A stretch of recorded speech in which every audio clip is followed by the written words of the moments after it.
5, 4. Gather around, freaks. It's time for a wedding at Christmas. Are you allergic to anything? Well, I have a doctor that can help you. Oh, weird. What's this? The book next to the big British Book of Bonds seems to be shaking and oozing. Oh, well, I'm sure it's nothing. So gather around the internet radio and gather around the internet campfire because it's time once again for Hey, did you see this one?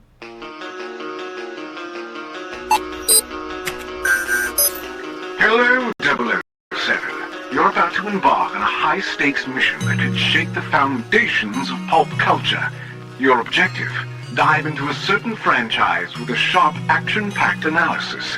Infiltrate the world of espionage and glitz, dissecting the cunning of your foes, the allure of your vehicles, and your iconic gadgets. Prepare to tackle sensitive topics that could spark heated debates. Everything from the ethics of MI6 to the subtext in Goldfinger. This mission captures the essence of danger and allure. Your findings may attract the attention from rival podcasters and covert organizations. Harness your charisma, stay cool under pressure, and create a podcast that leaves the listeners breathless. Good luck, 007, because this month, Hey Did You See This One invites you to the big book of British bonds.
Hello, everybody. Hello! Welcome to another episode of Hey, Did You See This One?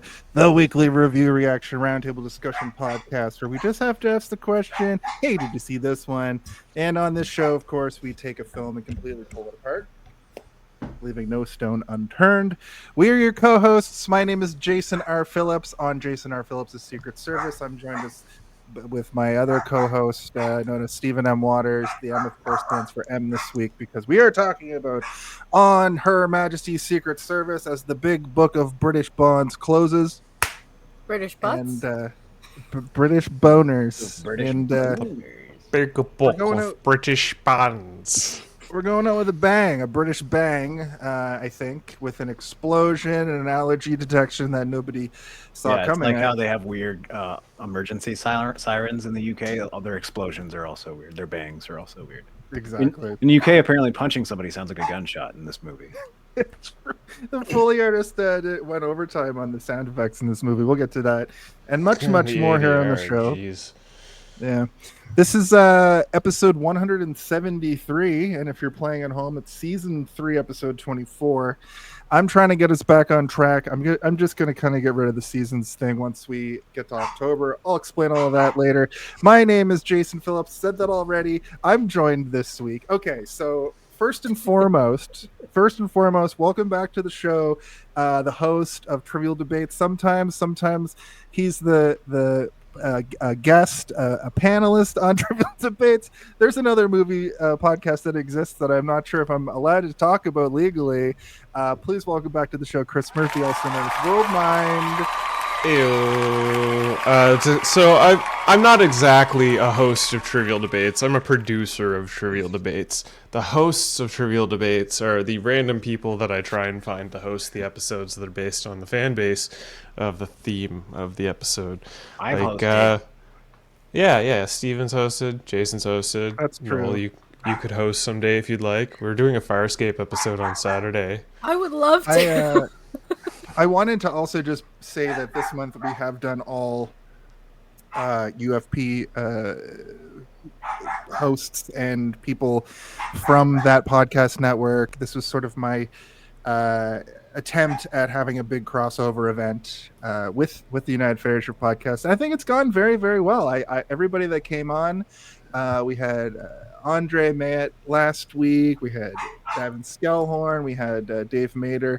And now Chris Murphy, who actually recruited me into this. And by recruited, I messaged him at 4:00 in the morning one night when I finally was like, hey, can I be on it? Can me and Steve come on and be a part of the United Federation? And you were like, you know what? I remember it very vividly. You were like, you know what? Yeah, let me get back to you tomorrow. I'm gonna get hated to see this one on the network. And then here we are. A year later. Yeah. No, I was pretty adamant about you guys joining. I thought, why not? More podcasts. Treat it like the Borg. Assimilate all the podcasts. Yeah. That's a reference to Star Wars, right? Yes, exactly. Yes, exactly. You get it nailed. That was in the the Star Wars movie First Sith Contact. Yep. Anyway, I'd like to at this time also welcome back to the show. Can anybody guess how many times it is? Because when I tell you, you're going to be amazed. No guesses? 15. For the 11th. Is this the MPAA game? Noel's MPAA rating. For the 11th time. Oh, wow. In fact, I'm coining a new term called the 11 Timers Club. Welcome back to the show, Noel K. It's a very short list of 11 timers. I think Tim comes close at like 9, but we'll see what he's at when he comes on next week. But that's next week, and right now we are talking on Her Majesty's Secret Service, a James Bond film about a man with a plan. And I think we need Zardos to prompt us for the next segment. Zardos, are you here? Zardos, are you here around to talk? Zardos speaks to you. He demands you synopsize this film. Tell him how, why, who, what occurs in this film. Lightning bolt.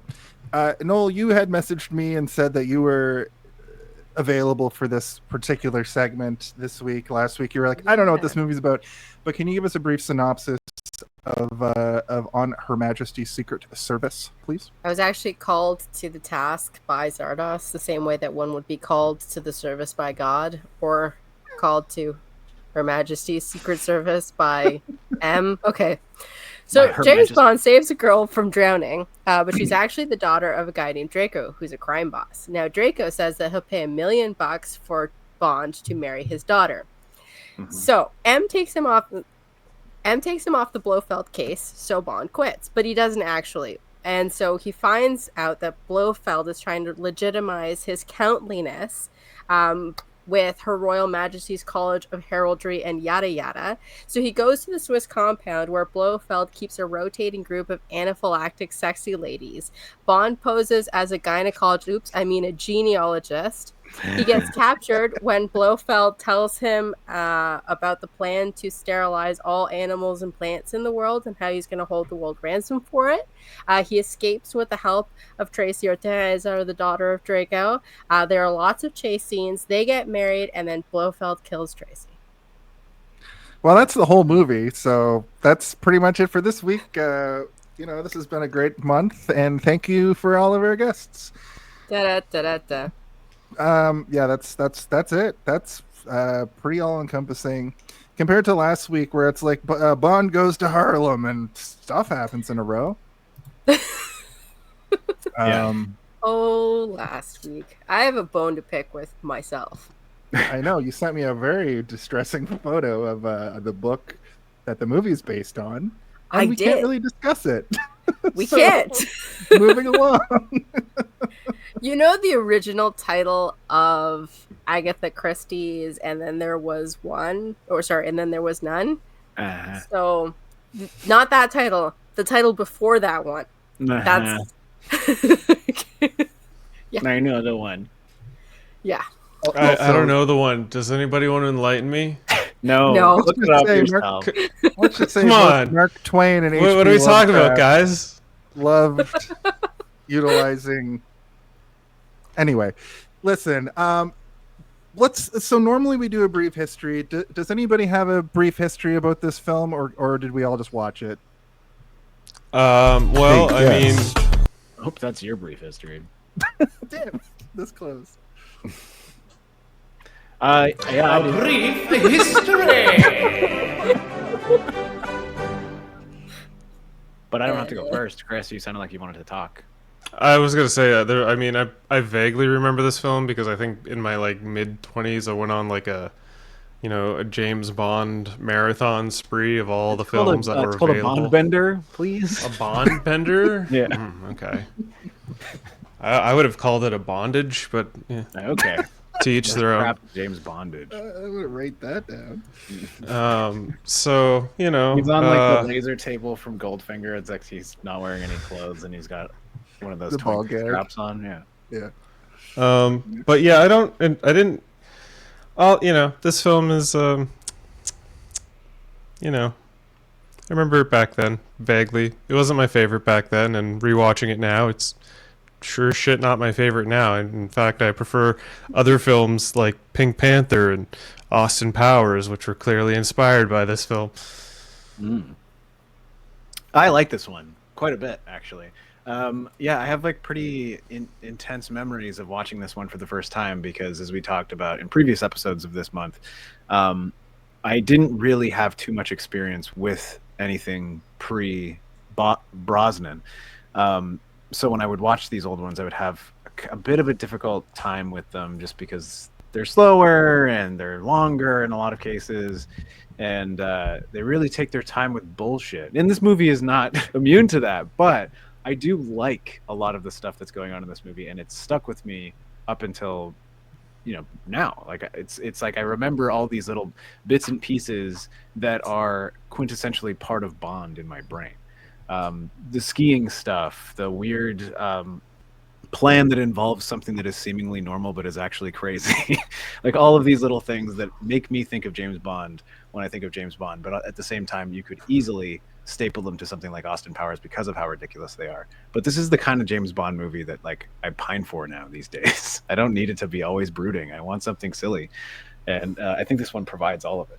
But yeah, I remember very vividly watching this one for the first time because, like you, Chris, I went on a James Bond bondage bender, whatever you want to call it, when I was in high school, and this one, this one sticks out as one that I enjoy a little bit more than a lot of the Moore and even a couple of the Connerys. Yeah, that's my brief history. Cool. How about you, Noel?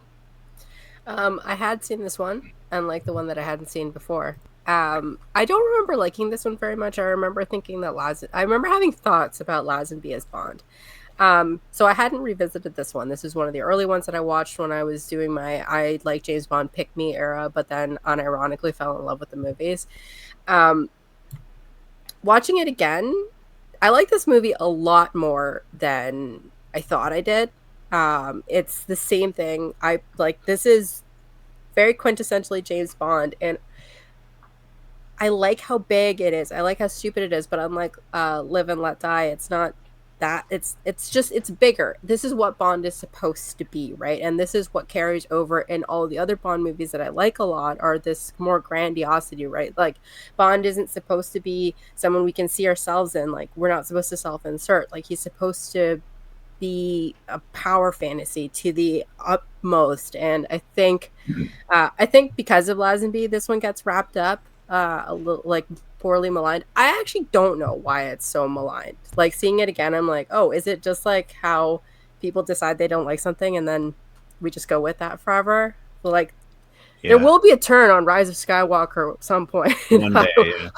When the 9-year-olds who saw it, when the 9-year-olds who saw it in theaters are 25, they're going to be like, exactly, because I have had unironic, serious conversations about Attack of the Clones that I thought I would never have, and it's that generation of kids. Anyway, this is not about Star Wars. It's true. I mean, we want to do Star Wars stuff eventually, so no, you're gonna have to come back. Sometimes shit just needs to be fun and as less racist as you can get it. And sure, they hit women in all of them, so that's just a given. Yeah, Bond is going to punch a woman at some point. She gets punched twice. Her own dad. 3 times, yeah. Her own dad knocked out by her dad. But we'll get there. No, but I really like this one. I didn't think Lazenby was that bad. Me neither, yeah. I remember him being worse. He's fine. Yes, exactly. Like, I remember this movie so much worse. And then I was reading about it, and it says that it has grown in estimation as time has gone by. So it feels like... maybe it's also because he said he didn't want to be on it as they were filming it. Like, maybe that gives you a bad rap as a Bond, and you're like, no, thank you. He wasn't an actor before this either. He was a model. No. He wasn't even...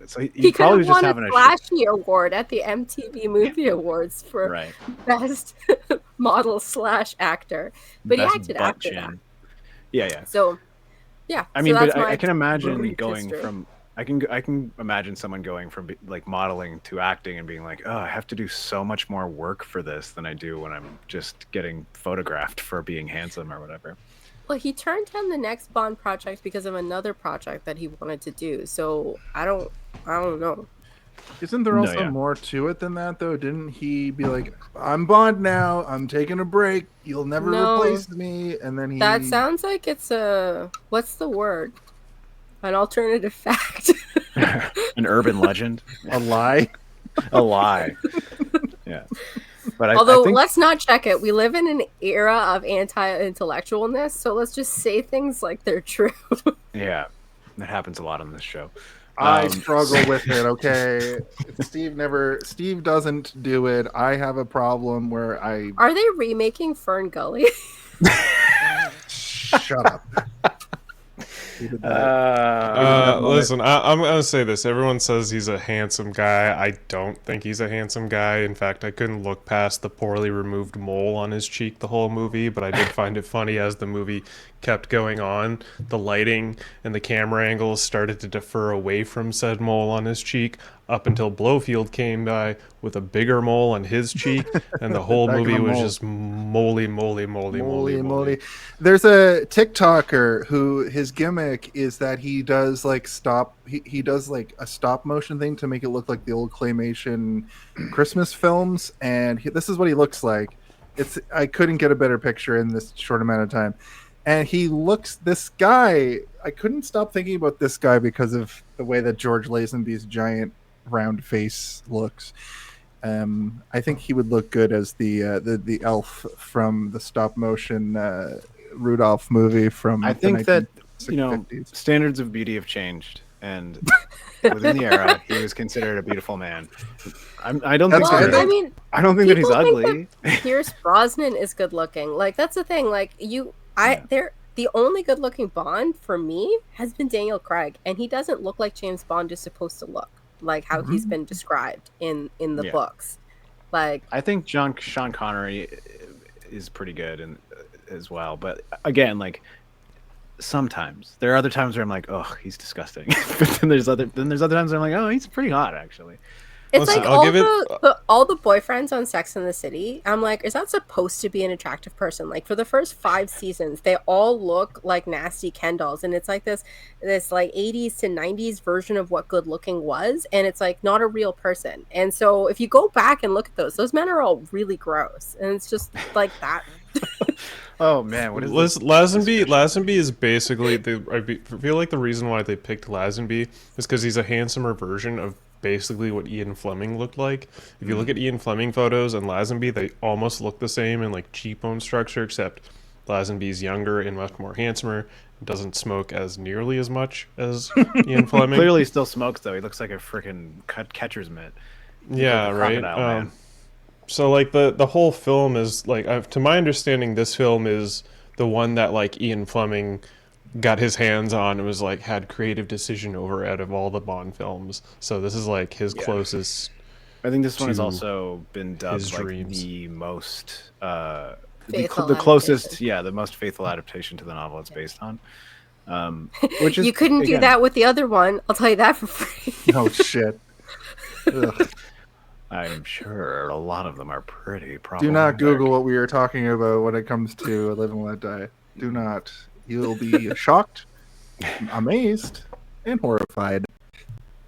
Well, with that said, my brief history is that I watched it this week. I have talked about before on the show about watching these movies with my grandmother, but this one I don't recall. I don't really remember it. The only thing that I know about George Lazenby is he's a very like polarizing Bond because he only did one. So what we were talking about, I think last week, was there are Bonds that you base your whole identity of liking Bond around. Like Steve, you talked about that I think your uncle, your dad's friend, who was like, Roger Moore's my guy. Don't talk to me about any other Bonds. Do you think anybody has a Lazenby? Is it just like Lazenby is the only Bond? That's it. The one movie that I will watch. The one Bond.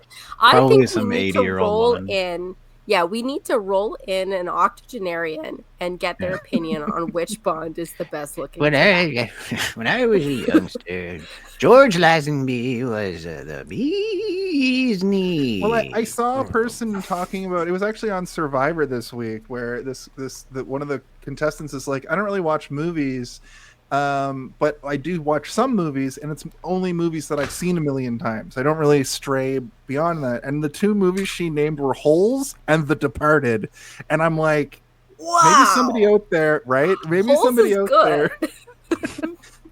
The Departed, but maybe Departed's somebody good out for there- certain reasons. Maybe somebody out there saw On Her Majesty's Secret Service, and that's their comfort movie. Yeah, You know? someone who like their parents had it on VHS and they just watched it. It was the only James Bond movie they had, and they just watched it over and over and over again. Because it See, the reason exemplifies why- everything that Bond is like about, so it works. Sorry. The reason why people don't like George Lazenby is because The mole, you already said the mole. No, it's not the mole, And but he's it's just ugly. like, well, that too, but it's the charisma. His charisma is akin to like a chalk mine, dry and Yeah, white. he's Like weird. he's just terribly not the best Bond. I by any disagree. means. I disagree. His I think Roger he's Moore good. style quips are so fucking bad compared to the way I Roger think- Moore does them. I think that Oh, if he really branched out. this is also he only got one, guys. The other James Bonds have multiple movies for us to get to warm up to his attitude and his persona, and he only got He's one. full of guts. Yeah, there's a reason why he only got one. Yeah, because he went to go Because do he another didn't movie. want to. Yeah, Sean Connery came back. Yeah, and he probably didn't want to the first time, which is why he gave such a lackluster performance. Anyway, what I'm saying He said is so that there are moments in this movie where I think that he is leagues ahead of some of the other Bonds. I'm not saying throughout the entire movie, but there are other moments that I'm like, that was great. I love him doing this, and I can't imagine anyone else doing it the way that he did it. I'll He get does to those when we get to almost- those, but He does almost get himself into a sitcom style plot where he makes 2 dates an hour apart, which doesn't play 3 out hours with other apart. stuff. See you Oh, at I 8. thought- See you at 9. See you at 10. Right, yeah. But I The work's was hoping piling that up. we. I was This hoping we movie, get to see though? that play out, but yeah. This movie was made in ADR. Like, Oh my god. The amount of lines that man said between his clenched teeth. What kind of guns are those? ugh. Let's move to production talk. I think that we covered our brief histories. what the heck is going on here? All right. Quiet on set. Are we rolling? Okay, let's shoot this piece of Sound. Speed. Action! right off the get, I will say once again, much like last week, the budget was $7 million. This movie cleared $82 million. So we're getting a sequel. That said, you know what? It's a very well crafted film. I think that it does the thing that we see in the Timothy Dalton movies. Well, just the one, I guess. We've only covered one. When they get to the Alps and they show the area that they're in, it looks awesome on film. I will say that this. I was talking about this a little bit, but when old movies do the day for night, is that what it's called? Yeah. This one does it a lot, and day for night. I figured out what my problem with it is. It hurts my eyes. Like it just straight up hurts my eyes. And this one does it a lot. And the opening sequence has some inconsistencies with what time of day it is. I think it's supposed to be night turn to dawn, but I don't know if the main issue that I have with it is that it doesn't seem to really matter what time of day it is. So like they could have just had it during the day and it would not change anything about the plot. So it's like it just looks bad because they decided they're like it has to be nighttime for some reason, but really it doesn't. She can kill herself at any point of the day. She doesn't have to do it at sunset. If you put on cards of like this scene, and ask me just to say day or night, what happened in the day or the night, I assure you I would get them all wrong. And you know what? It's the magic of watching all movies on this screen. Oh, I forgot that's your screen of choice. Yeah, the other thing I watch it on is a TV that's not much bigger. Right, it's like 3 screens next to each other. Yeah, I mean, in Doctor No they did it as well, and I think in that they actually say multiple times we have to go at night, we can't go during the day, so it makes sense that it's nighttime. But in this, it's just like no, it's more romantic if she's walking into the ocean at night, so let's do it at night. Yeah. Oh, it's going to cost way more to light it at night, so let's just do day for night, and nobody will know. This movie is not edited very well.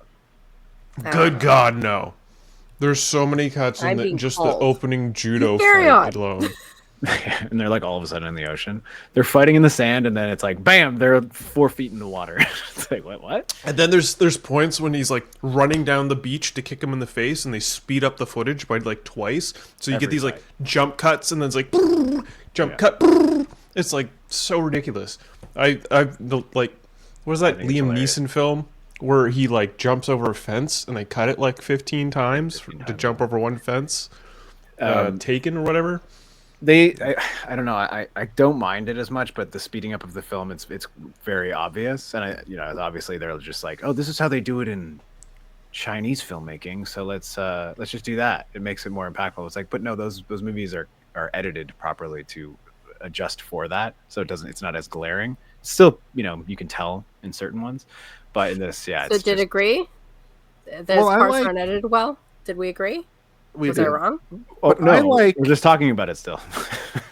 I like an element of this film that was like the fight choreography in this movie felt really like the punches were landing so hard. Like he felt almost superhuman with the amount of torque and thrust he got when he punched a person. In fact, at one point he gives somebody an F5, which is Brock Lesnar's finishing move, and when he does it, when he's fighting the guy in the hanging curtain things at the beginning at the beach, he flips him off his shoulders and the guy just goes flying. He also punches a guy so hard that he goes flying, and I'm like, I kind of like this idea that Bond has he's like Captain America a little bit, or I guess Captain Britain in him. Yeah. So again, it doesn't bother me as I'm not going to say that it's well edited, but it doesn't bother me as much. I think in the same way that doesn't bother you, Jason. It's kind of entertaining when he's hucking a person through a wall and it's sped up so much so you're like, "Wow, that looks crazy." Or when he fights those 3 guys that are kidnapping him, and it's just gunshot snaps as he's punching people. And again, it's edited like a crazy person edited it, but it's like I am having fun with how goofy it looks. And it had to be deliberate. Like they've made other movies where the fight choreography is not great, and they're like, how do we make this more entertaining? Let's just add some crazy noises and also speed up the film a little bit and see if it works. And I think the whole point of the movie is that it's just everything. Even that stuff. The only part of the editing that bothered me was the ADR, like where they had the ADR and things. Like I feel like I think they just had to add things in later, and so that's the part. Like the speeding up and all that stuff, like it's not good, but it's also a Bond movie, and the fighting is using what I like to call Fast and the Furious style fighting. Oh God, crazy, insane, insanity. Yeah. The physics are like Fast and the Furious physics. Yeah. That's what. A lot of car chases in this too, so a lot of bobsled chases. Yeah. Yeah, it's a lot of just chases in general, and it's I can't wait till you guys get to Thunderball. So, I mean, in terms of production, the director of the movie, it's his first movie that he directed, but he did work on previous installments of James Bond as, I believe, an assistant director and an editor, second unit director. So he was part of the James Bond family. To bring it back to Fast and the Furious, you know. It's all about family or whatever the fuck they say. Family. Stupid movies. Familia. The one thing that I wanted to bring up, because the whole time I'm like, well, this is clearly a real location, this weird revolving restaurant on the top of a mountain, because those are real mountains outside the windows, and the camera movements, you can tell that it's not a matte painting behind it. You can tell it's not any kind of rear projection. It's real. And so I was like, I gotta look this up. And it was real. It is real. It still exists, but it was in production when this movie got greenlit, and the part of the budget went to helping them complete the restaurant at the top of the mountain, because it was like a crazy process. They're like, it's not going to be ready for 10 years or whatever, and they're like, well, we'll help you build it, but you have to let us film the majority of a James Bond movie there. They're like, okay, sure. And so it's called the Piz Gloria, and that's what it's called in the movie. That's what it was named in the movie, and then that's what it was named because the Bond film was like, well, that's what it's called in the movie, so why don't we just call it this in real life? And that's what they did. It still exists, and it has a James Bond sort of like memorial in like the lower levels of it, so you can go there in your revolving restaurant, and once you're done eating, you can go look at a bunch of James Bond memorabilia. Memorial just makes it sound like he's dead. Like you could pay respects to the. I mean, some of them are dead, but like that one blonde guy is still hanging outside the window. Ugh. He's just like, but I thought that was kind of cool because like it is a cool place. Like I would like to visit something like this where you can see mountains all around you. It also just like most of the shots in that movie, because it's real, it adds a layer of isolation that I appreciated. The feeling of isolation in this allergy clinic is real, and it's effective for me in terms of the storytelling. Like I felt like he was very much alone at the top of a mountain.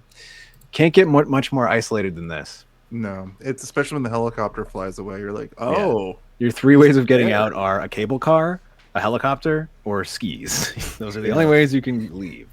You're having all these amazing thoughts about the place, and me just sitting there being like, if she eats only potatoes, like what is her workout regimen? Because she would not be that. No, that's just their special meal for the day where they get to eat. Yeah, her racist meal of the day. Before. The most racist meal I've ever seen. She's Irish. The director was Peter R. Hunt, which Steve kind of covered there. And the last thing I just want to kind of talk about for this film, as far as production goes, this doesn't have a traditional Bond theme. However, it has a variation of the regular Bond song. We only hear the Bond song in this movie, I think, once towards the end, and at the very beginning when you see him do the shoot thing. But the main like theme that plays over the classic Bond credits intro is awesome. I've been listening to it all week. I've been listening to it my entire fucking life. It's my favorite James Bond song. You should have talked about that in your brief history.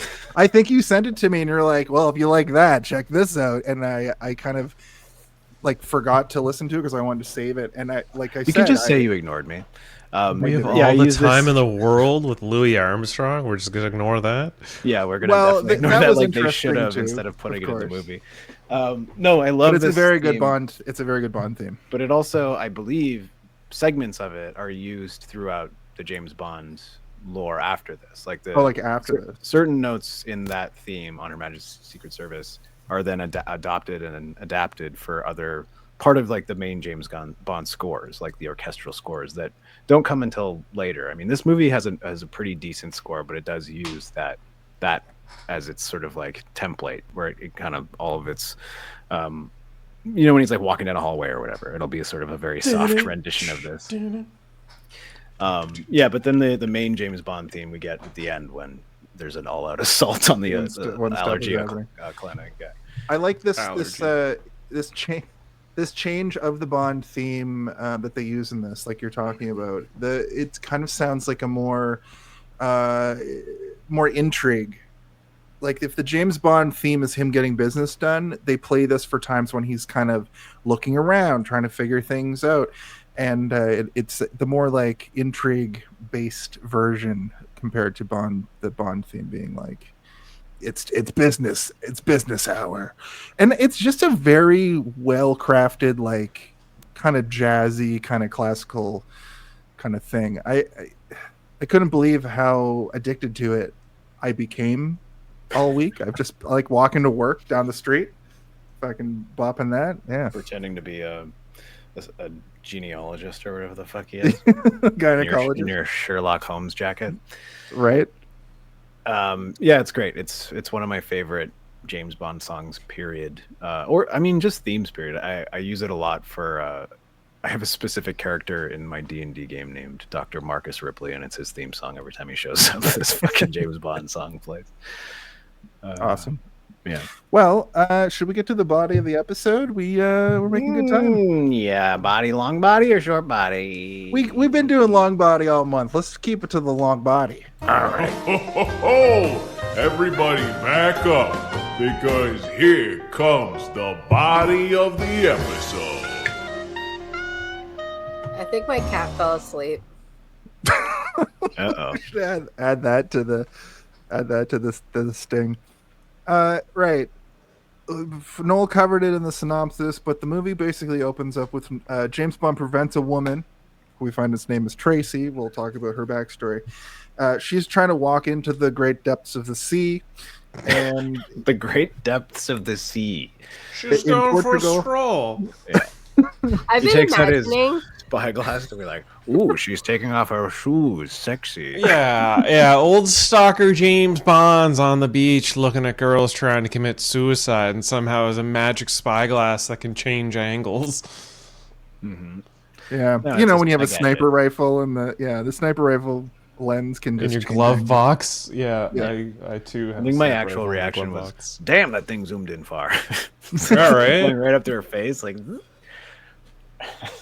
It not only got up to her face, it got to her side profile down the beach away from where he was actually parked. Mm-hmm. It's true. She needed to have rocks in her pockets, though. She failed at that part. That's dark as fuck, dude. She had rocks in her system. She was trying to commit suicide, and like, what is it? Virginia Woolf, Rock's housecoat walked into the ocean. There's somebody else too, and I was watching Murdoch Mysteries, and they also mentioned somebody putting rocks in their coat and then walking into Lake Ontario. So it's just a thing, man. People do it all the time. You gotta go down the road, not across the street. I was trying to think. If I was making this movie later, I would have like a girl with cargo pants who would put rocks in her cargo pants. I think her pants would just fall down. Yeah. No, but you get all of the rocks in the different pockets, and then you put a housecoat with more rocks in them. Oh, okay. Double layer the rocks. Got it. So, she is trying to off herself. We find out later why. But for now, as he goes to the water and saves her, he fights some assailants. And she grabs a car and drives up the beach to another car. I'm just setting the scene. We can talk about this whole scene as a scene, but that's where we're at in the film. Yeah, so I chose to watch this film from the lens of James Bond being the villain, and it was very entertaining.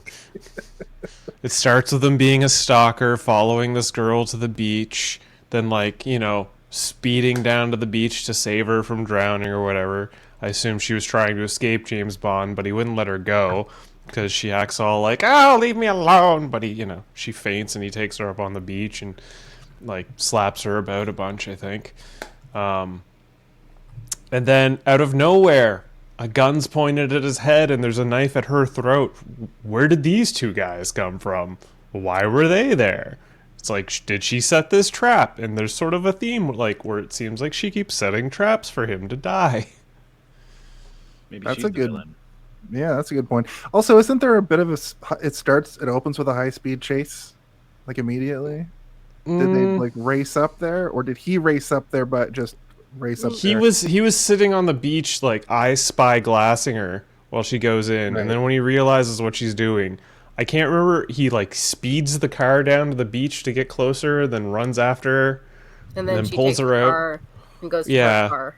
While he's drowning one guy with his knee in the shallow end of the pool. Who does survive? Who like does he's dead. survive. Nope. He pops up and runs back over. I mean, and- he comes across her car with the car door open, and he sees her, and he's like, "Oh, she's gonna go kill herself. I should probably stop her from doing this." I would hope that if someone saw somebody killing themselves, that they would stop them from killing themselves. I would So- try. I don't know if I would succeed. Depends on You know how what? They adamant do are. say that when it comes to there's nothing that you can do about suicide, so just let it happen. Oh my I said I God. would try. Too dark. It's too dark for TV. To lighten it up a bit, the Bond reveal in this one is great. A lot of from behind the head shots. We finally see his face, and when he saves the girl, he says, "I'm Bond, James Bond," which is great. And that's when the goons show up and they tussle.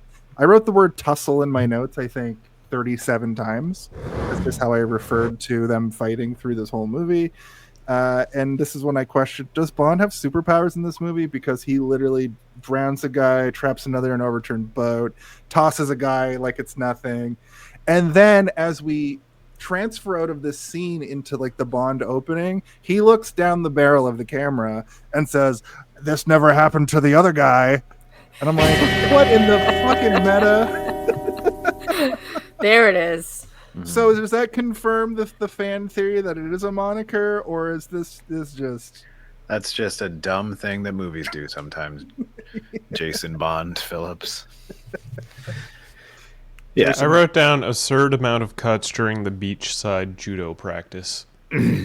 there was a lot. That's how you make I it more like- interesting. More like angles, seeing my more Bond. cuts. Come on. I like seeing my Bond punching and kicking and doing a whole bunch of fun stuff and being athletic. So I was like, yeah, I'm in. Like, Yeah. I was on board from like minute one. I was not expecting the amount of sped up combat there would be, and I was kind of like delightfully surprised with it. I was like, this is hilarious. This is like watching an old silent film. I'm very into this. Like when he throws the guy into the boat, like even that part, it's sped. That didn't need to be sped up, but they still sped it up anyway. I guess just to match the sped up nature of the rest of the shots. there's something kind of like delightfully Baroque about some of these Bond pieces, and that there's just ornamentation on top of ornamentation. It's like more is more is more is more, and Yeah. it's not until you start getting to kind of the Craig ones that you start pulling that down. Yeah, where they are like, oh, it's too much. We can't have two. You can't have a robot eyes. hat on top of a hat on top of a hat, and I'm like, but that's what we want. No, we want a hat on a hat on a hat, and the last hat has a machine gun inside of it, please. Exactly, and a chandelier. and a blade around the front of the brim, Yeah. like Odd Job. Yeah, Like I this said, film's got a bunch of 69 tropes and just like general filmmaking, so it's very Batman-esque Yeah. TV style fighting throughout the whole thing. It's, I don't know, it didn't Well, I wow pulled me, up- I guess. I pulled up some of the other movies that came out this year, and Midnight Cowboy, Easy Rider, True Grit, The Italian Job. It was up against some stuff that's pretty, pretty action oriented. Yeah, but I mean, action movies from the '60s are hard, right? Like you go back and try and watch these. Most of the time, it's a different world, right? Like they haven't figured it out yet. They didn't have wire work and stuff. It was just like, Right. do it, stunt man. Hopefully you don't die. And then the guy gets like Like slingshotted run into a across tree. the crocodiles, Yeah, or yeah. like in the Batman movie when he's just fighting with the cat, and I'm like, the cat. The Poor whole cat, time. yeah. Those Or guys paste- getting Lucy. actually bulldozed over by bulls in this. Yeah. Oh my yeah, goodness, bulls I with forgot. shaved horns. I forgot the moment that we went to The Sun Also Rises briefly. Yeah. It's there. You can just see it. Like, it's. I was watching it with Danny, and we were like, I was like, oh, I hate day for night, and Danny was like, wait, is the sun is there though? I'm like, yeah, that's what they do. They film it in the day and they pretend it's sunset or whatever. It's like, well, why not just make it the daytime? Like, I don't know. Maybe the beach would be too crowded. People wouldn't believe it. They wouldn't buy it. Yeah, right. Empty beach in the middle of the day? I don't think so. Not realistic for this James Bond movie. Or they just paste together a bunch of shots of like exterior, cars driving or skiers skiing, and then cut to just the worst green screen. I know the technology wasn't there yet, but it's jarring sometimes back in the 60s. And Dr. No had it for the car chases, and it wasn't, it's understandable. But by 69, they're like literally just filming Nice. film that's being projected behind the car. That's why it looks crazy. Like, It looks better than Multiverse of Madness. I mean, you're not wrong there. Yeah. The drive-by. I like CGI Marvel messes. But I was thinking about that a lot when I was watching. You this. also I was like video game cutscenes, so I'm sure that true. there's a correlation between those two things. Well, what I Well, want so must you don't love like video Heavy game Rain. cutscenes? I don't think that they're particularly artful for the most part. I'm talking about like specific types of, like Halo. The point I wanted to make has is cool like, cutscenes, but it's not like this is beautiful. This is the most beautiful. Oh wait, have you cutscene I've played ever Heavy seen. Rain though? I've played Heavy Rain, yeah. Yeah, Jason. it's all cutscenes. So, hi, The whole Jason. movie is a cutscene, yeah. But my point is this movie, the amount that they use it kind of does remind me of now Marvel films are basically an animated film with a person reacting to their surroundings in the amount that they're using the bleeding edge technology of the time. You said it to again, do folks. it. I said the thing. We're gonna gonna get like make a bleeding knife edge sound shit. effect or something like shing. Whatever have a but knife hanging around here. I thought it was interesting how Don't much. touch the knife, Noel. You talked about walking into the ocean enough today. Yeah. Shit. It wasn't that Derailed. dramatic. Yeah. I have everything here. Also, I'm just by the way, I'm really sick. So just Oh yeah, you were. I took looped earlier up on was cough syrup? Dayquil. Yeah. No. You we told always me do that that. yesterday, and I wasn't cluing into like, oh, you're doing a show No, tomorrow. I'm so sick. So if Oh, I'm I doing see. this, it's just because I'm sweating. I mean, But after every episode, I message you and I go, "You were sick tonight." No. That's great. All right. Listen, we see the classic Bond intro. This one was interesting because it has like clips from old other James Bond movies. Bond. Bombi. I noticed it mostly because they show the villain from Dr. No. And I made an assumption, so I'm hoping that I was right. Wait, You what? guys- Sorry, I was laughing at friend. something I thought of, and I Oh. didn't. I didn't actually pay attention to what you were saying. Not only are podcasts an audio medium, but we're a visual podcast, which you have to at least. Well, tell us, what were you laughing at? Oh, I said Zombie Bombi, and then someone said Joms Bond, and I went uncut Joms Bond in my mind, and then I started laughing at it. I don't know. What happened? I don't know what happened there. I just managed. Oh Oh no! That's our new James Bond villain. He's called Mumbles. You have a bit of room noise there, Chris. Can you turn down your gain a little, maybe? Yeah. Give me a second. Is it maybe me? No, because when he Steven, turn your gay down, please. I can't do it. Perfect. I can't. whatever There's a- just I can't happened, get down yeah, these, perfect. You stupid did it. It wasn't noticeable till you left for a second, and And then you noticed the silence, and your ADHD took over, and you couldn't look past it anymore. You couldn't see, you couldn't hear it, you couldn't concentrate. You needed me to silence the background noise. Sorry.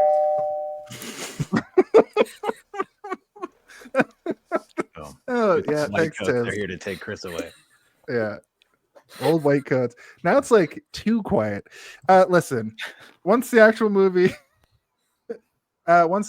starts, it has less. I thought that the opening sequence was very stylized because they were outside. Once the movie actually starts, it goes back to that, like, what I've noticed about these 60s James Bond movies between Dr. No and this is they kind of look like 60s Batman, because that's my only real frame of reference.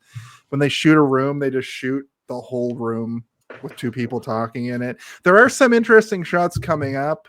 Like when they're at the poker table, they back up the poker table, which was kind and he plays cards with Colin Farrell's Penguin. Yeah, I thought the same thing. I was like, is this the Penguin? Is this the crossover episode? I kept thinking he was going to be like every time. Where's Bruce Wayne? Radio. We're getting there. Where's that freezer guy? I like Nora! Yeah, man. I like how he bailed her out. I've sent those to. Sorry, go ahead, Noel. I like how he bailed her out, and then she was like, "Yeah, whatever, man. Like, I thought we were partners." But then she's like, "Come to my room and bone me later." Yeah. Which, I mean, here's the key. I've set a trap. Yeah. A Lannister always pays their debts. But also, it wasn't her. It was her dad, right? He went there. I don't know. It's confusing and convoluted. It's like, so I wanted to ask you don't think about it this. after he gets kidnapped. You don't think about it too much, but like while it's happening, you're like, oh, who hired these guys to beat him up?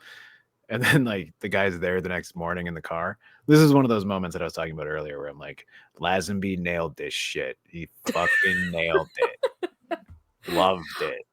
Tim just made a good point that From Russia with Love is a very good departure from other 60s Bonds with its cinematography. But that's why From Russia with Love is like the second best Bond film ever. So, yes. I didn't mind the cinematography in this movie for the most part, but there is a lot of boring cinematography in this movie. But there are a few shots that I'm like, this is well set up and well executed. And I like the camera work here. But it's not the whole movie, that's for sure. But there are some really nice looking shots in this. There's also some really boring and dumb looking shots in this movie, like when it's shooting all the food and it's like a weird canted like angle where it's like from going down towards their forehead to the plate. It's like, this is the worst camera angle I've ever seen. This is like 101. Don't shoot someone like this because they just don't look good and nothing looks good. Yeah. So no, they just I'll tell. Go ahead. Culture analysis, critical theory, all of that stuff I can do you for. Cinematography or any of that, I'm like, it's very mountain, and this one's very room. I like very mountain though, because at least it's showing like it's like nature shots. But room, do something interesting. I just mean, like, I can't. Somebody invent the over the shoulder fucking camera angle for Christ's sakes. Okay, here's my belief, my quick theory, my like really out of pocket idea, my theory, if you will. The reason why they had the over like angle in front of everyone camera shot while they're eating is so that when they get to the one shot of the black girl eating a banana, it kind of looks like she's sucking a dick. Oh God! Oh my God! That got worse and worse and worse as it went, and I love you for that. Yep. I'm gonna go get a drink. I'll see you guys in a minute. All right. Yeah. You reconvene. We might need it. Weird that I only thought about the racism and not the fact that it looks like you might be sucking a dick.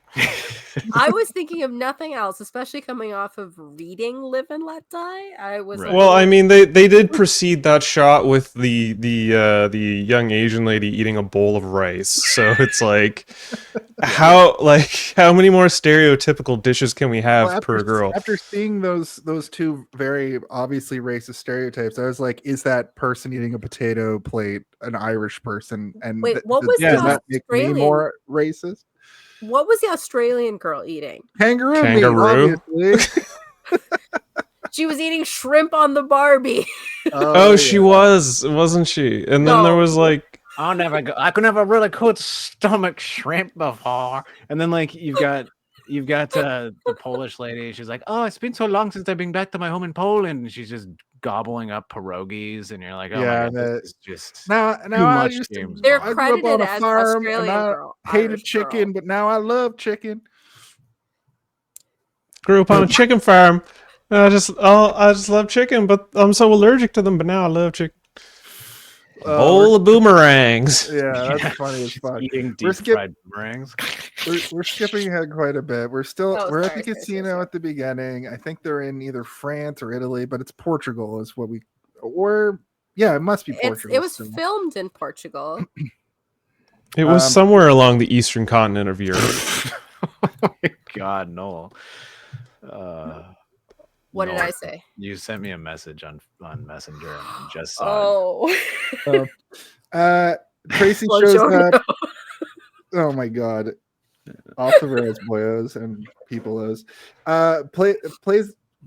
Tracy plays a card. She fucking fails miserably. Bond swoops in. Is like, Oh, we're back to that point. Didn't we talk about this? Yeah, we did. I'm getting us caught up. Apparently she's tried to kill herself multiple times, and she invites him over later. Yeah, and I mentioned that he looks like the TikToker I talked about. So he goes to her room. He gets attacked immediately, and he throws the guy through like a weird fucking one of those wall dividers that's like just wood, sort of like pillars, I guess. And then we get a good cartoonish moment where the guy's like, and he's like, "Don't get up," and he just, he's like, "Oh," he says something witty, I guess, and then he aggressively slaps some caviar onto a strip of bread. Yeah, and he's like, beluga. Yeah.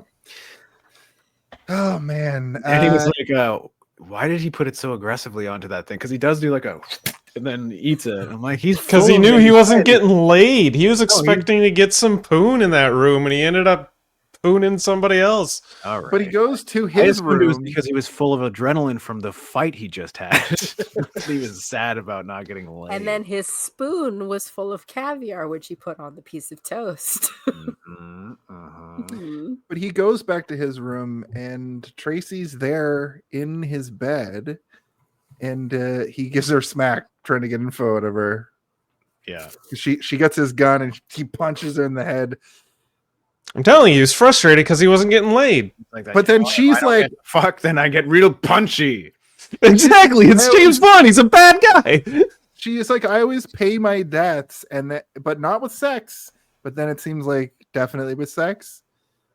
And then the hired goon is like still lurking, leaning in on the door. Yeah, oh, good, they're banging. I'll walk away now. And then he's like, that's what he hears through the door. Boner alert. Oh, gotta go. Yeah, but then she does pay him back in the morning, but she takes his gun and then leaves $20,000. But then we can also assume that Dad paid for that because the gun is then in the goon's hands later. Also, can we just talk about real quick how they slept on a bed on a deck in a hotel on a tropical climate that was just like full of cotton and looked very absorbent, and you're telling me that thing just sits out there all the time and doesn't get rained on? I didn't realize you're going to be the logic police tonight, Chris. Like everything, you have a huge issue with everything. I didn't have an issue. I just thought it was weird having a bed out on like a veranda. So here's the thing about beds on verandas: you can put them indoors when it's raining, verandas. or you can put something on top of them, or as they used to do on the patio, like on the rooftop where I used to live, they used to have these couches and whatnot. What they would do is if they did get rain on, they would then flip them over and put them in the sun. Whoa! And then they would dry. I just assumed it was rubber mattresses. It's pretty magical. You can reuse that shit pretty frequently. Yeah. Seems like a lot of extra work to bang somebody outside when you could just do it in the grass.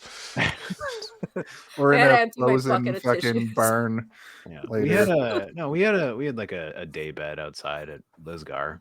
It wasn't, if it started raining, we would just pull it underneath the thingy. The thing to protect you from the rain. I have patio stuff that like we remove the cushions and then like legit put them back in. We just debunked you, Chris. You just got debunked. For me, my X-Men. Listen, I'm not saying it's not a thing. I just think it's a weird thing. You're just like, We should get the why? Mythbusters theme on this for those moments. If I had my own like hotel, I Mythbusters. would either not do that at all or only do that and have no room. So yeah, he goes. He puts on a robe. We assume he's naked, right? I guess, and the robe is so tiny, so teeny tiny. He's also a very like sprite. He's tall, but he's sprightly. You know, like he's very like thin, but like jacked. He's Springy. He's twinky and hair, but also hairy. He looks like a Ken doll. It's like combining words that don't go He's together. very Ken doll. Happy Valentine's Day, actually, Mr. Bond. Ken It's a doll is sex on the probably- grass. Ken doll is a good way to put it, I think. Yeah, Ken doll, but you got, when you like drop a lollipop and it gets hair on it and stuff. That's what he looks like. He looks like a dropped lollipop. I appreciate the body positivity of this Bond. He's not like thoroughly jacked, but he's also, just like His legs were like he has that teardrop. Like legs are a relatively new thing to the world of Right, he like, doesn't skip bodybuilding and leg day, whatnot. though. He does not skip Yeah. leg day. no, you could tell he's a appreciate it. skiing man. Yeah. Yeah, he had to wear a kilt for a lot of this movie, so he's probably like, gotta get those calves going. Yeah, they were like, we're gonna write an 8 on the inside of your. Oh wait, let's get to that part of the movie. Jason, go ahead. Yeah. I feel like some stiffness in my shoulders.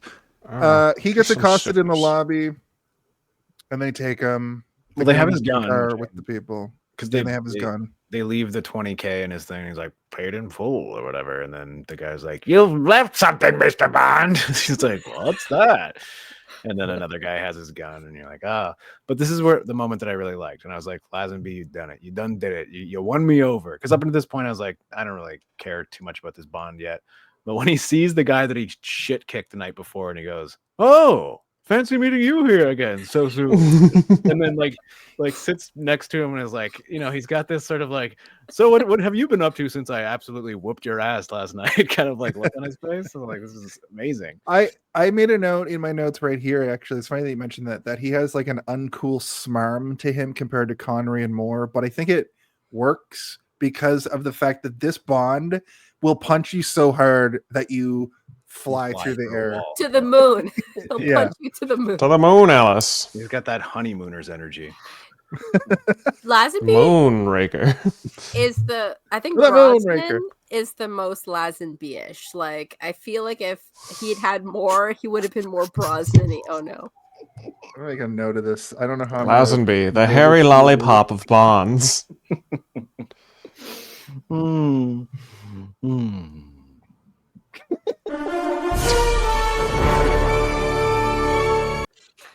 Lazenby is a hairy lollipop. I can't wait to see what Steve draws for that. No. It'll probably be just his weird face as a lollipop, like a As a candy. lollipop, Which, but it's all Rolled in pubic hair. the stick is all hairy, and the It's the 70s. I mean, come on, it's all over. Yeah, everybody Bush was in, baby. hair back then. Okay, so and then his henchman just doesn't say anything for the entire movie. I was waiting for him to say something, but he just goes, like every time Bond says something to him, he goes, that's his Bond villain name. He's like that guy from the Ninja Turtles movie, the guy who just goes, Yeah. Fuck, I would have known that guy's name 15 years ago, but I can't remember. I know who you're talking about. Shredder's henchman who can fucking kick so much ass. Yeah, the guy who goes, Isn't he called? he doesn't. It's called the Hand. Yeah, he probably is called the Hand, or he's ironically called the mouth of Shredder. Your mouth brings Tatsu. you trouble, Miss O'Neill. Thank you. Tatsu. Tatsu. Okay, so Look, he meets Draco of Draco Construction. I mean, it's Draco. Everyone keeps saying Draco, and I'm like, it's kind of Draco. I'm sorry. They also Drago. Lazenby or Lazenby, Draco, Draco, Drago. Listen, you all have brain. Teresa, chemistry problems. Tracy. If he What do you- dies, he dies. blow Yeah, champ, he dies in the blow movie. field, blow feld, whatever. Bochon. So Draco. Blow chunks. before we get to blow chunks, though, we get Shaken Not Stirred, which I have to mention. They discuss Spectre, construction, other things Draco does. Jason, when you heard him say Spectre, did you go, I know that word? I did. Okay. I know you're joking, but at the same time, I'm What a does simple Spectre man. stand for, Jason? Stone. No, it's crazy. They say it in Doctor No. But We I don't can't need a remember. doctor. Every time I hear the word Terrorism and Spectre, revenge are both in there. Yeah, like the Terrorist and Danger Organization or something. we can look it up while you talk. But whenever I hear the word Spectre, I always say the word tater after. So it's always Spectre Tater. It's like Doctor No every time. We don't need a doctor. Spectre Tater. Spectre Tater. I don't know. That's their James Bond villain for the month. Spectre Tater. See, all I'm thinking is, I just bought myself a 15-pack of Spectre Taters. Ghost shaped taters. I don't know why. They're shaped like James Bond villain extremities, like robot hands and like a weird glass eye and a laser that cuts you in half. Get your Spectre Taters with a side of boo dip. Yeah, boo dip. Special executive for counterintelligence, Booba-Q terrorism, dip. revenge, and extortion. Mhm. Right. So all the worst things you probably shouldn't put on your banner. Go ahead. I was going to say, I mean, that they're a super secret organization. It doesn't really matter. The whole thing is that like they can't figure out where they are ever. I have Spectre shoes. They're like branded, like they're Adidas Ultra Boost, but they have Adidas. Like, I was going to ask you, do they make or Adidas? Thing. Yeah. You guys need to not talk at the same time. It's so difficult to understand. I've been playing Spectre Divide. It's fun. I'm not doing it on purpose. No, I'm just like, if you're in the middle of talking and then Jason starts talking while you're talking and you keep talking as well, I'm just like, none of that is coming through for me. Like, I don't know what you're saying. Sometimes conversationally, we get a little bit too conversational on this podcast.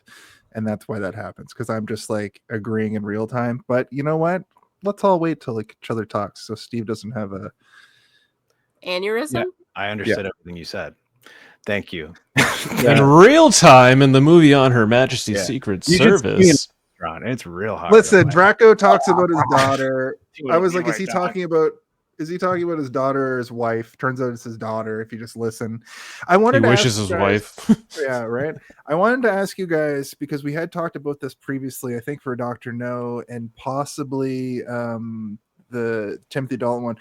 I had the hardest time with this one with the Britishness with no subtitles. I didn't have subtitles for this. I agree, This one was especially bad because they are not only super British, but they all talk very fast. Also, like it's for a British audience. You know? And the sound mixing for this was crazy. Like the sound effects and the music was so loud, whereas the regular talking and just like sort of ambient sound effects were so low. So I'd be like turning it up and turning it down. I actually got Danny, because I just had my version of it, which had no subtitles. So I got Danny to like turn on subtitles on there. So if I was struggling, I'd be like, what did he just say? Can you just say that to me again, please? Because I don't know what he just said.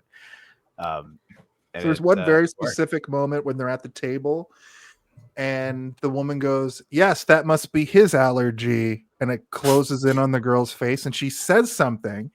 And I was like, business. And I watched it 10 times. She says, that is only for the clinic. The way she says clinic sounds like she's saying business a bunch. So she says clinic in a very weird way. Well, the accents aren't British. Like Lazenby is putting on an accent, and then it's just the accents are all over the place for this one. But I found Irma Bunt, her accent made me. Yeah, I liked it too. But I do know the exact moment that Jason's talking about because I had the same issue where I was like, what'd she say? I don't know what she said. But then she says clinic again close to that afterwards. I'm like, oh, she said clinic earlier as well. I just didn't know what the frick she said. Yeah, I had subtitles on the whole time, so.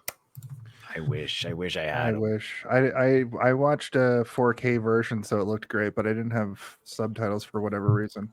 At any rate, Draco's kind of weird about his daughter. He basically says that we need a man to make love to her until she falls in love with him. He says dominate too, which is really yeah. Man. And he says he'll give give Bond $1 million in gold if he marries her. I'll give you £1 million in gold if you But Bond- dominate my daughter sexually. He's like, And then what? Bond says that What? he has an impetuous taste for freedom. A bachelor's life. Yeah. Yeah. And they sort of start to mention Blofeld at this point. Yeah, Bond doesn't they're- say no. He's like, well, I'm not going to say no because you know about Spectre and Blofeld, don't you? And he's like, I do. You have to promise to marry my daughter, though. It is nice Yeah. that he actually falls in love with her, but I can't help it. I mean, and he doesn't take the money at the end, so you know it's for real. It's the only thing that makes you know it's for real. And I will do this at this point of the movie at 26 minutes and 24 seconds. That's when they said the name of the movie in the movie. Yeah. They The say it all caveat. right. They say it a couple. They say Her Majesty's Secret Service a couple times in this movie, but they never say the full title. So Yeah. They also say other James Bond titles in this movie a couple times. There's one where he's like, it was a really good, the world is not enough. And you're like, yes, what the fuck? which is a movie from like the 90s. Yeah. He's saying a future James Bond title. He's not even saying one that already happened. Doesn't he it have a was line at one point in the beginning where he's like, I'm not like the other guy? He says, Yeah, this we happens to the talked other about guy, that. It's the heraldry, the coat of arms, the Bond coat of arms. Right. Yeah. That's Is the world is not saying- enough? Yeah. Oh, okay. I was thinking of you and Skyfall when he said that. Skyfall. Old, beautiful, bellissimo. Yeah. It's not even really the key or tone or right note, but it was still good. It was the right. It was what we needed. It was the right Right? vibe, yeah. Listen, I'm good at some things, and at that moment, I was good at whatever the fuck that was. You know what it sounded like to me? You know, the guy was like,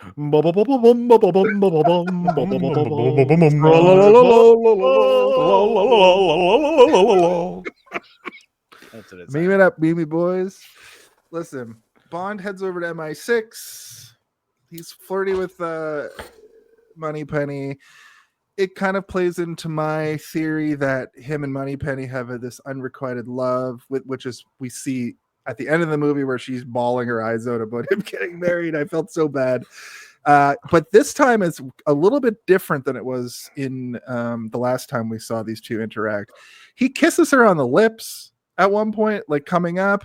He honks her boobs and butt. Yeah, he offers her drinks and she declines, saying she would not be able to control herself. So I have a new theory about this. God. I have a new theory about Is it this. Moneypenny is married and has a husband? Nope. In fact, it's funny you say that. I did for a minute mishear her and thought, oh, she's married. Or was that last week? This week, I think Moneypenny is his work wife. That's my theory. She is. Yeah, I think we all can agree on that. I think that we've been kind of saying that like you're since right. the beginning of the month. Yeah. Yeah, Okay, it's to his feed wife. more into my theory that James Bond is the villain in this movie, he promises to go out on a date with Moneypenny, but by the end of the film, he leaves her hanging at his own wedding. What dickish behavior. He's getting married. Yeah, but he promised to go on a date with Moneypenny before he decided to get married. Can I tell you a story about how the day that I got married, someone called me and asked me out on a date? The day you got married? Yeah, I was on Wow. the way to City Hall. Like I was like wedding. Hey, went I'm to the back in same town. I was just person. wondering if you wanted to go on a date. I'm literally getting Exactly. married. I'm And I was married. like, I'm on my way. It was so funny. You should have said, Yeah. yes, I'll meet you at the courthouse. On my wedding day, the woman that I left for my now wife, who I've been with for like 12 years, it doesn't fucking matter, blew up my phone, and also somebody saw her in the parking lot of the venue. So, Steve, you were there for that. Well, you weren't there for that, but you were at my wedding. I was at your wedding. I wouldn't have known any of this. I would have been just Yeah. being like, weddings make me cry. We weren't even really Oh. we weren't even like pals yet, which is crazy. Because No, now if I got married again tomorrow, you would be like probably my best man, if not you know, definitely my wedding party. Best man. That's fair. I have a theory. Oh, sorry.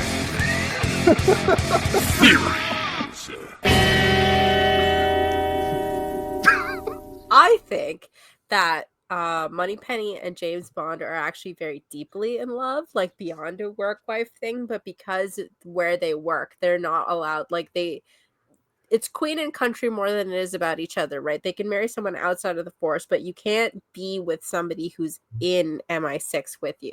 So I think that there's just like their unrequited love or whatever is barred by their sense of duty. Okay, that's interesting. Jedi. And that's why he's like, do you want to have a drink? And she's like, I'll start sucking 1 minute into the drinks. Oh my god, you guys are so I'm sorry. He means a straw, Steven. He means a straw. You guys keep saying such nasty things. I watched Casino today when Nikki's like with Ginger and they're kissing, and then he just goes, brah. I was like, what a fucking weird thing Scorsese.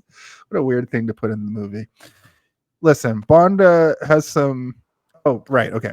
So Bond goes in and talk to M. He's kind of pissed off about the way things are going, but M is even more pissed off about Bond not being able to get the job done. We get him mentioning the whole like, you know, you have the license to kill and you keep not killing people. So what are you good for? What the fuck is wrong with you? Why do we even give you the license to kill if you're not going to use it, baby? So he gets reassigned basically, or unassigned to this this whole thing.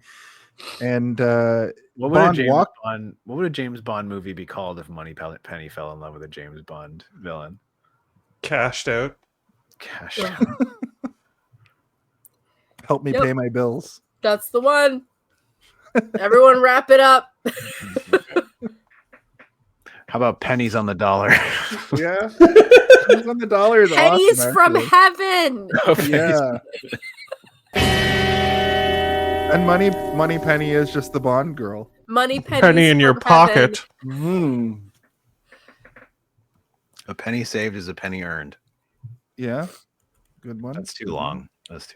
That would just be a line in the movie after he like saves her from falling off a building or something. He like zip line. Penny saved is a penny earned.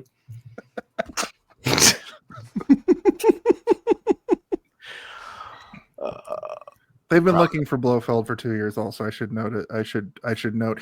Is this the first appearance in the movies of Blofeld? No. Because he was in the one before this. I think was his first introduction. Just stroking his cat like.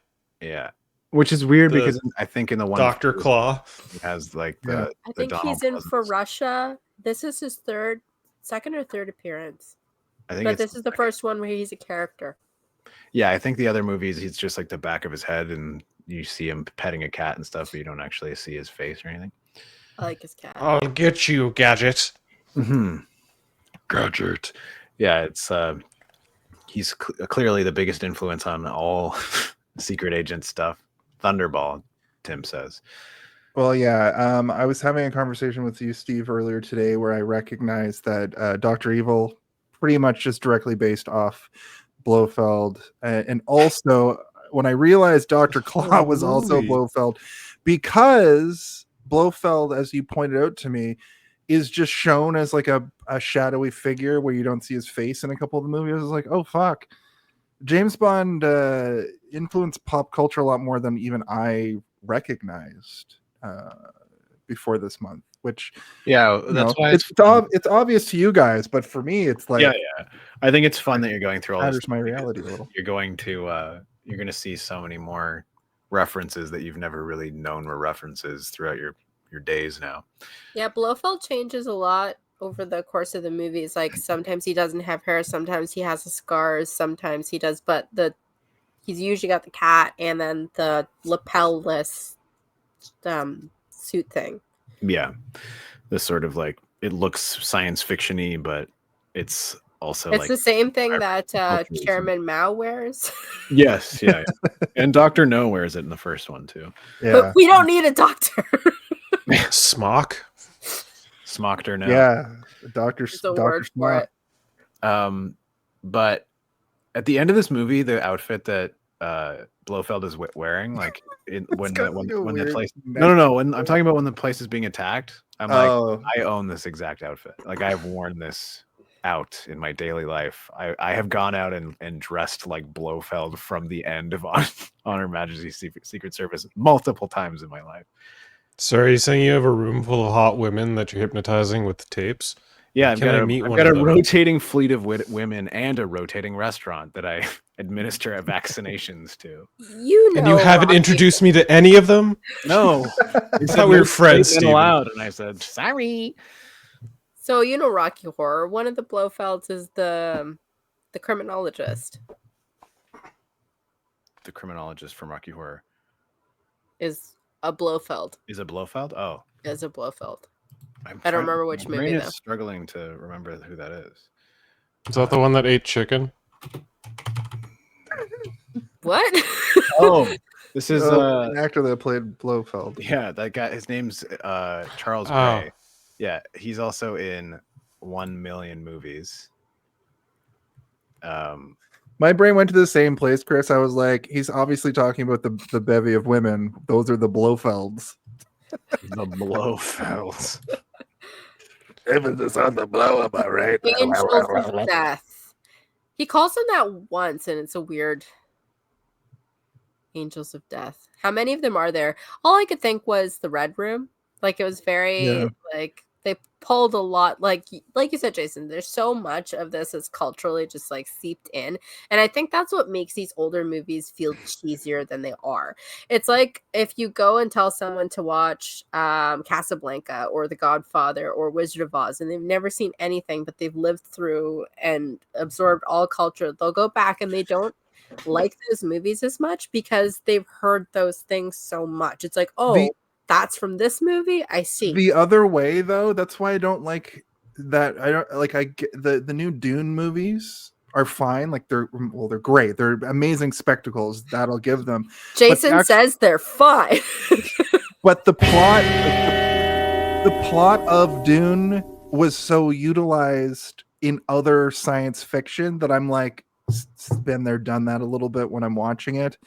And I recognize that about myself. Like I know that's why I have this like bias, but I see what you're saying retroactively, where you're just like, when you watch an old movie, you're like, but yeah, I've seen this already. It's because everything is taken inspiration from all of this stuff because it was so good for its time. And that's what I was talking about earlier about these like the equivalent of a CGI mess now is a rear projection mess in these 60s movies. Is sort of what I've learned from the Bond films. But like, not for nothing, this movie was probably a technical marvel and a huge big deal blockbuster for its time. Everybody saw it. You know, I mean, there were 4 movies in theaters at a time back in these days, but everybody went 5 years. Exactly, yeah. Being on Her Majesty's Secret Service for the And it 100th. didn't This one come out wasn't well received, though. It was popular, but it wasn't critically well received. Yeah, this is one of those ones that has gained more popularity with time. And I think, Noel, what you said at the beginning was like exactly correct, which is that everybody decided they didn't like it a long time ago, but you know, it's just one of those things that they've just decided to keep that opinion instead of letting it evolve. And not to call out Davin, he was on the show a couple of weeks ago, and I brought up The Matrix Reloaded, and he just like gave me that sort of sourpuss face of being like, why would you even mention that piece of shit movie? And I was like, oh, you have that opinion that you probably formulated in 2001 and you haven't updated it. Like, have you gone back and looked at them through the lens of 2 trans women directing them and looked at it as a different type of journey? And it's like, oh no. My life changed when I realized that I could see the world through the eyes of Jar Jar Binks, and that Phantom Menace was actually a much better movie. I mean, you it's like when Chris watches this movie where James Bond is the villain, you can watch Jar Jar Binks as the true Sith Lord, and it completely changes your perspective on the entire prequel trilogy. Did I tell you that I had a Dungeons and Dragons character that was half Jar Jar Binks and half Ahmed Best? Okay. Oh my god. No, but that's pretty good. And it also sounds like that's just Ahmed Best having like a mental relapse. Poor guy. Yeah. This movie, though. He's doing good now. This movie. I've seen modern interviews with him, and he seems like he's on top of the world. Yeah, but Andy Serkis gets all of this praise for being the first mocap character, and he's the first mocap character. And then like it's the Ahmed Best crew, like me, that has to go out and say these things about him and make sure that people know. Yeah. You know that he's a beautiful, beautiful man. I mean, they gave him a couple of flowers in the recent Star Wars episodes of things. They're like, here you go, man. Like, Yeah, because they gave him that YouTube show. Keller and Beck was from the YouTube show. It was like a Survivor for kids. And so when that character showed up, I was just like, it's the guy from the YouTube Keller and Beck. Yeah. Okay. On Darth Theorist, the show that I do writing, editing, and voice acting for, we started throwing Keller and Beck into a couple episodes just to be like, bring him in, he's so cool. Anyway, back Bond. It says, "Fuck you, M. I'm going on leave forever. I'm gone forever." And okay, so this is the thing that I wanted to talk about this movie, and it happens so many fucking times in this movie. And Chris, I'm finally joining your side of the fuck this stupid shit side of the argument here. There are so many moments in this movie where they have an extended moment that does not in any way need to be in the movie at all. Bond walking into his office and pulling out a and it all it is doing is adding to the runtime that is already pretty long. It's 2 hours and I think like 22 minutes. 22 minutes is the longest one we've done so far. And this whole sequence of him going in, quitting, and then getting his job back immediately afterwards is completely pointless and serves nothing to the plot or the characters. It doesn't develop anybody in this movie at all. It doesn't develop M. It doesn't develop Bond. It doesn't develop Moneypenny. That's what I was going to say. He walked into a room, pulls out a liquor bottle, doesn't even have the drink. I had to finish called talking. Back in. I'm sorry. Sorry, no, what were you going to say? If you want to defend this moment, that doesn't need to be. I want to defend this moment. Yes. There are so many scenes that move too long, but I'll take anything that gives me more time with Moneypenny and gives me a moment where like Moneypenny saves everyone's ass there, right? And like the thing that you're forgetting about, the thing that you're trying to erase from this movie, Steven, is am I the James Bond says, "What would I?" Moneypenny, and then M sends it through the thing, "What would I do without you, Moneypenny?" And we all know now, like the moment where they thank women, that's the part that you're trying to get out of this. So no. I would not cut this out, but I think that Moneypenny is a more interesting character than to her just being the mediator between two men who aren't able to talk to each other. It's a stupid. What it feels like is like dad and son are mad and they can't talk to each other, so mom has to be the mediator between the two, kind of thing. And it's like it makes both those characters seem juvenile, and it makes her seem like she's like, I guess I'll have to sweet talk both of them. So it doesn't really add anything to me. I mean, not to disparage or discount the idea that they are thanking women in the scene at the end of it. Thanks, Moneypenny, for talking to us for each other. This is the whole point of like the Bechdel test and feminist masterpiece theater and all of that, though, is that in these movies, these are perfect examples of writers not knowing what to do with their female characters if they're not mommy characters, or they're not just mediators for men, or not just talking to men. Like she doesn't even talk to another woman. She's like you said, she's me. Whoa, that's graphic. We'll not do that. Boink. And if you take out parts of movies where women are featured in this type of movie, it changes nothing. And like there's just set dressing, and that's just like Hollywood writing 101.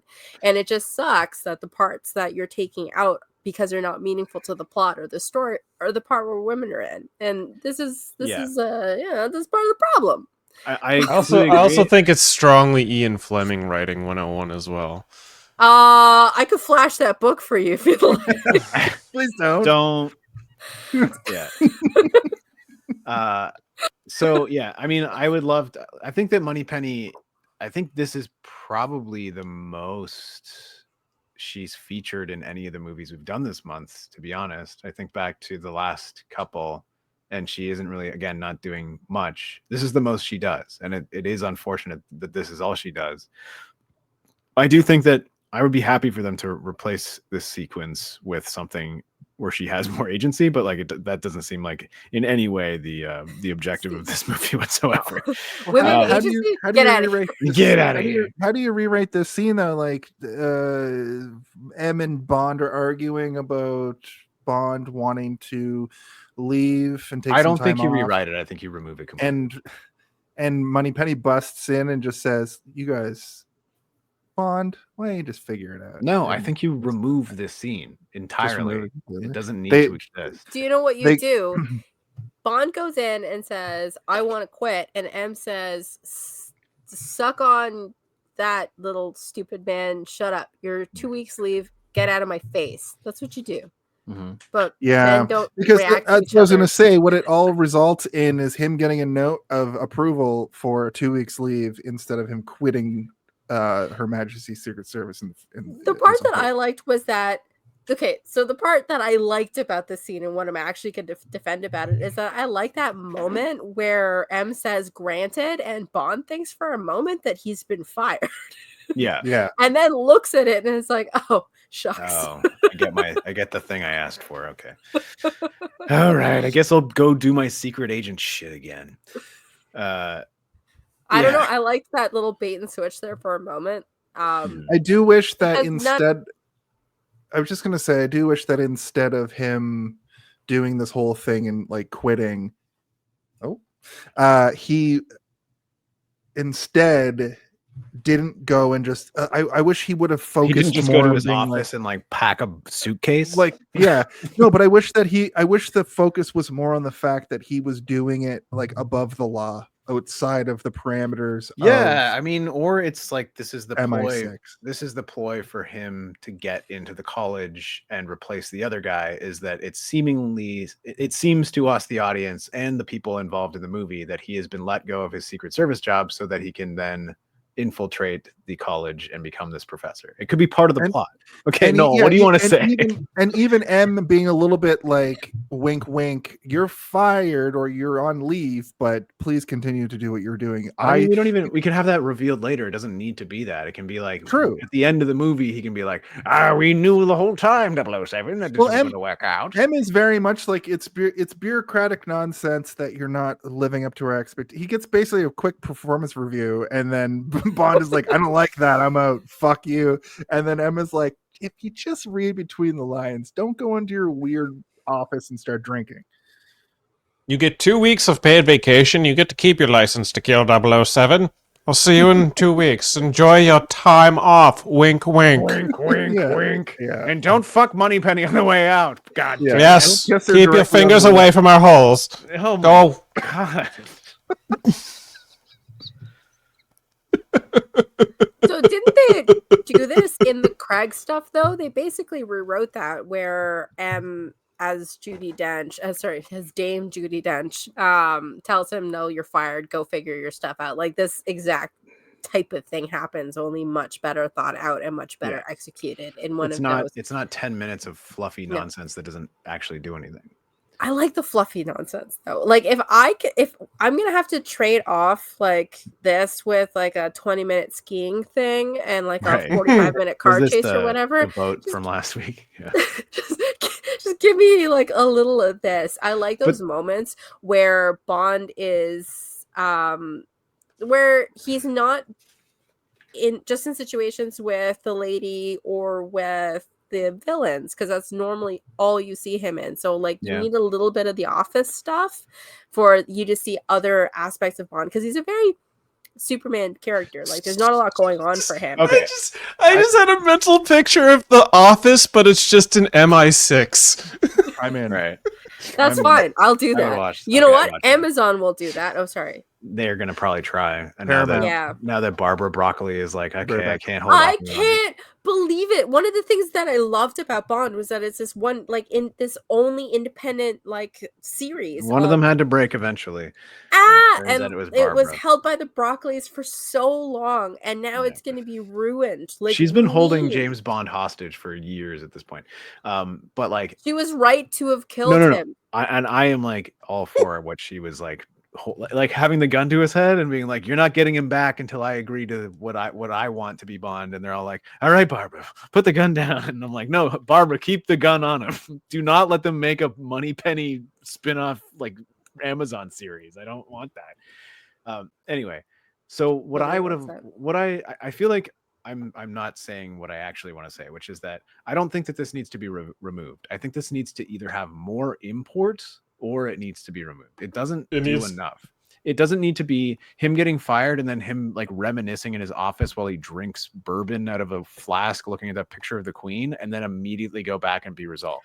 There needs to be like 20 minutes of him doing shit and then he gets called back. And maybe there's an actual sequence of Moneypenny having an interaction with M and having another interaction with James Bond. Or maybe there isn't. I don't know. It's kind of funny that like you don't see what she does. It's like, what magic did she do? Shorten the movie, intertwine this element of the plot through the movie a little bit more instead of making it one. Anything. I'm saying anything would be better than what it was. Gentlemen. Noel needs to say something. But what makes a Bond movie a Bond movie? It's like a Homeric poem James or Bond. a Fast and Furious movie. It's these things that keep coming around. It's these markers, these markers that tell you what story you're in. And some of those markers are that conversation with Moneypenny, that conversation with M, that conversation with Q, seducing that woman, seducing this woman now. Like these are all little just tent poles in what makes a Bond movie. And that's why all of the stuff that makes a Bond movie is kind of useless and the whole thing is hokey, but that's how you know you're looking at a Bond movie.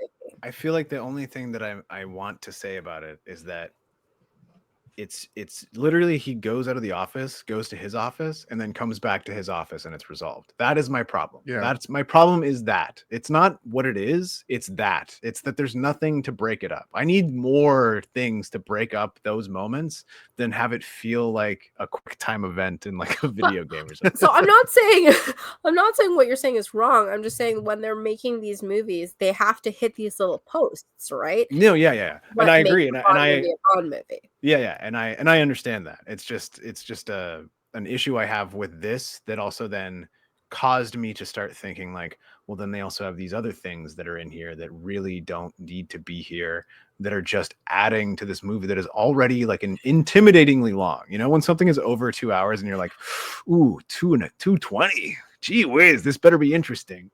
I did not know this was the longest one. I had such a blast. But like you're thinking about how do we make this plot move? And meanwhile I'm just thinking like what kind of STDs is he giving? How do we make this podcast move? We've been stuck on this one topic for like 10 or 15 minutes now. Yeah, I feel very passionately about it. Yeah. Okay. I think we both made our points, Noel, and I think we both agreed basically that it needs to be there, but it could have been done better, right? I never disagreed with you, but yes. Okay, good. Well, now that we're all friends again, and we're fuck you, Jason. Oh, fuck. Yeah, everybody. Phillips. Over to the bullfighting arena. What could go wrong?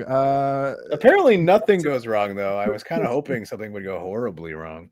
Well, that's just it. The Contessa Tracy is there, and Bond and Draco are also there, and they talk about Hermione's there, and Ron Weasley's there.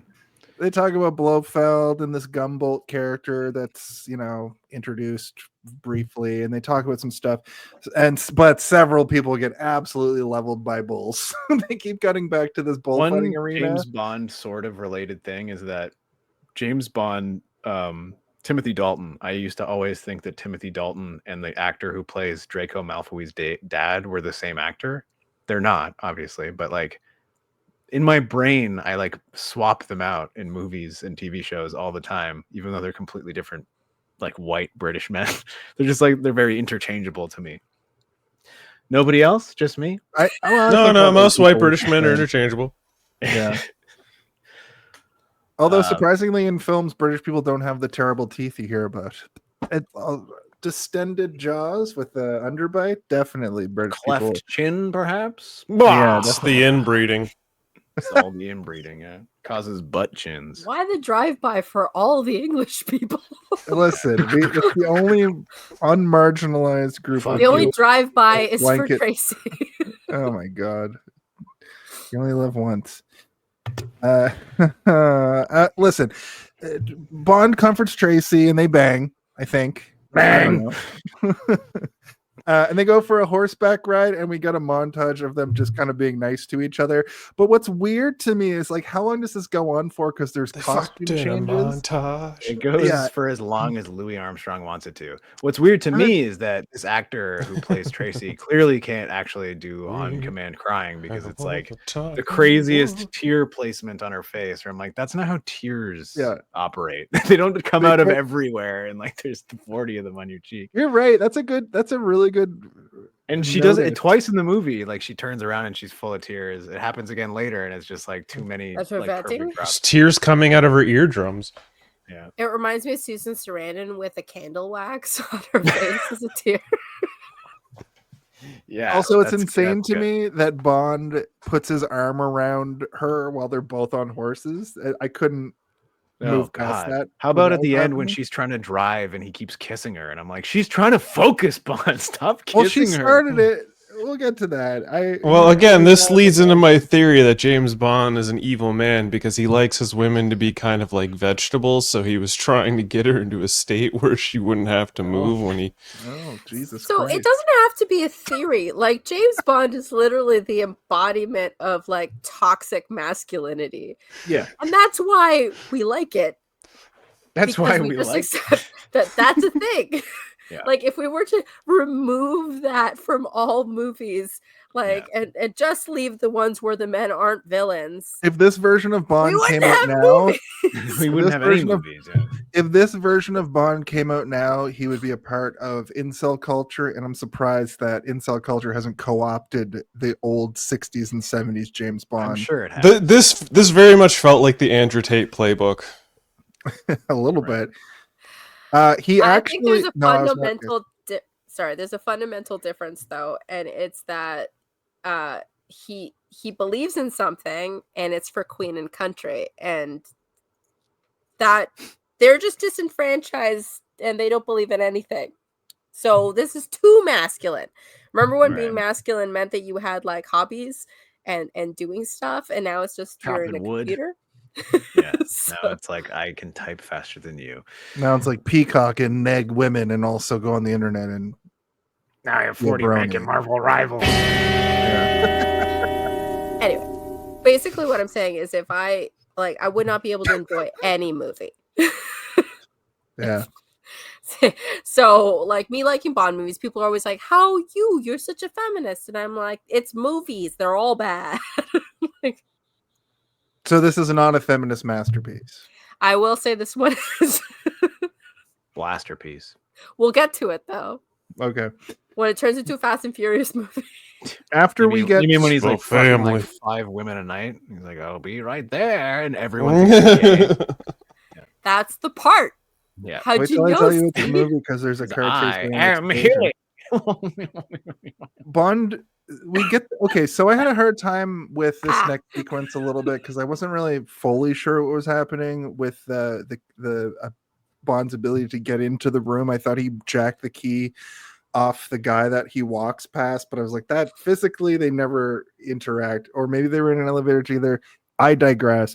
Bond goes into a building. He goes into an office. The guy who's leaving seems like he has forgotten something. That's when I thought, oh, did he jack the key? I rewatched this sequence like so many times before I recognized. Were you at work? That maybe. No, but even I watched it once and I fully understood what was happening. They did the same thing that happened before, which is they added stuff for no fucking reason. They didn't need to show the guy being like, oh, I forgot my gloves upstairs. Oh no, my gloves are right my gloves are right here. And it's but like, I do like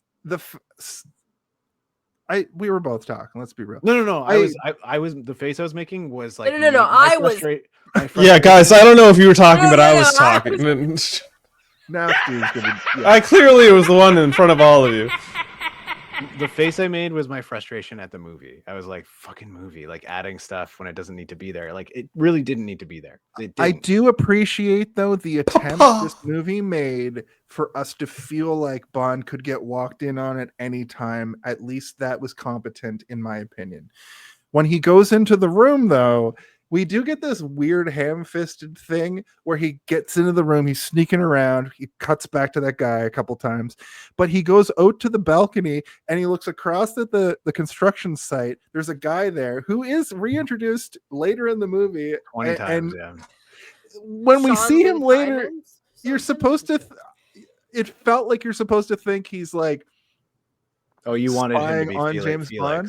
You wanted him to be I Felix? so badly wanted him to be Felix, dude. And I'll Jason get has to now that. only recently become familiar with the character of Felix Leiter, and it's now his I favorite. love Felix fucking- Leiter so much, dude.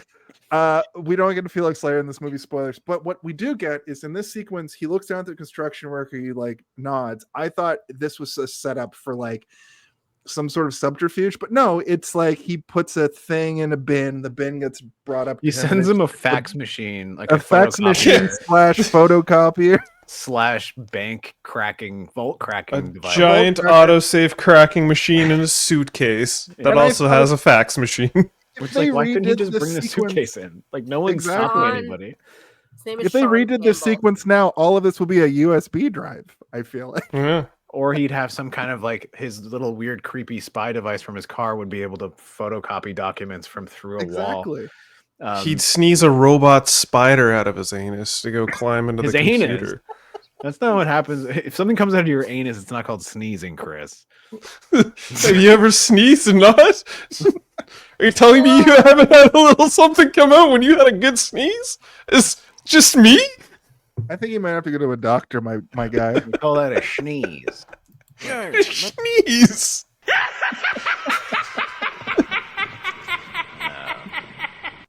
Plug guy made a cameo there for a moment, I heard.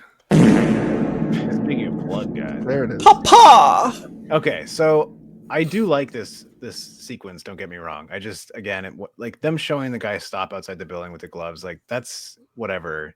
They don't need it. It's there just to be like to build tension, but the tension is already built through the music and the fact that he has a time limit and there's a security guard outside and the room he's in makes me want to barf because of all the weird like warped glass that this guy has in his office. I'm like, I'm getting a headache just looking at this. I can't imagine being in this room. So you don't like But- 60s decor? I do like that he starts looking at porn. That was kind of Yeah, he just like starts flipping through a Playboy, which also did anybody catch? Yes, not only does he take it, but did anybody catch the flash of tit while he's walking out of the hallway with it? I Yeah, did you're because he allowed was to still get away reading with it while he was walking down the hallway. I have a fun fact that I have Who is it? citation from. Jason looked up who it was. No, I didn't look up who it was, but in the scene where Bond is cracking a safe in the Swiss lawyer's office, he casually He's flips also through a Playboy cracking it. magazine.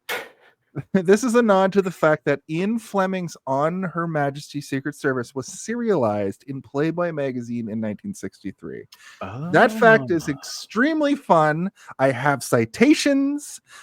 I did it. Oh, okay. So you did proper research this It's time. true and it's real. It's not AI bullshit. Thank you. Yeah. I've been getting on Jason's butt for reading fun facts that just seem like somebody said them to him at a bus stop and he believed it. Yeah. Hey, did you Like, hear about this movie? IMDb facts are like that. I fist fought the AI that gives me my my run through, which is different than my notes. I want fun facts, but I don't want them to, because there were a couple fun facts where it's like I googled it and it's like That's this not is true. just Yeah. this is It's just like, like playground nonsense. Yeah. yeah. Did you hear that So that- Marilyn Manson got his ribs removed so he could suck his own dick? That doesn't seem real. It's But now real. I asked ChatGPT to give me actual citations that I can verify the So facts. you from, asked and- the AI for the facts? yeah. Well, I write out like I'm not saying that's wrong. You can Sorry. ask AI to be like, where did you get this information from? And then it'll bring up like actual like article, and then you can check those to see if those are legitimate. So like Right. there's a way I to don't get mess around with it. AI. I'm in school right now, and plagiarism in AI is a huge thing. And I watch other people doing all this crazy shit with AI, and I'm like, just read the book. yeah. No. caught I one of our writers from one of the not the main ones I do, but like another lesser one. Like he gets me. Obviously, I read the script, so I get all the scripts, and then I started going through, and then halfway through the script, it was like, I modified this for you and I kept the tone going and I was like, and then I was like, I looked it up. I'm like, this is an exact response from somebody getting script from AI. And I contacted the writer first and I was like, hey man, I don't really care that you're using AI because the scripts are like pretty decent, but I need you to know that if you leave this shit in, like I have to tell them, like I'm going to tell them that you're doing this. So like, you need to stop. And then he like came out. And now you told all of us. Well, I didn't say who it was, but also, should I timestamp this? Do you need me to cut this out later? No. I can assure you, it's not on the Star Wars page, and it's not on the Game of Thrones page. It's on another one that I do lots of stuff, guys. It's on the X-Men page. It's on the X-Men page, yeah, the future one, Future Wars. It's the script I sent you. Thanks for trying to cover for me. Sorry, yeah. Okay. Noel's fanfic version of Days of Future Past. It's our new Twilight one that we're doing. It's called Days of Future Ass. It's a Twilight X-Men crossover porn parody. Yeah, sorry. I was gonna stop you, and then I wanted to see how that played out, and I'm glad. Professor Triple X took old Robbie Patterson down a hall. To me, my XXX men. I gotta write down Professor Triple X. Professor Triple X. Boner alert. Oh boy. Yeah. Oh boy, I'm getting sweaty from this conversation over here. There's a reason they call him Beast. Yeah. How about when Tracy and Draco are talking about love? Love? Well, he doesn't really know what love is, and neither does she. I feel like she's never experienced proper love, and he thinks love is something that is actually a twisted, disgusting version of what he thinks love is, which is that a woman is meant to serve a man no matter what. On the wedding day, serve and please your man. On the wedding day, he says, "Now you will obey your husband in every way, won't you, dear?" And she's like, "Yeah," but then she's like, "Every way I did you," and she didn't, and that's the whole like da da da da. Yeah. Wow. Yeah, I picked up on that. Yeah, but it's also like it's just gross. Like everything about it is gross. Is that why men think that you could just hit women and like... Papa? Yeah. Well, I mean, both James Bond and him punch her in her face in this movie. One's her dad and one's her husband. Spoil the child. You know what they say, a penny saved is a penny earned. So we find out that Humboldt or Gumboldt doesn't want to be the Beauchamp. He doesn't want the title. Say that 3 times fast. Right? And Gumboldt doesn't want to be the Beauchamp. Gumboldt doesn't want to be the Beauchamp. And it wants Brayfeld to find out what progress has been made. I don't know. He puts the gadget back in the construction bin and bounces, takes the Playboy along with him. This is where he figures out that the dude is trying to get the title of Baron, and he is in contact with the college that figures out people's genealogy to determine whether or not people are connected via blood in order to have titles, and this guy wants to be a Baron. Yeah. I'm not He had 3 hours to copy like an entire stack of like folders and files. It was 1969. You know how long it would take to copy a document that you could easily just take a photograph of, and later. That's why I said 3 hours. He was chilled out. My exact note was Bond jacks off to a Playboy while he waits. Yeah. Because what else would you do? He's a horned up. Was like, I guess the majority of the time was the thing like opening the safe, because like he could have just taken photographs of those documents. He did not need to run them through a weird fax machine. It's just little camera that goes. This is just James Bond technology being like, ooh, isn't it cool? Like that he also has a giant computer thing. Isn't it like one of the only few James Bond technologies throughout this entire movie, aside from the radioactive lint that can detect somebody? Yeah. Like there wasn't a lot of like pens or like shoes or like, anything. Noel, you were saying last week that there's usually like a James Bond device that is introduced in the movie, and then it's also sort of like the only one that actually matters. And the movie we did last week has it. Q is used for a dick joke, and that's it in this movie. But he also introduces the radioactive lint that you'll place it in someone's pocket and you can track them wherever they are, no matter what. And it's like, I thought There's that only maybe, one. yeah, You just look for the man whose hair's falling out. And is vomiting. he's vomiting blood and he looks yellow and his hair's falling out. But Then trails are tripping out of his pants. They didn't use it, right? The lint, it wasn't used to find him or anything in the avalanche or something like that. Nope, never brought up ever again. Like, wouldn't it have been like a good reveal if the reason they found him buried in snow in the avalanche was because he had the radioactive lint in his pocket? Like, why not just have that happen? Have Q be like, he's over there. He's No, he over just sticks his head up. there. I would not be surprised if there's a version of this where that happens, but it got cut out instead of everything else. But the Instead of gadgets, the guy finding his gloves in his pocket, or the gadgets in Bond films are like Boba Fett being cool. These are things that only exist in the minds of fans who have forgotten what it was actually like in the movies. yeah. It's not for me doing this month. That's not a bad way to look at it. Boba Fett was honestly. cool in Empire Strikes Back. He was not cool in Return of the Jedi. This is not the point I'm trying to make. I know, but I feel like there was a lot of know. gadgets in Tomorrow Never Dies. Also, Jango Fett has a lot of gadgets. Remember his weird, crazy blades that come out of his gauntlet and he uses them to slow down? I know that's not the point you're trying to make, Noel, but you cannot bring up a Fett and not expect me to start thinking about Fett shit. All right? Fett shit. Fett shit. It's gonna start dropping Fett bet. Fett bets. The So, new sorry, anthem. I was making a good point. Thank you. You are, yeah.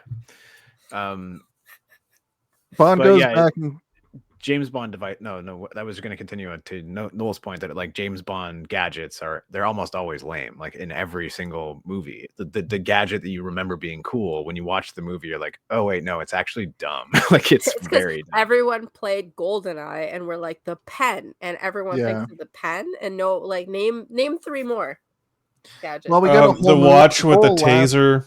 The whole last movie was a magnetized watch that they didn't reveal had a saw on it until the third act. What about the coat in I'll Die Another Day, where it turns into like a big bubble? So when an avalanche comes, you can like, and then it protects you from an avalanche. This movie made me think about it because I was like, this is the moment that James Bond probably was like, what about some sort of like flotation device for an avalanche? Because he gets hit by an avalanche in this movie, and they address that in that movie by giving him a stupid coat that turns into a big blueberry thing. What about when he gets into a refrigerator next to a nuclear bomb and it goes off, and then the refrigerator flies and he gets out of it and he's like, That's Indiana Jones, sir. You missed Jason's joke at the end. He said, "I hate snakes." That was I think the punchline of Jason's joke. That was the punchline. I hate snakes. Bond hates spiders, is I think is what we learned through this month. Listen, Bond goes back and gives the gumball litter to M. He gets scolded for working well not on assignment. I'm still trying to think of one more that Noel gave us a task to name 3, and I could only name 2. Golden gun. That's not a James Bond gadget. That's a man with a golden gun has the golden gun. Slappers only. Slappers only.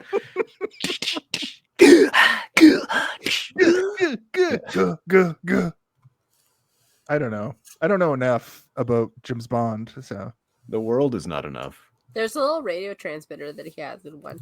I mean, he has an invisible car in that one movie. He's got there's the one car with gets skating blades on it when he goes flying down. What about the ghetto blaster? I don't think the car counts though. The car is its own thing in Bond. Like the couch that eats you. But those aren't things that he uses. Noel's point is that the ones that he takes out into the field with him, the thing that inflates other things, the thing that inflates another different couch, and also that's from the same movie that you named. That's all I know. That's all I know. What are the gadgets in GoldenEye? Even the movie, just the pen. It's just the pen. Yeah, just the pen. Okay, where you click it twice to arm it and 3 times to disarm it or whatever. Oh, the whistle thing. Is that the same move? No, that was Timothy Dalton. He's got the whistle, the keychain. Oh yeah, the whistle. you whistle like gases you. And Craig gets the tiny little, He also gets a gun that you can only radio device thing. Yeah, he also gets a gun that your thumb activates it, so only you can shoot it or whatever. which is kind of cool, I guess. But That seems extremely modern. Like that seems like it makes sense. But also, there's a funny story behind that. That was the one. whole plot of one of the Fast and Furious movies, I think. Yeah, it was. Different guns. Yeah. Anyway, your point stands, Noel. It's hard to think of them because they're always the main gadgets are always dumb and kind of useless, and they don't really actually play into the movie in any way that's significant at all. Attaché case, watch. Wait, you can't look it up. You're fucking cheating. No, that's fine. I'll allow it. I'll allow it because I'm interested to know a couple others. The attaché case. Well, actually, in Doctor No, they reference a suitcase that burns the letter of what you're supposed to do. Like, your mission, whether you choose to accept it, is on a piece of paper. Put it in this. It's not just a piece of paper you could burn. You have to put it in a special suitcase that burns. It's only referenced. It happens. Anyway, so all the James Bond fans out there who are losing their minds because you can name all of them, I'm not talking about you, James Bond. I'm talking about it as a zeitgeist thing, about what we think of when we think of Bond. We think of the gadget, but we can't name the gadget. You've shown a light. Not you. I'm not talking about you, diehards. I see you and I appreciate you. You've shown a light, and I appreciate that, Noel. Thank you for that. I do like that because it does remind me of the Boba Fett thing where, like, in the original trilogy, we remember this Boba Fett character, and then you go back and watch it and he's not in it that much, and then they fucking based a lot of Star Wars after the fact off of Boba Fett, which is great. He's a great character, but just the one. And then when we try to make something based on a woman, everyone's like, that's not how it was in the original. And I'm like, Boba Fett! Ashoka was animated, you plebs. Darth Maul was dead. Did you say Ashoka? Ashoka Tano. We need to speak, Ashoka. Yeah. Come with me. Ashoka Tano. Get into my boat. Excuse me, Ashoka. Me and Anakin Skywalker are speaking. Keep I don't remember inviting you into this conversation. I won't feel bad about this later at all. I know, you said Ahsoka. It's Ahsoka, not Ashoka. Ahsoka, I'm sorry. Listen, Bond goes to the college and poses as a gynecologist. I think you meant to say, I'm sorry. I'm sorry. Thank you for saying gynecologist. Also, we hear him say the world is not enough. And I wanted to ask you guys a question. Why is a bunch of this movie about coat of arms? It just becomes this weird heraldry. We just talked about this. So the Beauchamp is trying to become a baron, and in order to do that, he has to prove his heraldry. Count. A count. And he's trying to become a count. And he needs the college to prove his lineage in order for him to be able to have that title. So that he's hired somebody from this college to come in and prove his heraldry and his lineage in order for him to become a count. Okay. So James Bond is going to pose as he spends the weekend being like, well, I looked into it over the weekend and now I'm an expert. So I'll go in there and pretend to be this Dr. Hillary. homosexual doctor. Right? Can you pull that off, Bond? Of course I can. I've got a kilt that'll sell. This version of Bond, and I think like last week's Bond, is this a Bond trope where he can just learn things incredibly fast, or does he pretend to know enough? He does a shit job. Is the reason that he gets caught is because he is bad at the job. Yeah.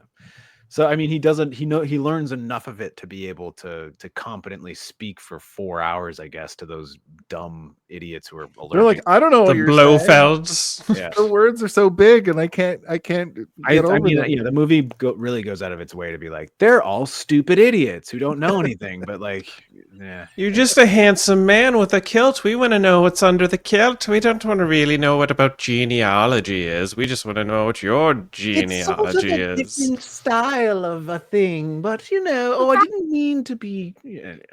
She says gynegenial, like she actually says it. She says it. So when they're like, she's like, oh, I'm in room, and she's like, no, don't talk about your rooms. We all stay together, no quiet, separate rooms, whatever. Bring the book to the room later and bring it in turn to everybody here. It's Yeah, against so the cunt's orders.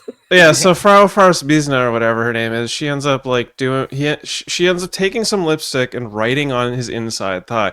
When she's doing this, I'm like, oh, she's writing like a 3-digit number because she's under there for so long. She was not writing a 3-digit number. So- She wrote the number 8. So it was like, did she write like the number 8 and then fondle his balls a little? Yes. God. Yes. So I've seen this movie before, and course. I remembered specifically that it was an 8. And as I was watching her do it, yeah, she's just doing the same shape over, like the infinity shape over and over, because she's using lipstick. She doesn't do it a couple of times. You're not going to get a full coating. He's not going to be able to read it later. She's after his also thighs have been rubbing it. stupid. She is. We have to. She's dumb as hell. She's got. She's dumb like, this is how we face. do a 9, right? Yeah. That's how we do a 9, right? She also I was gets doing the this best motion. sort of like glamorized. She gets the best glamorized push-in shot out of everybody, where it's like she's like, ooh, and as she puts her glasses on, the camera's like pushing in on her. I'm like, this is like an action angle. Like she's gonna be a hero in this movie. No, it just turns out she's the dumbest one who falls for his bullshit No, first. I really like her when she's I like her too. A baronet is like a less important baron, and then she's like, "Oh, I'm I didn't mean sorry that you were less important, just the I just title. meant the title." Look, we have some And things he's to like, cover before no, we get you did a very apt description, my dear. Okay, so you want me to tell you all about my big golden balls or what? You're like, okay. So I think they missed an opportunity to have Bond at least like sleep with every one of those girls. Like, Yeah. as long as There's the a movie very- is, there could have been 10 minutes where it's I just like assume a the book is cutscene. like a Lord of the Rings length, and like most of it is him just fucking They're every all- these women. They're all Just very detailed. short, actually. Have you ever had trailed the 7 islands or the 7 seas? Whatever shitty line the king says in that movie. Bond, what is a peasant? Tell me what a peasant is. Well, it's balls, golden balls. If you know what I mean. You're going to gargle them. Listen, the professor says that the Beauchamps don't have earlobes. I laughed out loud at that because it's a plot point for some reason. Oh, I also wanted to mention at this point. So I also remembered that James Bond sort of like mildly pretends to be gay when he's at the clinic. So I was like, as I was watching it this time, I'm like, oh, this is the guy that he's going to pretend to be. And then I realized that all of this guy's assistants are like hot young men. And I'm like, oh, is this how James Bond? He's like, my God, everybody in here is handsomer than me. What the fuck's going on? And then he goes and meets this professor, and he's like, oh, this professor, well known for being gay, I guess. Like, is this just James Bond like making an assumption about him? Could Or be. He is hyper masculine. He does try to have sex with every woman he meets, but they also make a reference to the fact when he disrobes, she says the rumors are true. So he was fully erect, I assume. So I think he's No, I think that bisexual. he had 4 testicles. Because remember, he's like, I thought Oh, maybe balls. it's tiny. Maybe he has a really small penis, and she's no, like, "Oh, he so talks cute." about how he has 4 golden balls on his family crest. So Oh. James Bond has massive balls, I think is the. I just or he has 4 realized balls. though, James Bond has a superfluous third nipple though, and that was what she was referencing when she goes, "It's true." I don't know. I think she was saying it's true because he wasn't wearing underwear under the kilt. Oh, I thought James. Bond has the That's third what that was about. Because he's wearing a kilt and he drops the kilt and she's like, "Oh, it's true. You are not. You're just naked as a jaybird. Your Bond balls are swinging in the air. Bring them over here, Bondy boy." Yes, Nobody yes, knows. So I think But that we can all agree that Chris's is probably the most true thing that was said. Yeah. But, And one It's plays the James Bond provocative. theme. yeah. But I like the idea that he has 4 golden testicles. Okay, listen. It just means he can nut twice. That's why he can have sex with this one girl and then go into the room and be like, "Oh, geez, you've got your slipper out, young lady. What should I do with that?" You know, like. No. We're finally. No! We're finally. You know the guy that gets in- thrown off the cliff at the end? Oh! That's me right now. That's how I feel. We're finally in Switzerland. We see his construction buddies. This sort is of when the watching movie on. gets good, in my opinion. This is when I Yeah, really think like the Home everything Alone that of it all happens, is sort except of. for- When Blofeld shows up and he's like, "Ah, I'm evil." He talks like he sort of sounds like Clancy Brown mixed with what's his name from Mary Poppins. Actually, Clancy, like British Clancy Brown, is a He's not British, Mr. Bond. He speaks like this the entirety of the movie. That's a good point. You're creating your own voice in his mind. This is what he sounds like. Slightly. Several vaccinations need to be used. Remember when he's like, you used to hate chicken and now you love chicken. I'm telling you. Remember when he like plays the tape? Give me tape number 8, tape number 7. You guys like, why don't you just rewind these earlier in the day? Like, do we have to put them in every night? It's like the same tapes every night. Bond is dressed like Sherlock Holmes. I forgot today. I made a note for myself to make a recording where I was going to do the hypnotism recording, and I forgot to do it. And I feel you love chicken. Don't forget about the chicken. But I was going to do it for synopsis specifically for Tim and Noel. It was going to be me. The tape that I play for myself to convince myself that the Transformers movies and Fast and the Furious movies are good when I could have. You are family. Yeah, you used to hate the Fast and the Furious movies, and now you love them.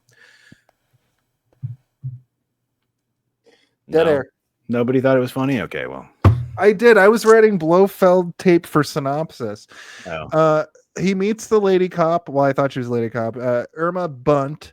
I was changing my drug dealer in my phone from cocaine to Blofeld. It's not bad. I'll have to do that. But I was also thinking of Blow Champ. Did anyone notice that Blofeld doesn't really know how to smoke a cigarette, seemingly? Oh my god. We just get to when he's introduced. What do you mean? You've never smoked a cigarette before? Like this? Smoked one like this before? Nah, see. But never holds it the same way twice. Yeah, that's his. I think he does this with a cigarette at one point. Like, he put the ear and then pulled it out of his nose. Yeah. The benefit of these on your phone is that you have to notice the subtleties. You're gonna enjoy the movie a lot more. Right. Yeah. If you're We're watching talking about how weird Blowchamp is, and but I do really like the whole journey up to the mountain. This is where like I would, where I was complaining about like wasted time before. None of this feels like wasted time to me, and it's because it's showing you how far away he actually is from everything. Like every single step of it is meant to show you like how, they have to take a reindeer sled to get to like I love the scenery. I love seeing winter in film. I have this thing where when in modern film, when they film California specifically, it doesn't look bright for whatever reason. I don't know why it always looks not like a sunny day doesn't look right on screen. In this movie, the blue sky it's popping and it looks like the daytime, which I really enjoyed. When he's on the helicopter, they just keep showing scenery of the Alps, and we see there is something to be said about like a really crisp looking sky. Yeah, when there's like snow everywhere around, right? Like there's a cloudless sky when it's that you can understand like that looks like it's cold, but like a comfortable cold where like I'm under enough blankets and I'm outside and I've got a big nice Sherlock Holmes jacket on. I'm probably comfortable enough, but I want to be near a fire soon. This movie also loves foreshadowing. It happens a bunch of times, and this scene does a bunch of it, where she's like, right down there, some avalanche damage, and also look over there, we have bobsledding and skiing here. Wow, do you like either of those things? Do you like the bobsled, Mr. Hillary? Okay, so one question about all that, because you saw all the henchmen wearing orange jackets, and like they had the Olympic symbol on them. Were the Olympics happening at that time? Did they mention the Olympics? Because I may have not paid attention during that point if they did. 1969 wouldn't have had an Olympics, but 1968 would have. Was 1968 a Winter Olympics that happened in Switzerland? Yeah, so they were probably just left over. I think there was a weird brief mention when they get to the hotel or the clinic, sorry, of this place being open to the public, and like I think she does mention that it was like it was like in preparation for Olympics or something. But like I don't. This might be me talking out my ass and me just projection because of like the bobsled and because of the fact that they had Olympic rings on their staff jackets and shit. I'm like, Yeah, well, right. no, That's what I'm saying. The 1968 Olympics were Summer Olympics, and they were in Mexico City. So let me But do The could Winter just Olympics would have been like 4 years before that, or 2 years before that. let me see if the 1964 Olympics were in Switzerland. The 1964 Olympics were in Tokyo, Japan. maybe So it just turns out that Blofeld had killed a bunch of like Olympic staff people and brought them, or kidnapped them and brought But it them. might to have this been like a mountain. Quebec City the thing. Pisgota. You know, in like Quebec City when they thought they were getting the Olympics and they for sure Oh, and they yeah. built all that stuff preemptively and then it turned out they didn't get it and they were like, well, what do we do now? Uh-oh. Let's make a virus that'll kill everything. The That'll show them. 1956 Olympics were in Australia. Like you're right. I don't know why they had Olympic gear on. Maybe it was what are the what's 4 years after 1972? What are the 1972 Olympics? Turns out they just really wanted those style of orange jackets, but they couldn't get them, and there was just a bunch of surplus from the Olympic Games, and they're like, "Well, that's good enough." We'll not 1972 Olympics were in Munich. That's the closest we're gonna get. Yeah, but this film was in like '69. Yeah, it was probably filmed in hold on, '67. what year did you say? '69. Nice. Boner alert. We said it at the same time, Noelfeld. Da-doon-doon-diddle-doon. Why is the Allergy Institute so important? This movie is weird. That's a note that I wrote. As a man who suffers horribly from allergies, I was like, is this real? Finally. Why You can't just this need be to real? not believe in your allergies, Steven. Be friends with your allergies. Love your allergies. I did hate that he was like, it's not entirely psychological. We also do need to inject them with a bunch of crazy shit as well. Well, But the hilarious science with allergies, though, is you don't get vaccinated for allergies. yeah, you do. Do you? Yeah. Yes. You can. Okay. Well, fuck They're not me, I guess. vaccines per se, but they're like It's a you kind get of shots that are like a cocktail of your allergies, and you get them regularly, and you are less allergic to the things that it depends on what the allergy And is. you also have to get them every year. If you have seasonal allergies, I know this because I did it for 7-8 years of my life. I had and really, a lot really of people say they don't work. They don't. I mean, they do to a degree, but a lot of the time my allergies were worse the years that I got them than when I didn't. And I stopped getting them and I realized that like nothing is going to work.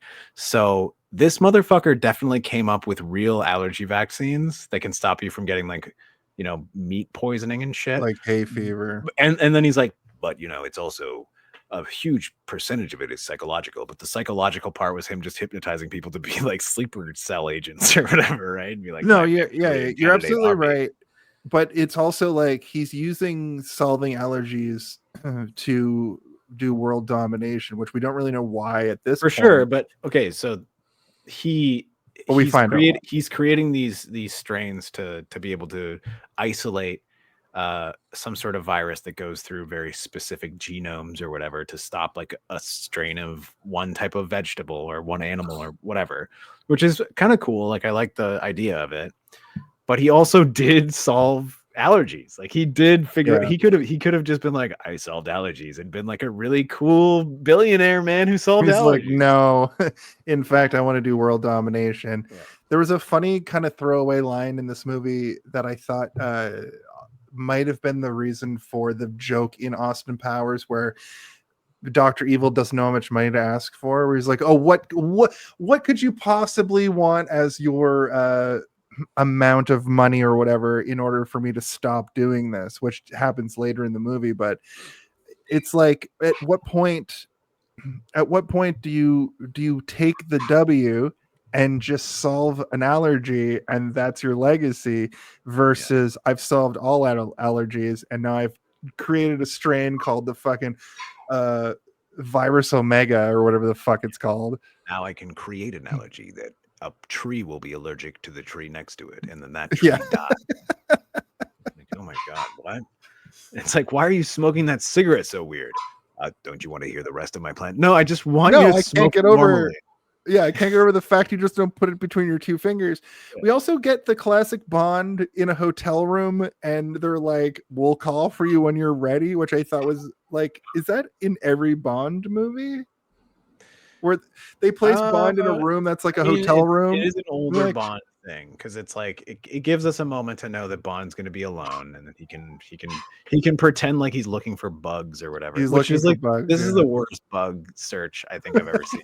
He checks like 9 places out of like He checks through in the room. dumbest places too. He checks behind a pillow. And then he checks up the fucking burning. He puts his head in the fireplace to be like, "Is that one up here? Maybe." It's the most haphazard bug checking I've ever seen in any film. It's like It's they like, didn't oh, tell no, him. no, It's like they didn't no. tell the actor Like this George pillow, Lazenby. no. This pillow, yes. But he pulls That's- that mirror out, and he's more amazed that the mirror comes like, out the way that wow. it does. This is So he's like, crazy. "Oh, I better check on the back of it." And So the this is internet is telling me that only Gunther has the Olympic rings on his jacket. And the WWE Championship. So maybe he was an Olympic the World athlete. Heavyweight Remember, Championship. he's the one that chases him down the hill. Like, really, maybe he just has. Okay, let me find out more about Yuri Boryenko. Keep talking. No, well, yeah, no. What I'm positing here, what my theory is, now that I have this information, is that he works there and he was an Olympic athlete, so he got the Olympic rings put into his uniform because he's like a crazy mogul skier or something. You know the moguls, like the Yep. Maybe he's like a gold medalist or something, and then they hired him to be a henchman. He's like, we have an Olympic gold athlete skier on our security team just in case anybody tries to escape. He can chase them down the mountain and shoot them with a gun. Well, then he'd be Yeah, a that's feasible. biathlon, skiing and Well, shooting. yeah, he did the moguls and he did the jumping and stuff, and he got gold in those. And then the shooting, he got Nope, that's its own. He never. sport. No, I know. Biathlon. But you can be in multiple. You can be in multiple sports in the Olympics. You don't have to just be in one.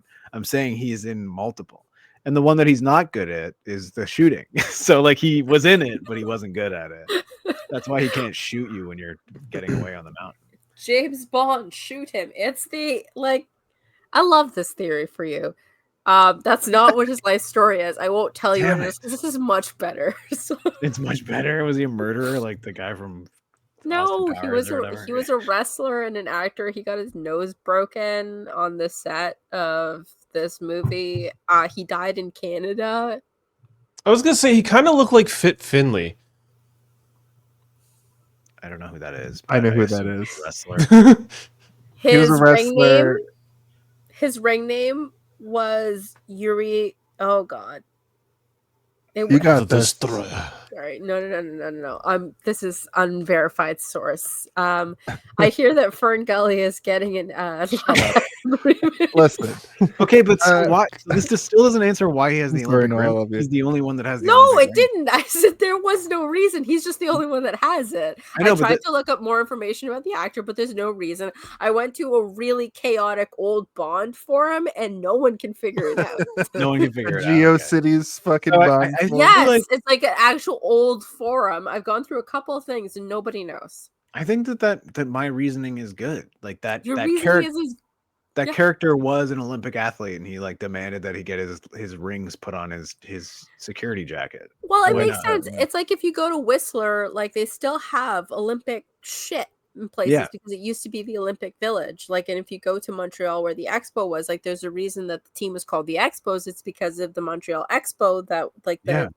I mean, we were even talking. I think so you were gone. this for- makes sense, man. This makes you- sense. You were gone for like a second, but like even if you go to Quebec City, there's still the ruins of the Olympic Stadium that never fully got built, and now it's just like a weird fallout structure. Were they like they're just- filled in a lake Yeah. with man-made dirt?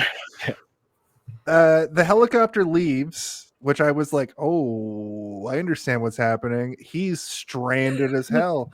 Bond goes into his room, puts on his best kilt, meets a bevy of babes. They ask him about genealogy, and Bond prattles on about ancient lineage. Also, one of them has Princess Leia hair. Did you guys clock that? Did you notice the buns? I did. And I this went, is oh, it's Princess Leia hair. this is pre-Star Wars in 1969. Weird Nice. shots of terrible looking food. We kind of talked about that. They're all eating racist meals.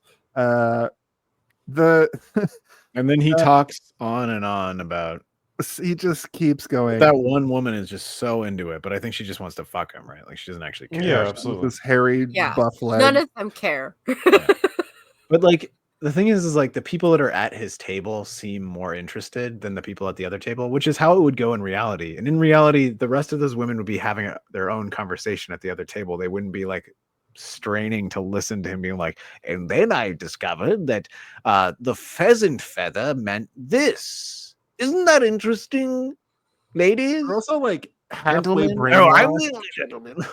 I wish there were find more out- gentlemen around here, if you know what I mean. I love kissing men and not women. I'm gay, by the way. Just in case you I'm gay, by the know. way. Call me Hilly. And she's like, even though you love men, or sorry, even though you don't like women, I'm gonna draw this 8 on your leg, and then There's you know also we never find a it. moment where he says that or anything. They all just assume it, right? Yeah, Which I is have a kind of- list.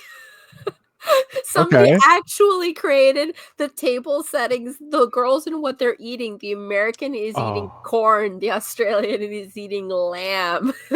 Mm. Oh, lamb makes sense for Australia because they have like a lot Yeah. of sheep farm and stuff. German, Well, that should red be in New cabbage and Zealand, but yeah. sausage. It's, They they have yeah, large farms in Australia as well. my goodness. The Hungarian is eating potatoes. The Irish girl is eating corn on the cob. What? I thought you said the American girls are eating corn on the cob. No, she's eating corn fritters. Oh, corn fritters. Oh. Oh, What's a did I corn forget fritter? the fritter? I don't know. It just says here. You said corn. You didn't say corn fritter yet. My bad. And And then other racist food. then The English banana girl's eating rice. Yeah. veal. I mean, Yeah, I the guess Asian lady eating the rice with as the a white top-down camera shot man, is so I fucking was weird. like, oh, those two seem racist. And then the other ones, I'm like, I guess these are probably racist too, but I don't know enough. So the Okay, fact that she's eating rice is not itself racist. It's just these. I don't think that girls- anything in this, Connotate- I don't These think it- girls are caricatures, Of and course, yeah. it's very easy to see that they just did a straight line without probably even thinking about it. Being, of course, that's what she's eating. No, The girl from Denmark was gonna have sausages. They probably looked up like what is the most common dish for this region, and then we'll attach it to this That character. Because Cannot be imagine the being case for the black girl.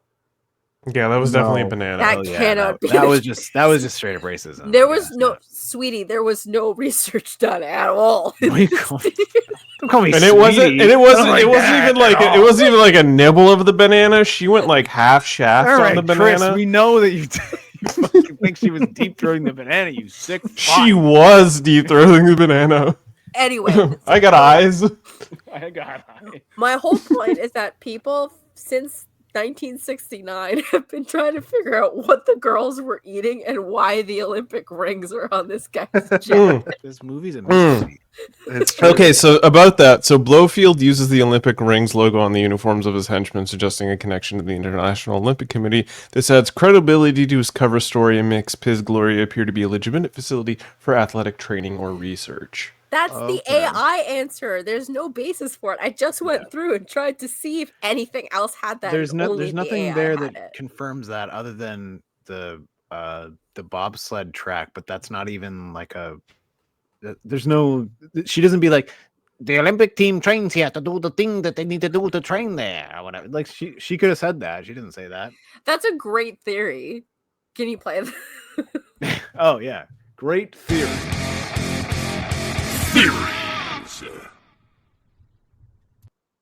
I like it when after she draws the figure 8 on his leg, he complains about a stiffness and then says, "In my shoulders." That's a Roger Mooreism. I feel like Roger Moore exemplifies that kind of comedy.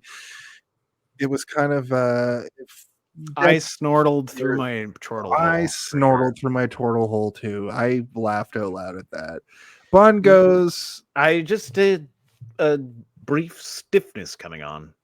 in the shoulder. in my shoulders. You know what would have been funny though if she's like, I'm in room, and then she does that, and then he goes back, and then imagine he like lifted up his kilt and it was just the Olympic rings. He's like, fuck, I don't know what. Maybe room she that was is. drawing the Olympic ring. That's why she was going over so many times. She was Yeah. trying to draw the Olympic Yeah. rings. But she accidentally just correctly wrote her room number. Yeah, That's but like theory. we do get an excellent view into Blofeld's like secret lair because I really like this. It reminded me of Mr. Freeze when he gets taken down into like the underground. So It- Mr. Freeze, Classic evil lair. Mr. Freeze is my favorite James Bond villain. God, sorry, I don't know who that was, but maybe we'll get.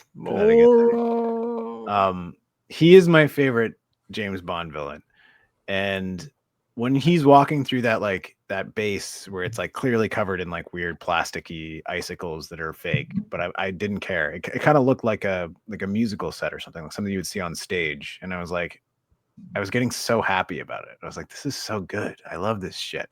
And then there was like this weird sort of music that was playing that had this like low synth chime that hadn't been present for the rest of the movie. And I'm like, they're really doing good atmosphere here.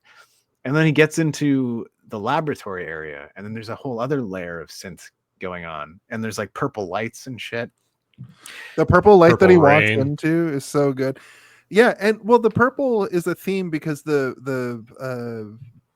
You say purple Fox? rain,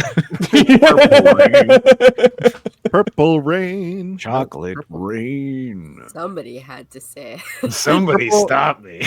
the purple treasure boxes later. It seems like, and I think Blofeld wears like a purple suit at one point as well. I think that's his color, but there's not a lot of like big colors in this movie until we see him walk into a purple room.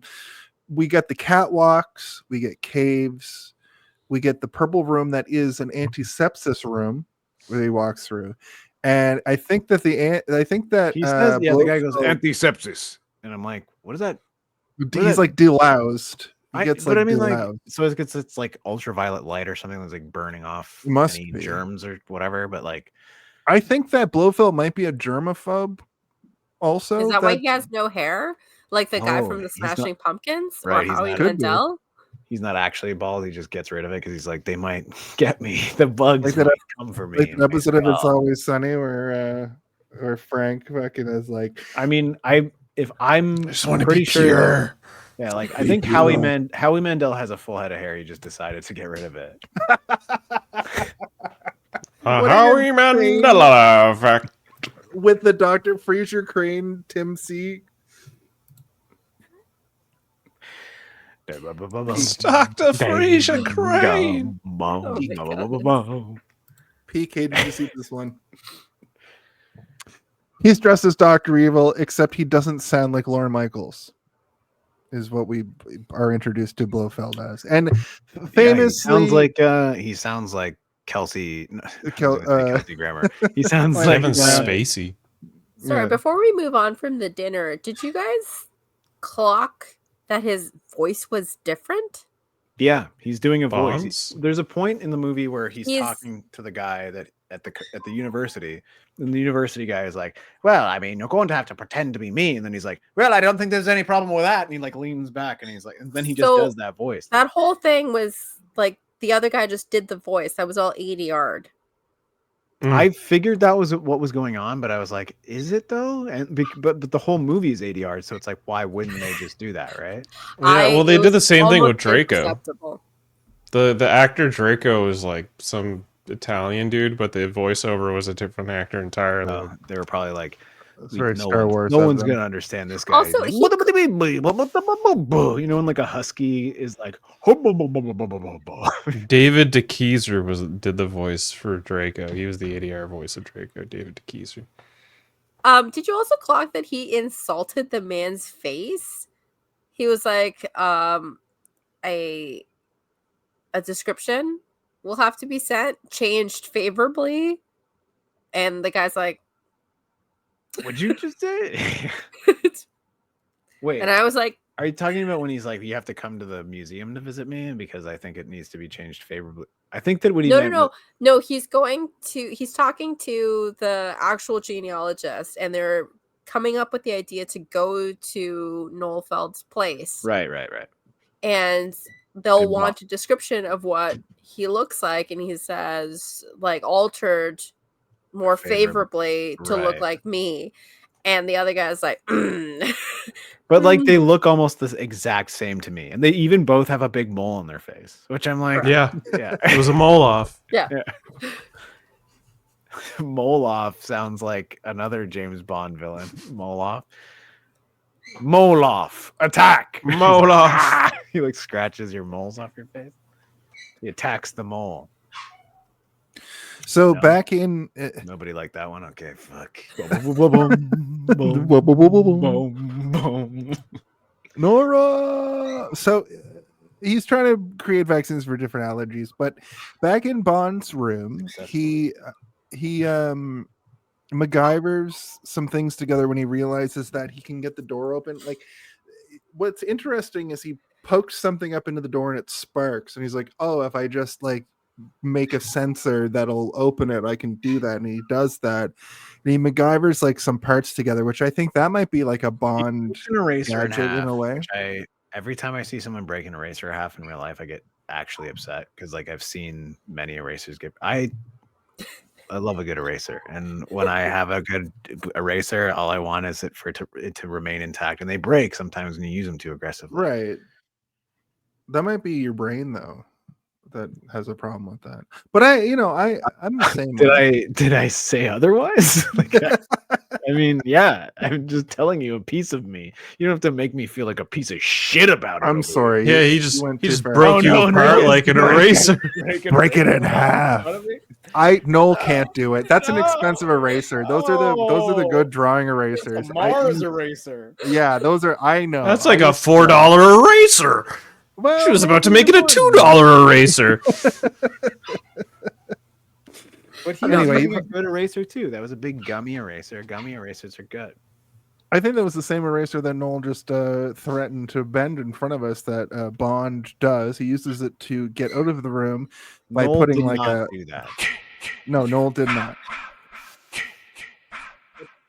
Bond does create a little device. He literally a MacGyver. He gets out of the room. It's spy time. It's spy time, but it's not actually. It's just fuck somebody time. He's just going to fuck somebody. They think he's gay.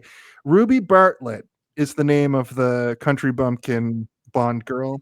Ruby Bartlett, I think, is a good Ruby girl name. It's not like vagina cocking off or It's whatever. not like giant vagina or whatever their names are. Scarlet Agenda. It's red hair. Scarlet ejaculate. I was gonna ask you guys for Bond girl names, and I think Violet Pear. Is that what you said, Noel? Her name is Red Pear. Ruby Red Bartlett. Pear? Yeah, Ruby Bartlett. So Alabaster Mud Butt. Susan B. Penis. Nope. Facunda. How about Susan C. Penis? I like that one. Facunda Genova. Facunda Genova. That's my Bond girl name for this week. Jeez, you killed Noel. Yeah. She did not. She's a full fall. Yeah. Do you guys have any other Bond girl names? Let me check my notes. Is it time for that? Susan Stiff. Yeah, okay. Susan Stiff, or like Stiffy. Stiffy. I know a person. Stiffany. I know someone whose last name is Stiffy. So like Stiffy could be a good Bond last name. How about Linda Fundella? Fundella effect. Of the Fundella effect. Lady wrestlers' names from the bygone era and Bond Trish Stratus are all the same. And porn star names. Yeah. Riley Reid is a. Porn star names are more creative. I will ride or die on a horse to hell with Penelope Bang Bang. That's who I want as my Bond girl until I die. That's good. Is the horse going to be one of the horses that took Bond up to the thing with the little thingy on their heads? Or the ones that looked away when they were banging? Those I How mean, about- it could be either of those. I was picturing more like a skeletal horse. That's How on about fire. Jane? How about Jane Cunt, but CUNDT, so the way that it's spelled. I feel like you're not going to get that one past the center. Yeah, board, HR is Jason. gonna have a Pussy problem with that. galore. one. How about got Jane passed. Cunt? What do you guys think of Jane Cunt? Huh? Tell me about it. How about Axe Wound? Why don't we just call her old Axe Wound? Axe Wound Sally. Yeah. Alicia Axe Wound over here. Her name's The name. April It's just a name. Jax. You're like, what the fuck? No. It's what her parents named her. They were of the Axwound family. They called her Vanessa Axwound. They called it Listen. Vanessa can't close it. Where you Vanessa gotta go? can't close it. Vanessa can't close it is fucking genius. Are you guys not recognizing what Steve just said? Because Vanessa can't close it is amazing. Fondella effect. More like the fondue effect. Because of all the cheesy. Nope. Oh, So say the rest of your hungry, thoughts. so dizzy. Where are we in the movie? Ruby Bartlett, they bang. Bond is massive or tiny or superfluous third nipple. No, these are or your notes. Four He has four balls. Four balls. No, I was including everything. I didn't write down. I the assume perfect she wrote the nipple. 8 because she measured him with her hand, like a blind man measuring a wooden door. Oh, wood. The really stiff wooden door. Yeah. Jesus. A sudden stiffness coming on, like a wooden This is door. in the wind. 8 inches. Okay. Balthazar, Fundella. Nope. Fondella effect. I wrote his name down as Balthazar through the whole notes Who? because that was the Yeah, who's Like Balthazar? villain because he's like Balthazar Blofeld? Blofeld, but he's his like name's the Bel- Blochamp. Yeah, like Baron, or yeah, he's trying Baron to become, Balthazar Blochamp or whatever, right? He's trying to become a count, a cunt. Yeah. He seems to be brainwashing these women as a cure. Ruby is brainwashed in this scene into liking chicken. So what happens in this scene is like Bond is in there trying to do And his she's thing. like, no, Mr. Hilly, it's part of the cure. Exactly. I was It's hoping okay. I was hoping tonight I would get to see Steve do the vampire hands over chest and with your lighting, in fact, to see exactly what happens in this scene because that's what happens. And Bond, what the fuck? And that's where he's like, all right, pass me tape number 7. Yeah. You love chickens.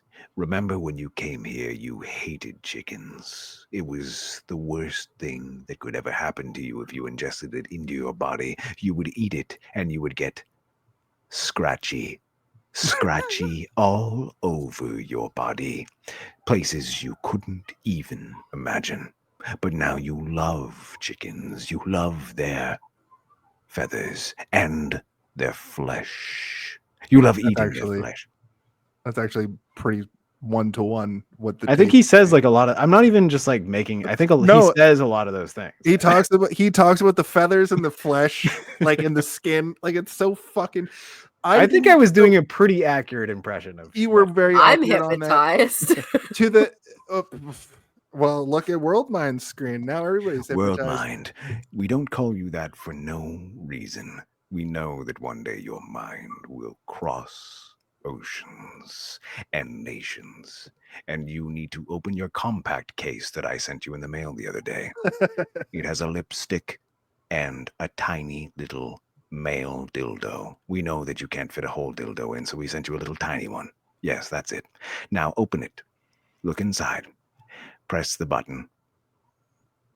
You'll see that little antenna comes out. Yes. Now, say the words, sucky, sucky, motherfucky. You son of a Sucky, bitch. sucky, motherfucky. Excellent. Uh-oh. Now, you need to make sure that you're always alone when you do this. Now, put on the blush, call yourself a good girl, and go to bed. I'm such a good girl. This is the world's greatest podcast. Thank you to all the new listeners that have come through tonight. I didn't expect to do that, but I'm glad we did it. Maybe. Did you Oh, know yes, that and whatever you put down.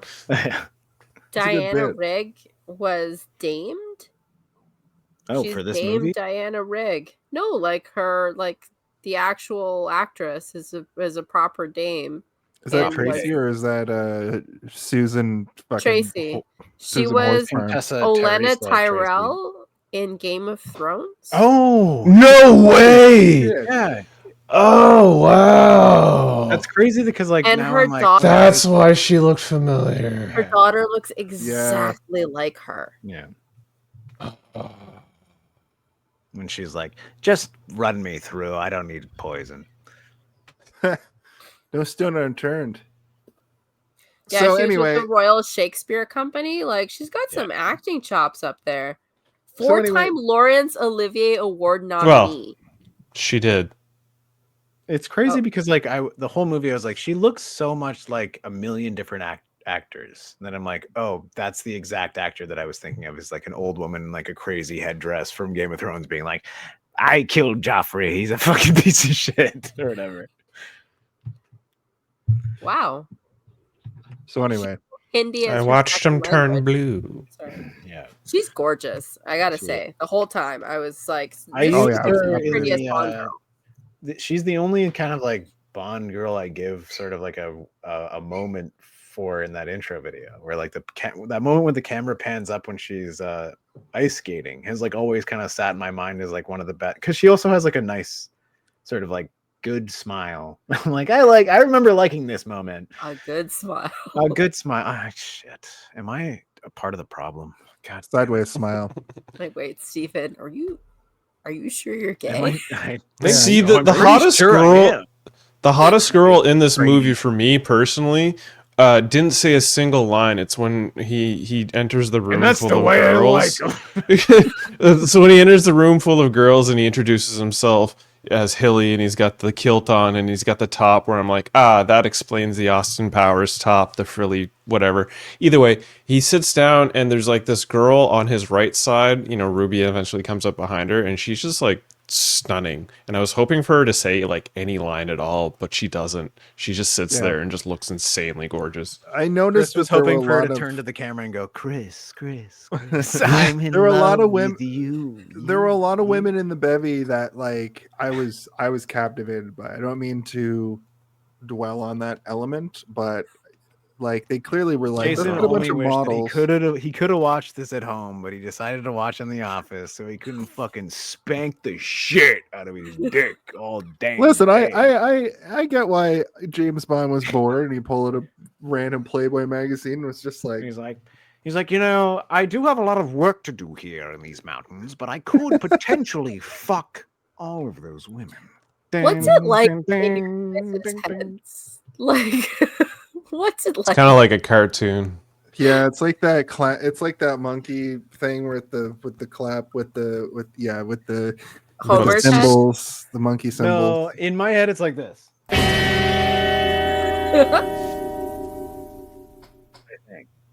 But here's the thing: after he leaves that room and he goes into a new room and finds a different woman who's He goes back to his own room, and she's Yeah, the like, one with the slipper. yeah. Bond, I've been waiting for you. We need to have sex. But how now did as you get well. in I here? want to She's see like, the book. It's a nail file, you know. Show me your Coat book. of arms. Also, take this slipper and spank me with it. But he also uses the exact same lines he used on the Country Yeah. Bumpkin Girl. This is the thing that made me before. be like, ew, he's so gross. Yes. Like, Yeah, I was like, he's so a bad gross. guy. Yeah, it's a James Bond. It's yes. Because He's a womanizing misogynist. Flames on the sides of my yeah, it's like, but you kind of knew. Guy's not good. I don't know why anybody appreciates him. We already knew he was like a piece of shit, but like when he's using literally the exact same line, he's like, well, they worked before, I might as well try them again. Does he not think for a single second that these 7 women that are here on this like building with him are not going to talk to each other. And they're like, Hilly came to my room last night and he said that I am a picture perfect in the firelight. Or what's He worse, said is to me he's too. Wait, using what? the fact that they're brainwashed to his advantage, and he knows they won't talk to each other because they're all fucking tuned up on whatever Oh, it's Blofeld is because serving. the writers don't care. The writers don't understand that women talk to each other and can think. Yeah, it's 1960. No, they clearly got all of their character information of women from Playboy. Right. Yeah. They It was the style of the time. So, like, the fact that he's using the same lines, like, I don't know if you guys have ever been a woman in walking around in this world. Personally, I've never been a woman walking Any around of in you? this world. But, like, that's a thing. Like, people use the same lines. There's a whole book on it, and, like, they call it negging, and it's this, like, thing that people seem to think works. Just use the same lines on women. That's a very common, strange manism that I take absolutely no. Not to mansplain, but negging is like literally so much more into what you're saying as far as literally like treating this person you like shit to make them pine after you, you know? Like, but it's the same cues. Like, yes, so negging, you have to be a little more creative for it. But like the playbook on negging still says, if this person says this, say this to them. Yeah. If this person says this, say this to them. Like, there's still a script. Like, there's still like, wow, that shirt looks really bad on you, but you could have a nice shirt that you're wearing if it was a different shirt. No, it's, hey, that shirt looks bad on you. And then you go, oh, and I'm like, no, but I like it on you. Like, but it suits you. See, I just say Or, that like, shirt you looks got- bad on you. It would look better on my floor.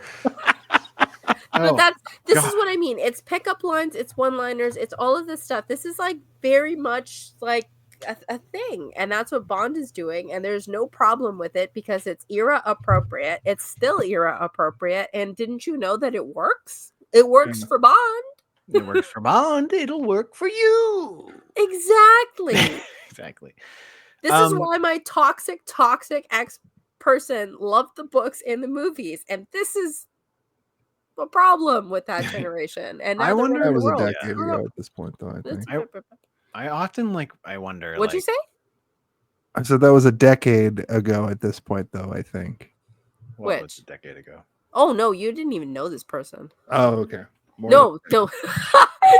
Bond. Well, no, he's here tonight. Oh, on it. Be right back. Hey, me, no, it's your future / past boyfriend. Sorry. So I don't know why it bothers me so much, and I don't know why I can't articulate it. It's probably because I'm sick and I'm tired, and I keep doing these while I'm sick and I'm tired. I shouldn't be doing that. I'm sick and tired of being sick and tired. But like,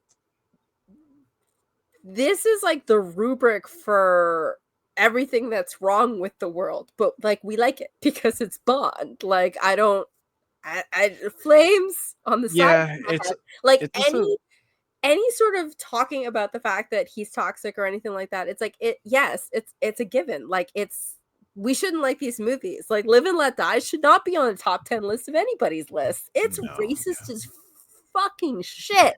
How are we still okay with that? And like, he's slapping women and hitting women and doing all of these things constantly. Like, no, this is like Gone with the Wind. Like, it might be the best movie in the world, but it doesn't stop it from being racist as fuck and like perpetuating something that is horrible. And maybe we should put those things away and be like, no, maybe it's not, this is good in spite of, or like, you just have to put that aside and enjoy it. And maybe these things just should not be good anymore. Maybe we should just but I get what you're saying. I get what you're saying.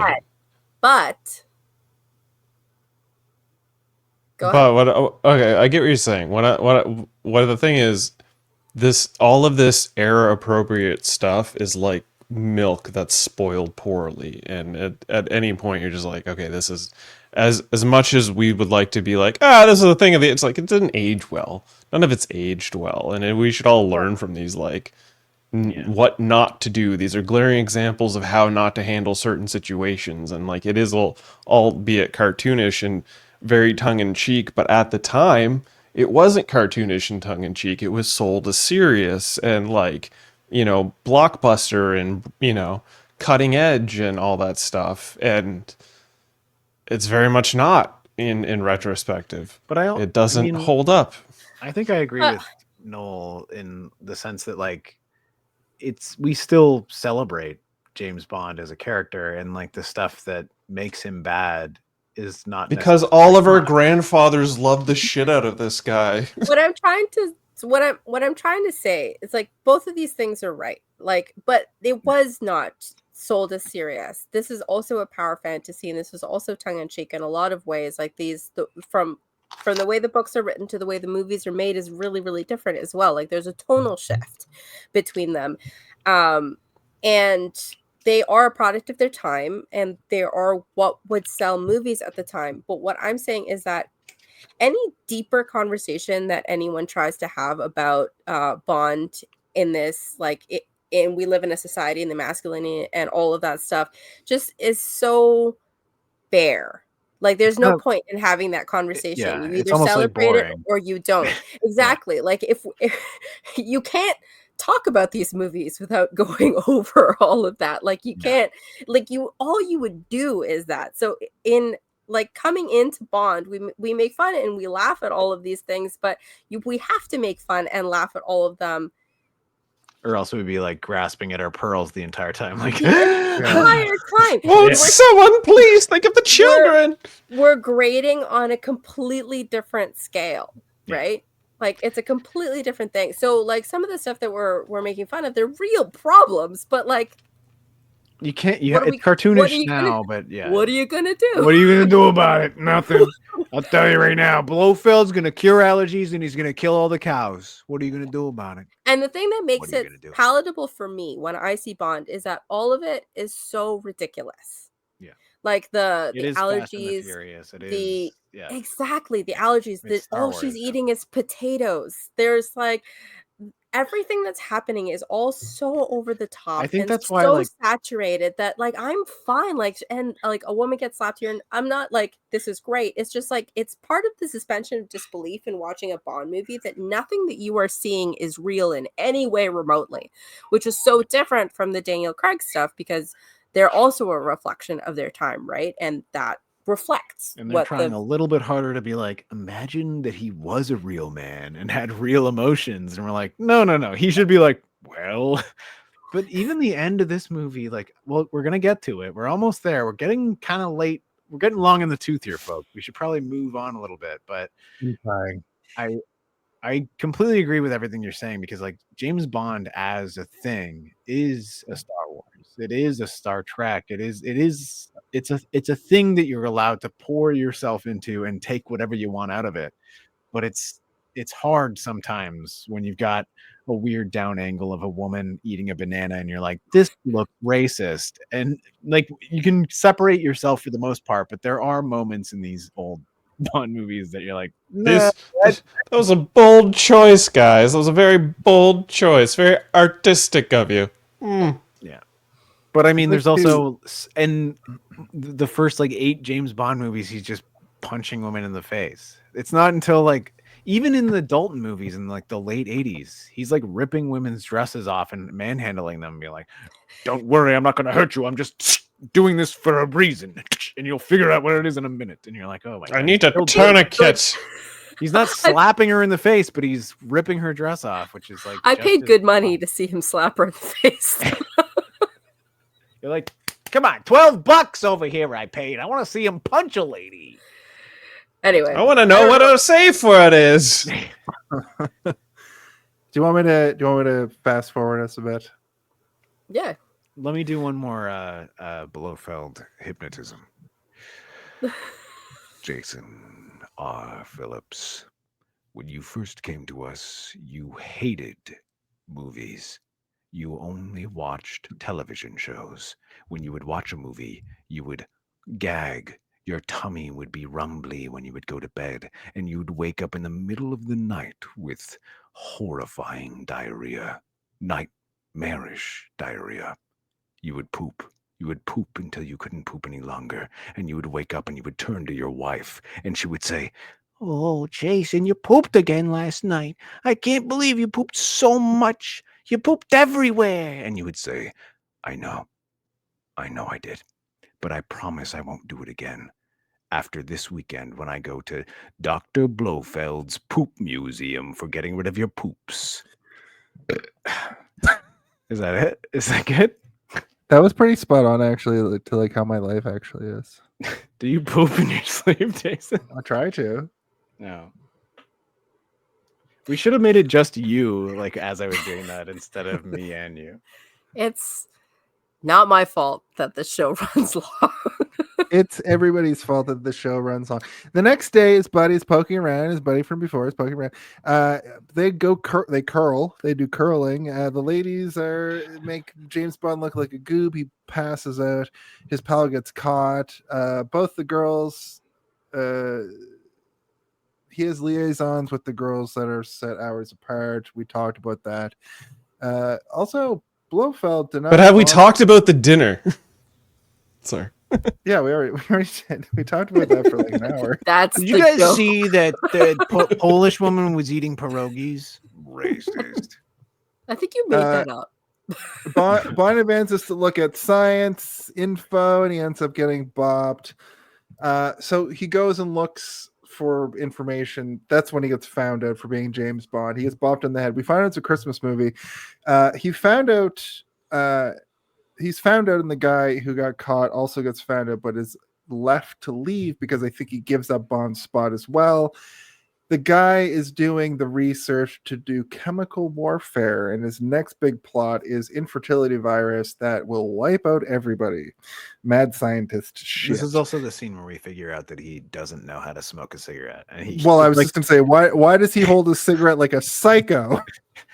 But Chris said like or was it no? One of you two said he changes it every time. Like every time he's holding it, he's like holding it differently. I said that. Was it you, Jason?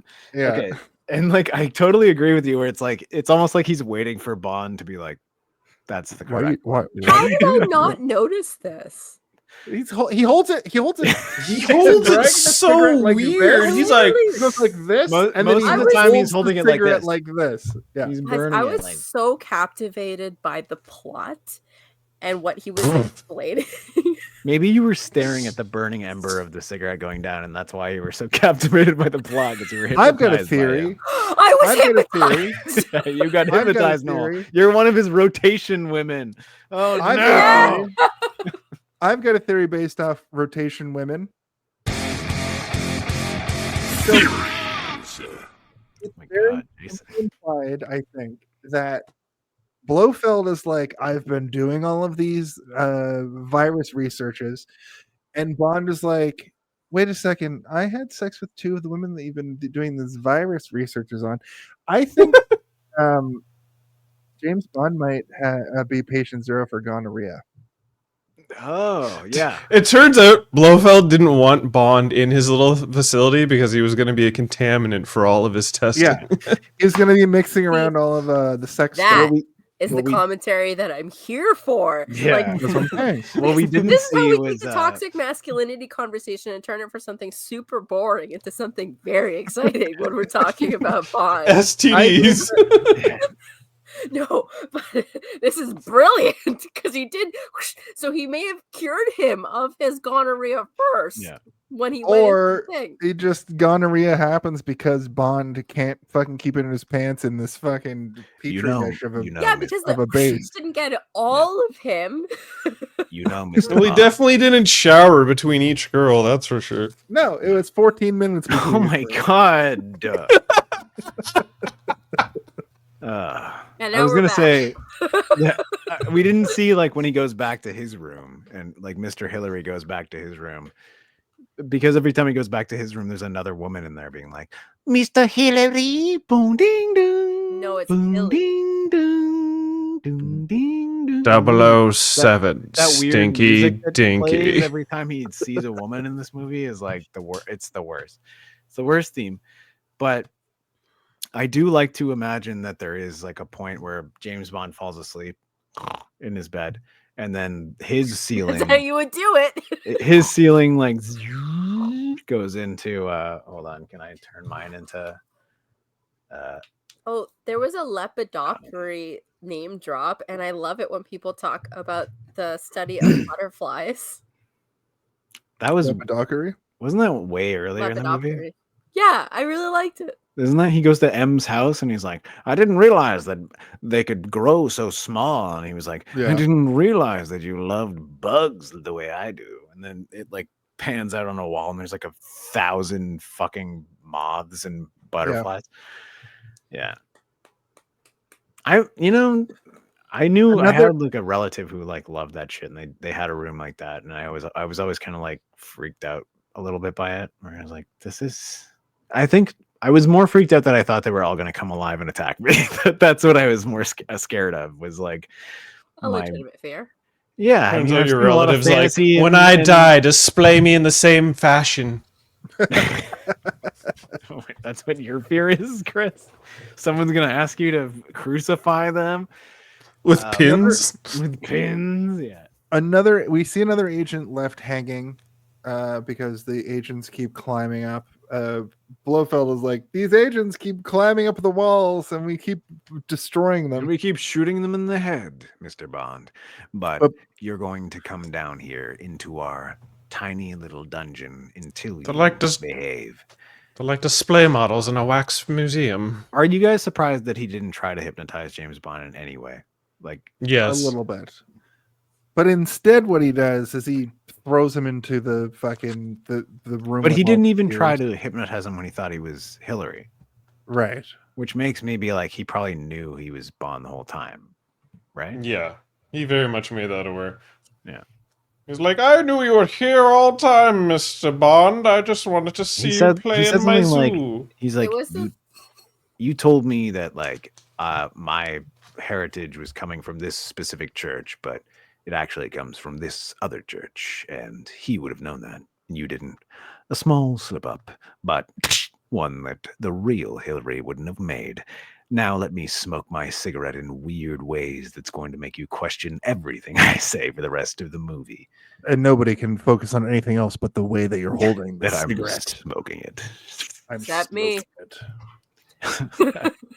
I think my main joke was that he does like the like sticks it up his nose and pulls it out his mouth and out his ear and shit. Like, Mr. Bond, are you paying attention? I can't. You keep putting your cigarette in your eye and pulling it out your butt. We get a simultaneous of the women are given gifts. The ladies are knocked out by drinking the eggnog. It's a Christmas movie. Bond escapes via the wire in that like room of gears. It's a wire lift. What do they call? What is the fucking thing called? It's a Are you talking about a cable car? Cable car. Thank you. He almost This is one of those in the cable car room. The girls get brainwashed more. He makes it onto the lift, and it's now back to the compound. He sees the girls getting brainwashed, and then they open the gifts, and it's an atomizer with the virus in it. And we already reenact that with Chris with his chapstick. Right. It's a compact that has a receiver, and they have to open it at midnight every night. And I guess go out and like have sex. I don't know, or spray it on people. And Bond tussles with the guard and ends up infiltrating the base again by climbing out on top of the whole shit, which was a great action sequence. I mean, yeah, but I mean, this whole moment is kind of one of those moments in a James Bond movie where it just has to happen. Like it's not a thing that really does anything other than just to like set up one specific thing, and then Bond is like just there doing shit. I will say too, just sorry, not to interrupt you, Steve, but I just want to say like there is stuff Jason, sleep. worth talking. All right, it's me now. I'm talking about the movie. Jason has gone to sleep. Long ago, I implanted in his head a tiny device. It's the size of a grain of rice, but he doesn't know it's there.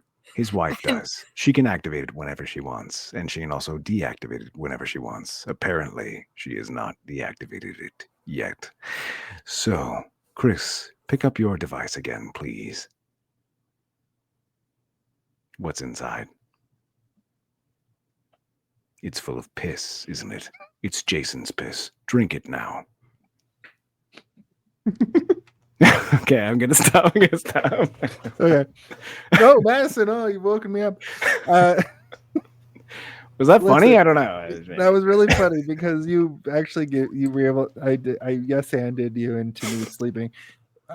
Listen, let me just finish this page, please. Quickly. Bond tussles with a guard and infiltrates the ladies' leave. Now, the reason why I wanted to kind of rush to this is because the next bunch of this movie is a bunch of chases. Down a So, hill, yeah, lots of skiing, chases. Yeah. hilarious green screen. Bond is on. Oh, so there's nothing really to talk about other than a grand ski chase down a hill with all There's the a goons. stock car chase first. No, because the skiing part That's happens after first. the There's skiing. two skiing parts. What I wanted to talk about in the ski Wasn't there a Christmas fair before the skiing? There was no. We haven't gotten to the skating yet. Okay, but we have to when they're But I opening. really can I just. Please, What about the bobsledding? Can I just please? You're gonna break Steven's mind. I really want to tell you guys about the fact that James Bond invents snowboarding during this one. One of his I made a note about that too. Yeah, and he has to get on one ski and ski down. Thank you for letting me get that out. Everybody talk at the same time now. Yeah. Okay. So when I James saw that, I was Bond like, he also definitely created snowboarding, and I looked it up, and like snowboarding was invented in like 79 or something, and this film came out in 69. But Yeah. technically, he didn't invent snowboarding. Snowboarding was invented by some dude who had stuck two like pallets together and like started like kind of snowboarding, but like using it as more of like a traverse, like biathlon sort of thing. But it wasn't totally like popularized in modern day civilization until about 79, and then we had that like long period of time between like the late 60s and like the mid 90s when the most extreme sport on earth was like throwing yourself down a hill on some board and thinking you were cool. And you would go meet much music at the end and have a snow jam or whatever. Snowboarding was actually invented in the Third Age by Legolas Greenleaf.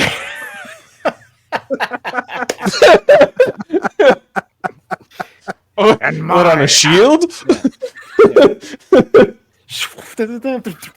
Yeah, of course. We all know. Isn't that the biathlon? Because he's Well, shooting. Legolas- Didn't he technically invent the Legolas biathlon? If you, Legolas Chris, can walk on top of snow. Chris, if you watch the historical documents, Legolas slides down a flight of stairs on a shield, and he goes 1, 2, 3, 4, 5, 6, and he fucking. True. Noel is right. Noel is right again. So when Link does that on the shield, that's a callback.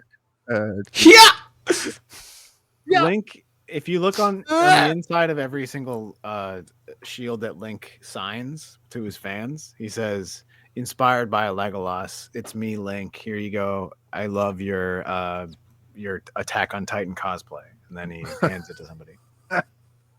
Attack on Titan freaks me out. Yeah, me Okay, too. well, this When I is- first watched it, it reminded me of my own mortality and the fact that my mom's gonna die probably really soon. Good God. Next week, actually. Steve, can we get a bump bump bump bump bump bump bump bump? Can we get that sting? What? I don't know what that is. Dun dun dun dun dun. That's Oh, like an Titan song. Attack on Titan, right? Yeah, I can. I can. Yeah. Look, the town is clearly superimposed on the background. That's what they were going for, right? Sorry, go ahead. We also see a mannequin fall off a cliff. which I thought Okay, was but also amazing. this is when Jason, when I was talking to you last night, I was near the end. I was near this point, and you were like, "He has superhuman strength," and I was like, "What do you mean?" And then the guy like slides in through the air, and then he hits him like a baseball bat with the ski, and just like shoots him off the cliff. And I was like, "Oh yeah, Jason's right. He does have like he's in Super Smash Brothers. Like he can just fucking knock you into the." And this is a Super Smash Brothers moment where you fucking yeah. The $1 Million Man was popular at the time. If you had not True. said that to me at that exact moment, I probably would have been a little bit more contrarian with you, and I'd be like, no, he's just James Bond. He's always supposed to be. But at that moment, I was like, yeah, I guess. And I looked up, and he's like, and the guy just flew off the cliff, and he turned into a mannequin and was like, yeah. And they film him all the way to the ground too, which is insane, ground. right? Yeah. I can't they do that in the Timothy at the beginning of the Timothy Dalton one. They do it at the beginning of the Timothy Chalamet Dune movie. And it's insane to watch them use a mannequin in that way because it's like, no, you're right. Because we talked about this during the. Why not cut it off? Why yeah, not cut like it stop off? it where it makes sense, right? Or like film a new, better dummy at the bottom or something. Like pay like another $12,000 for like a more accurate, like it's got. Just throw an invalid old man off the cliff. Yeah, Is that an old A&W man who's gonna die mug? anyway to jump? Is your mug an A&W mug? Oh, yes. Okay, I love it. I've been Well, it's trying to great. mime you to lift it up for a couple months. Oh, yeah, no, it's Oh, yeah, it's it's fantastic. great. You just go to A&W, right, and you order yourself a pop, and then you just walk out with the mug. It's great. Take it. Oh, fuck this show. Let's go get ourselves A&W mugs. How about the fight in the Room of Bells? Did you guys clock Oh that? man, yeah, I That love was this. hilarious. moment. I was like, why? And then I was like, oh yeah, they're at a Christmas fair. Yeah, But so I A caught Bond myself. movie- Sorry. I was Steven, gonna don't say- talk over. I Noel was gonna first. say that what happened to me Steven! was I'm going to hit Clearly, we talked about having no talk first. if everybody can listen Steven. to my voice quietly, silently, and listen to me for a moment. I'm putting Chicken. in the tape number 7. Turn it around upside down. You used to interrupt, but now you don't. You don't understand what interruption means, but you do. It means anytime someone speaks, you don't speak anymore. It means I'm interpreting an eruption And if you do, it means with a volcanic explosion. it means you actually In my pants. shit your pants. I pooped. okay. I pooped. Worldmine's gonna sit in a shit pant filled world, I suppose. I can't even remember what I was gonna say anymore. Oh, what I was gonna say was the I bell. There's can't. nothing impossible. The bell part, Jason, that you're bringing up. I had a Jason R. Phillips moment where I'm like, uh-oh. Is Jason R. Phillips here to beat me up? Uh-oh. Finally. So yeah, I had a moment where I was like, this reminds me of Pirates of the Caribbean, because I love Pirates of the Caribbean. And this is a moment where I'm like, I disheveled it for a moment. I'm like, it's not because I love Pirates of the Caribbean, which I do. It's because it's just bells are in a scene that bells are in another scene that I'm like, I was gonna say you just like watching fisticuffs and wooden shacks that fall apart. exactly. Yes. And I'm like, this is what movies are supposed to be.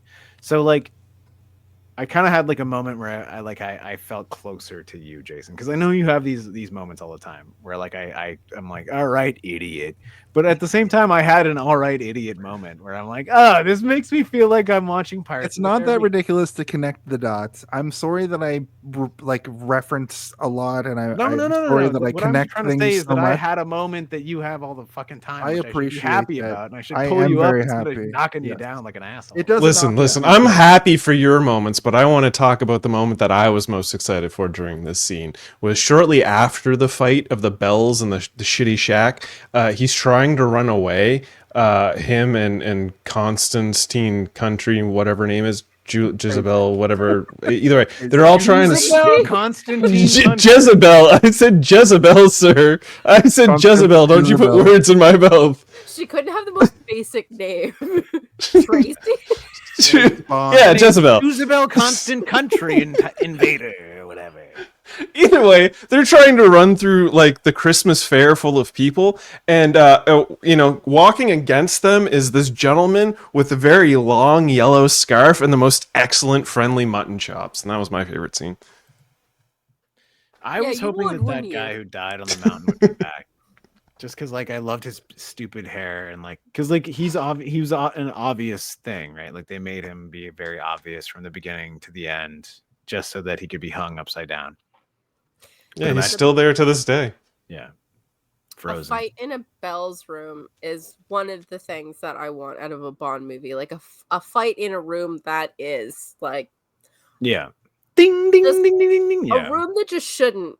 That's where like why would you ever fight in there? Yeah, the bells are coming down, like they've and like when they all come down, getting smashed and belling all over the place and exploding. Yeah. But then when they all come down, like that, when she comes in and she goes, what the heck is going on in here? Like she has to come in and comment on it before they continue the chase, which like this is the kind of shit. Yeah, like exactly. The real question is, did anybody get palsy in that room? Jesus, I don't know. Not me. I got palsied by that. So one thing that we danced right over is that Bond made a fat joke at Irma Bunt the moment he met her. Yeah, but it was kind of like it wasn't like it was more like no. This is not to be like. Can the helicopter fly? This was. Are you sure that it can handle all of this weight? Ding, ding, ding, ding, ding. We're not going to be off balance, are we? I just think that's if you're going to drop a fat joke in, that's the way to do it. Is your family of a naval variety? Yeah, you seem substantial. Wink, wink. You know what I'm saying. I forgot that I'm not allowed to say it, but you are allowed to say it. James Bond. I'm allowed to say it better than all of you together. I would never say Even it. if the three of you became some sort of venom creature, I'd still be more allowed to say it than all of you. Some sort of gay venom. Venom is a gay allegory, though. I would say it. Yeah. I'm gonna slimy. If I could say it again, I'd say he's the biggest one of us all. I'm not laughing at the word. This is crazy. I know. I shouldn't have said it. I'm sorry. No, but everybody gets one, I suppose. Don't feel bad. We are forgetful. We are forgetful. We are. Jason, I just made the joke. You don't need to make it again. Oh, forgetful. All right. Okay. While we were all freaking out, I actually did want to say something about that would be relevant to you, Jason. So Felix Leiter was in the book. What I read was that he was supposed to be in the movie, but the U.S. government didn't want a CIA agent to be a bobsledder. That's crazy. All right, That's Jason. not real. Also, then what does that make John Candy?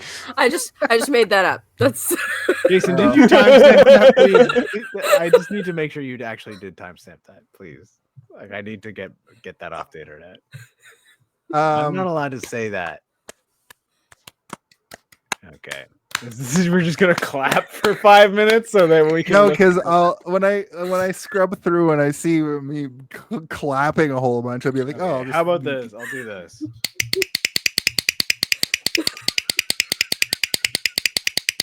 That no, because I'll just maybe. I'm more of a visual learner, so I'll see. Well, you're gonna hear that because that's. And there go your listeners for the rest of the episode. Show's over, ladies and gentlemen. Wait, our viewers just went up. Yeah, they're like, we love dog clickers, and we love when people use the F slur. Yeah, we heard Stephen Waters come in here just dropping the F slur like it's Club 57. Everything is fine. Everyone was on. I'm actually like kind of freaking out a little bit. I know it's fine. It's fine. Bond disappears into the crowd while they pursue him. Jump scare from a weird polar bear with a gun. Tracy shows up. Oh, the polar bear didn't have a gun. The polar bear had a camera. So there's photographic evidence of 007 out there. That was taken by a polar bear. Did anybody else catch that? Polar graphic and evidence? That would have been funny if he had. I thought it was one of those remember the guns when we were kids that like you pull the trigger and it just sparks. That's what I thought it was. You mean But a it was cap gun? camera? No. Like, Yeah, like Jason's like, remember the guns your parents all owned, and when you would shoot it, it would just be dust that would come out. The 45 that we shot the family dog with? it sparks. I forgot you guys are all. From Yeah, Halifax. Sparky. We shot Sparky. Guns and stuff. I'm having a memory. Tracy shows up suddenly and they escape during fireworks. They make the fireworks. Okay, the fireworks are so the fireworks actually haphazard, intimidated me. No, they dangerous. They intimidated me in a way that that's how I imagine a dog experiences fireworks when dogs get freaked out by fireworks. The way that they filmed fireworks in this movie. I don't know if you guys were like, "What the fuck is happening?" But I was like, yeah, I thought they were very haphazard and was waiting for stuff to catch on fire. Yeah, maybe a baby. 1 foot off the ground. You've got sharp eyes and beautiful earlobes. I thought it was going to be tits. That's what he meant. You thought it was going to be tits, did you? Well, I think you got sharp eyes and beautiful earlobes because she has earlobes. She tries to kiss him. Well, he says that so, because because he's been dealing with a guy who cut his own earlobes off, which is kind of fucked, right? No, but did he cut his own earlobes off, or was that just like a cover story? It's genetic. No, he did. It was genetic. He did. Yeah. No, he did. I can hear Noel yelling in the back. At what point did he cut his own earlobes off? Was that in like a previous film, or was that between the sheets? No, it's a genetic thing that it's mentioned earlier. He does, because he's trying to connect himself to this title, which is, I think, what earlobes are forever. Baroness Noel is Pony. Exactly. So it's but they didn't look like Vulcan ears. No, he doesn't. You know what an earlobe is? Worldwide, it doesn't look like a Vulcan ear. Wait a minute. Like he turned them into spikes. He's like, well, as you all know, that we have pointy ears where we come from, and no allergies on Point Vulcan. Oh. Nor do we have feelings. So they get into a car and they start driving. And this is what I wanted to contest to you, Steve. You said that he was trying to kiss her, but she kisses him first while she's driving. And the goons are in pursuit.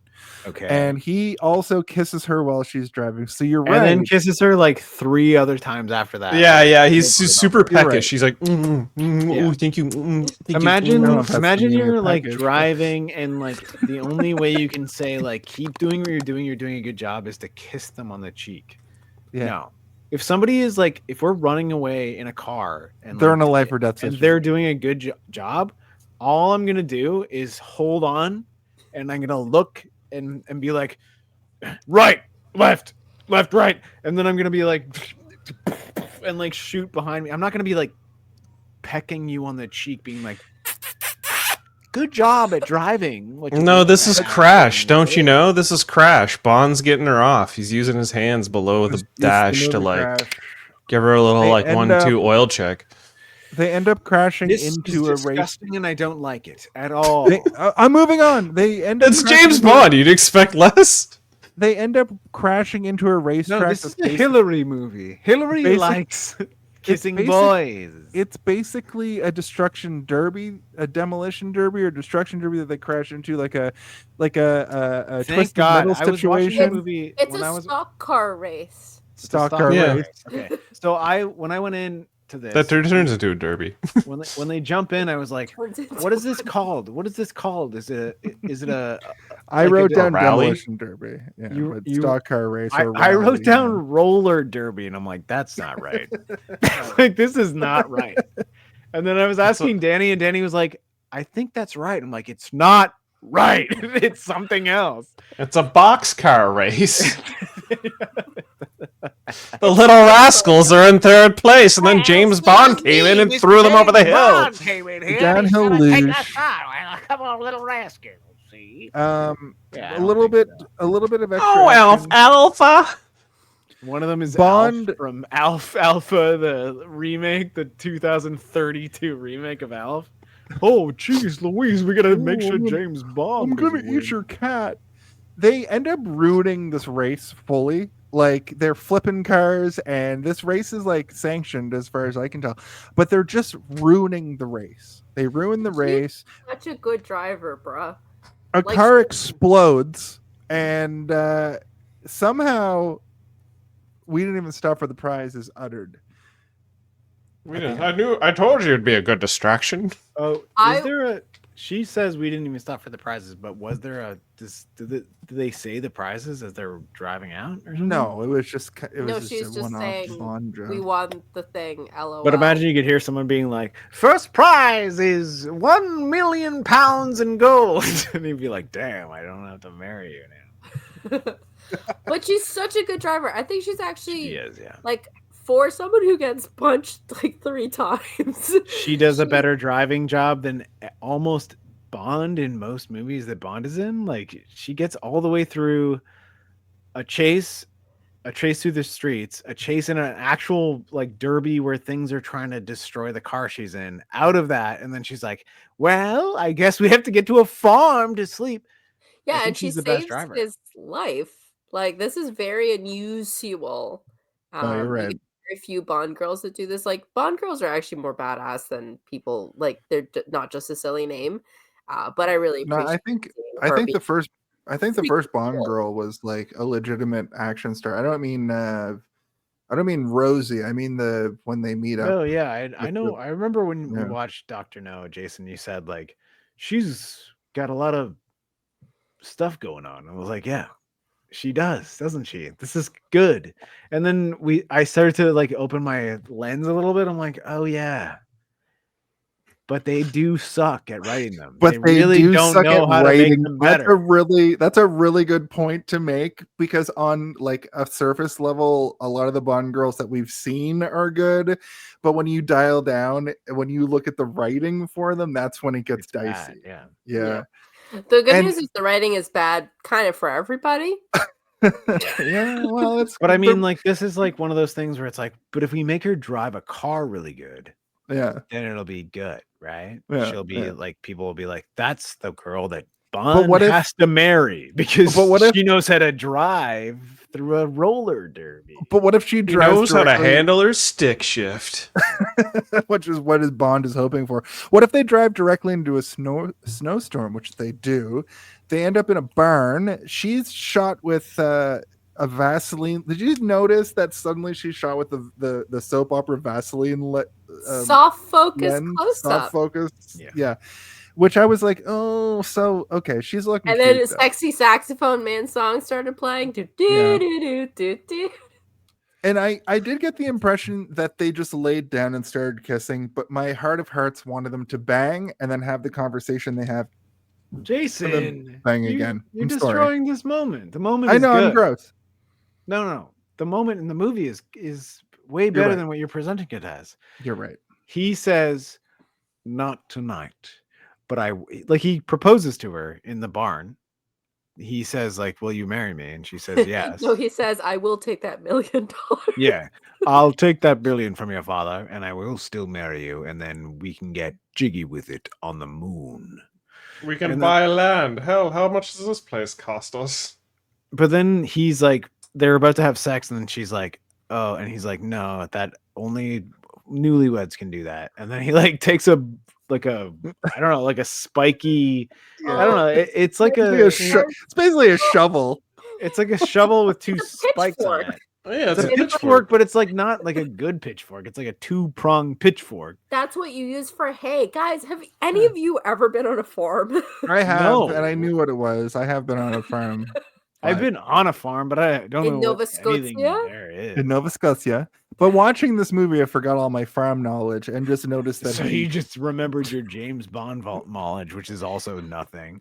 Yeah, he just takes out he puts her up on the nicer bed, which is all hay. Takes out the legs of the bed, and she rolls on top of him, and then they fuck. Yeah, and he goes, "New Year's is tomorrow," or whatever he says. Yeah, because he says like, "No, let's save this for the wedding night," and it sounds like he's being nice.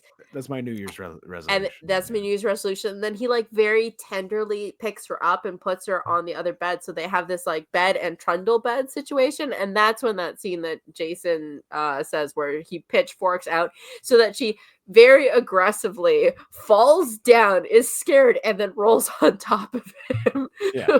And he says New Year's is in a week. Idiot. I'm telling you, he's a thrill-seeking type. He needs to have some excitement in the whole lovemaking thing. That's why he had to finger bang her while they chased away. I think he dick banged her. I don't think he finger banged. No, I like the idea that James Bond only finger bangs. He's never actually. He's a virgin. Like, no. We're not gonna dick bang until we're all married up. Imagine at least 55 minutes of finger banging, and then you get 5 minutes of the old 007. I've been watching.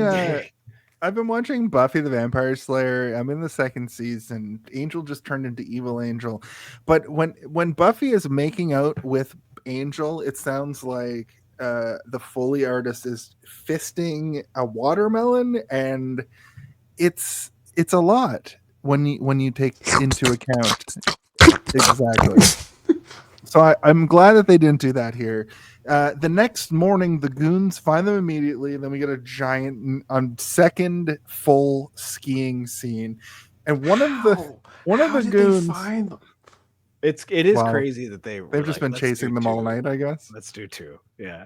No, because what it's meant to be is they only got halfway down the mountain with a car. Right. They're so high up in the mountains that you get down at one chase equals you're down for half. You have to do the other half if you're going to actually get away. Right? Am I wrong about that? No, No, you're you're exactly right. Yeah. That's why we spent so much time being like, we're only halfway up with the horses. Now there's a helicopter. Now there's a you had to. This you were is way like the, high up. But this is a thing that they would never do in like a modern James Bond movie. They would never make him have to spend the night halfway down a mountain to be like, tomorrow we're gonna get to the bottom. He would have like got to the bottom immediately somehow. He would have like a rocket sled or some shit. There is a huge reveal when they're skiing down the mountain that there is a snow cleaner going through and creating a hallway, and one of the goons skis down and gets Fargoed from the snow twister. Is that what it's called? Oh, blower, the snow blower. Yeah. It's Yeah, like he gets snow blown. It's the claw that's like Yeah. making a path. It's like the path making. What I wanted to machine. say about that is when the guy in last week gets inflated in pops. Yeah. There's no viscera, but it's more than made up for in the next like 4 minutes of this movie, where we see him fly into it. It gets bloody, and then blood and viscera fly out of the tube that comes out of the thing. But also when they do a wide shot of it, the whole area around it is just covered in blood, and they just whatever they did for this special effect was just like, let's put as much blood as possible into this moment, and I liked it. They just threw in some pig elements and a bunch of like blood sacks, and it was like, Did you say pig evidence? Pig elements. Right. Like I want you to write down pig evidence and pig elements, both. Who wants a red slushy? Well, I wrote down, he had a lot of guts, he says, as they watch a man get mulched and his coworkers ski amongst his remains. I think mulched is the best way to put it. He had a lot of guts is like, it's a good line, but it seems like it could have been worked a bit more, And also, a lot of these at that moment, one-off. maybe too much.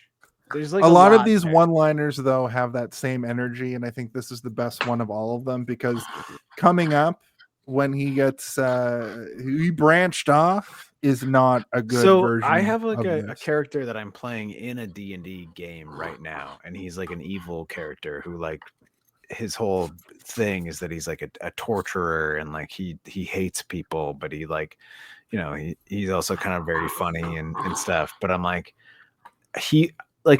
and that's the only way that I can get away with James Bond lines. You can't do that as like a nice character. You have to, this kind of line, He had a lot of guts. You can only do that as like as a evil character. You can't like This is watch back to someone my get- theory that James Bond is an evil guy. Yeah, exactly. You can't watch somebody get grinded up in a mulch machine and spewed out. Those and then people say, have like, to be "Eh." unequivocally evil for you to be able to do that. And with Bond, you have to like the villain has to be unequivocally evil. Like there's no. Yeah. That's the thing with modern movies and modern everything is that But that everybody guy is. that was coming down the hill is that he's just a guy. Like he's just a Yeah, No, he's but just he a con director. But he worked like that. I see what you did there. Sorry, my kid woke up, so that's why this is happening in the corner. But I like it only is funny and cool when Bond does it because you have to accept that in this world, all of these henchmen and all of these villains They're are not unequivocally evil, evil. But it doesn't Right. feel like that, especially to a modern sensibility. Like it doesn't really feel like these guys are super duper evil. Every single time we've met any of these Bond villains, or you have over this month, like has it really felt like we're dealing with a Thanos level like nightmare here? No. Well, Blofeld is the closest we've gone to that. I was saying to Steve that this feels like it's going to end up being James Bond's Joker or his like ultimate arch villain, and I guess that's sort of the Doctor the case. Evil. Yeah. Yeah. And then I turned around. It's and almost I said, like he's Jason, you fucking dildo. You don't know nothing about You don't know what you're talking about. Don't seen you know that four- Blofeld is in like 7 James Bond movies? yeah. So Blofeld is going to be James Bond's Blofeld. Yeah. Okay, that's fine. But we do get Jason said, isn't he? Is he? You said, is he James Bond's Joker? And I said, I mean, most people would call Joker the Joker. Batman's Blofeld, and then he was like, Yeah. "Oh, okay. Yeah, Works the other way.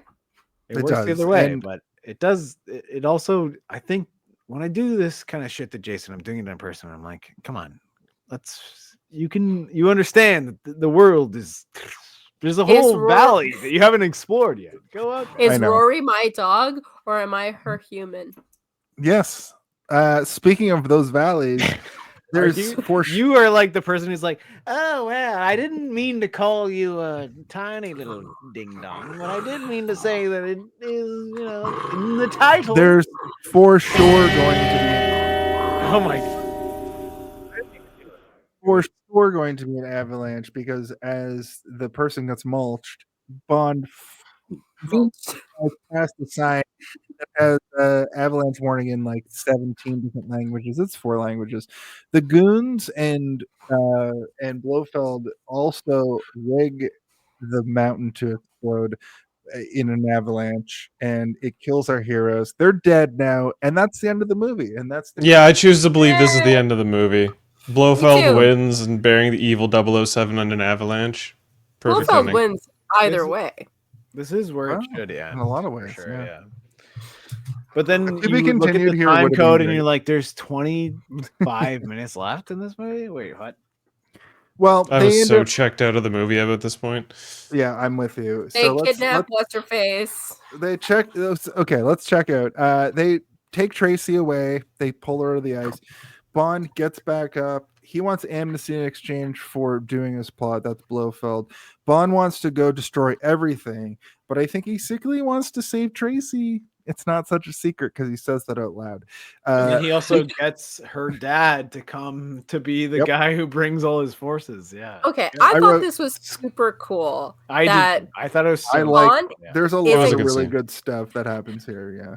Bond isn't supposed to be working with the cartel, basically with like the mob, but he is because he is working with the drop. His Draco is M won't let him go in and do the rescue mission.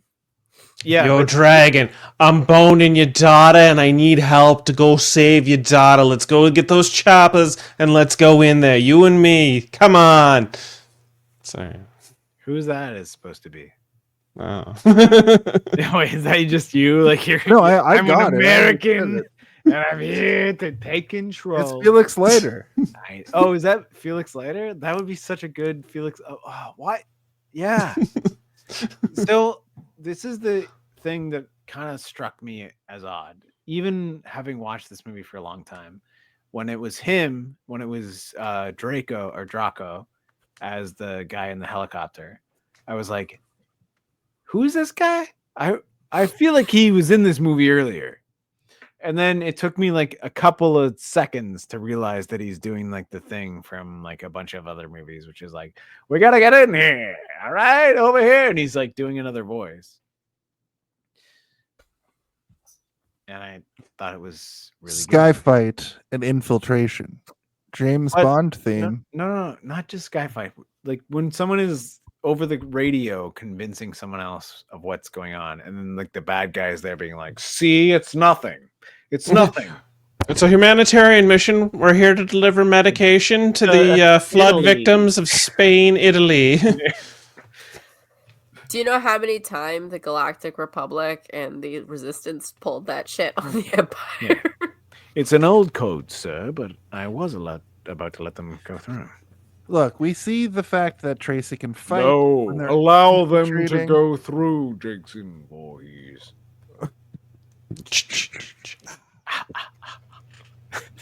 Tracy can fight. She has a fight with a man. She pulls him through one of those like 60s style metal things. When he falls, he's got like one of the circles around Floating his wall? head, like a floating wall. Circles around his head like a crown. He falls down the stairs. Bond Jesus symbolism. Pretends to Nope. be dead.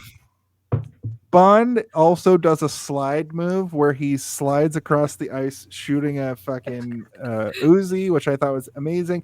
We also see a man with a flamethrower, which the flamethrower scene was like, do more of that instead of all. Did you guys notice that the was way went flamethrower on guy too was the long. guy who was holding the knife at him in the beginning of the movie? That's what I liked.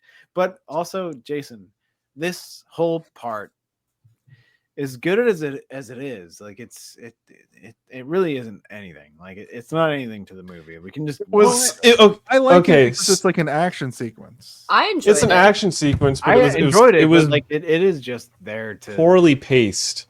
Okay, here's the thing. When the helicopters are like circling in on the base, at one point there's a helicopter on the right screen that just completely fades away from the shot. Like there's 3 helicopters, one fades away, and then there's just 2 helicopters. And then they're shooting at the place with Tech 9s, which I thought was like, really? Tech 9s? Those like you're not gonna get a lot of distance with those, but okay, sure, let's shoot up the base with Tech 9s. No explosives or anything. Yeah, it was a very like interesting set of choices for that attack scene, and then I kind of forget what happens.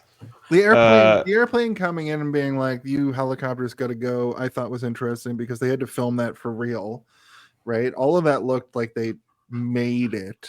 It wasn't like it they wasn't. did make it. They rear did. projector. It was good.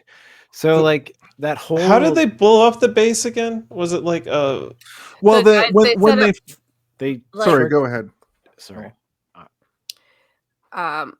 Let me explain this in Star Wars terms, I guess. Nope. So they Remember came that- in for the Republic fleet came in. Yeah. It's like Use when the Han and balls. Chewie are laying the bombs across the whole. So they went in and they actually just like bombed up the place. So the Draco's forces put in like little C4s and stuff all over the place. Oh right. And then they blew it up.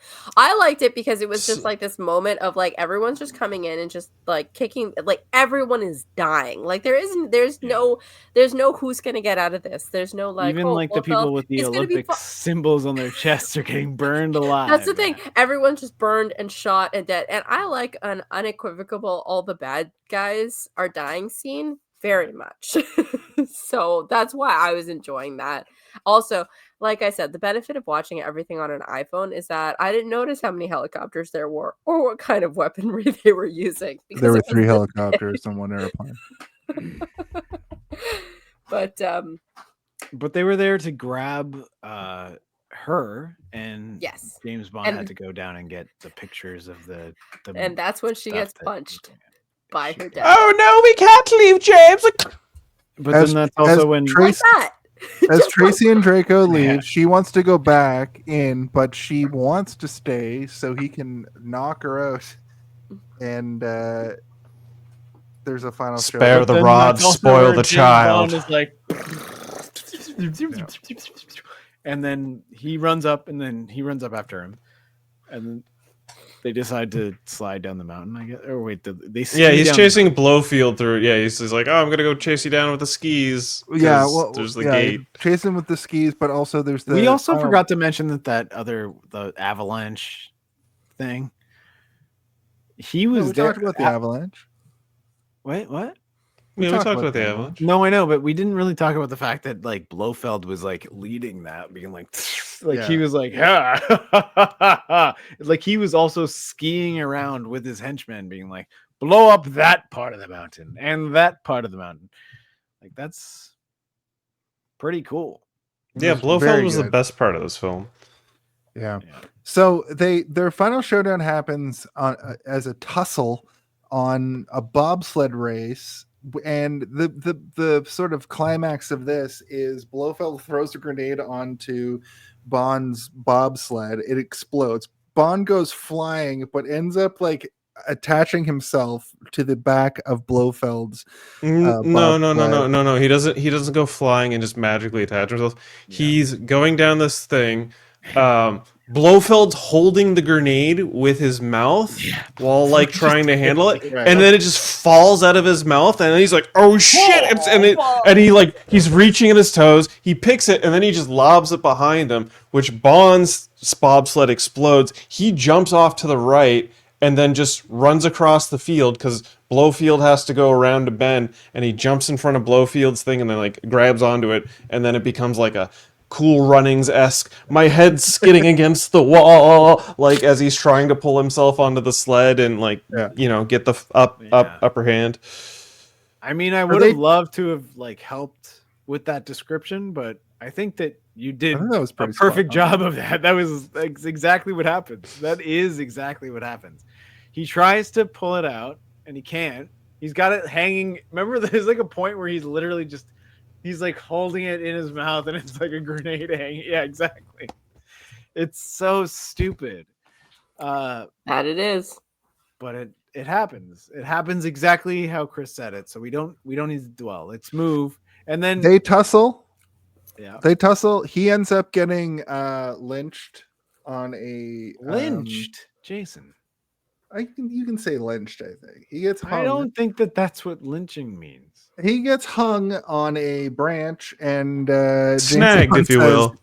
He got branched off, and basically that's the end of that. We just see him hanging, and then we go right over to the marriage, the wedding. Right? It doesn't That's skip correct. a beat. It just goes. Just right over to the wedding. We get to see Q. Sanka, you dead man. We Oh, see no. Q. Oh no, we shouldn't be doing that. Yeah, Chris is just yelling to his partner in the other room. Yeah, Yeah, bring me another drink, please. Come on now. It's fine. I thought it was hilarious that Q is introduced in this movie from the beginning. He's there at the beginning, obviously. we So talked tell about me, that. 007, did you use your super duper lint that I gave Let you me earlier? in let the me movie? check. Let me check my notes. Q says, I have the goods that you could give him next time?" And Bond says, already got the goods that I need to give," or whatever, which is a dick joke, right? That's a dick joke. I But they think. both call him irresponsible. Yeah. Moneypenny's super sad. Yeah. She was expecting a date, now she's left hanging at a wedding, so she totally tips off Blofeld about what those two are driving off to. What? You think Moneypenny did it? Oh, Yeah. That's a theory. Yeah, now that is a fucking theory.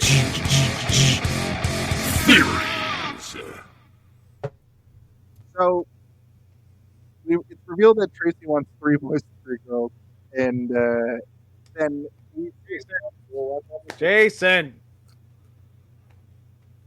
we can't hear you.